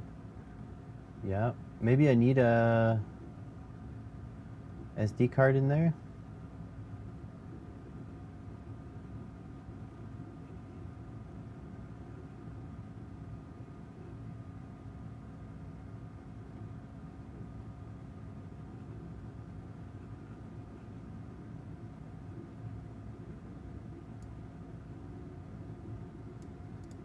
Okay, then it'll get that. Okay, so I might need to put my SSID.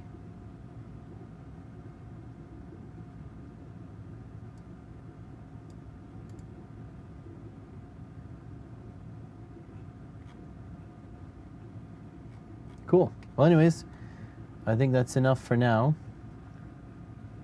And yeah, so thanks everyone for joining, but I'm gonna go eat some food. I am starving. So let me actually just check the 3D print real quick, but it's not gonna be done for today's stream for sure because of all the messing about. So far, it seems to be printing absolutely perfectly. There are some challenging bridges for it to do, so we'll see if it manages to do it, but it should be fine. Guess we'll see. So yeah, no 3D print finishing today, but yeah, thanks everyone for being here, and I hope to catch you on the next one. Definitely gonna stream tomorrow morning, but I'm gonna have a list of things to do on tomorrow morning's stream, so it's going to be a little bit less faffing about. Have a good one, everyone. Thanks for watching.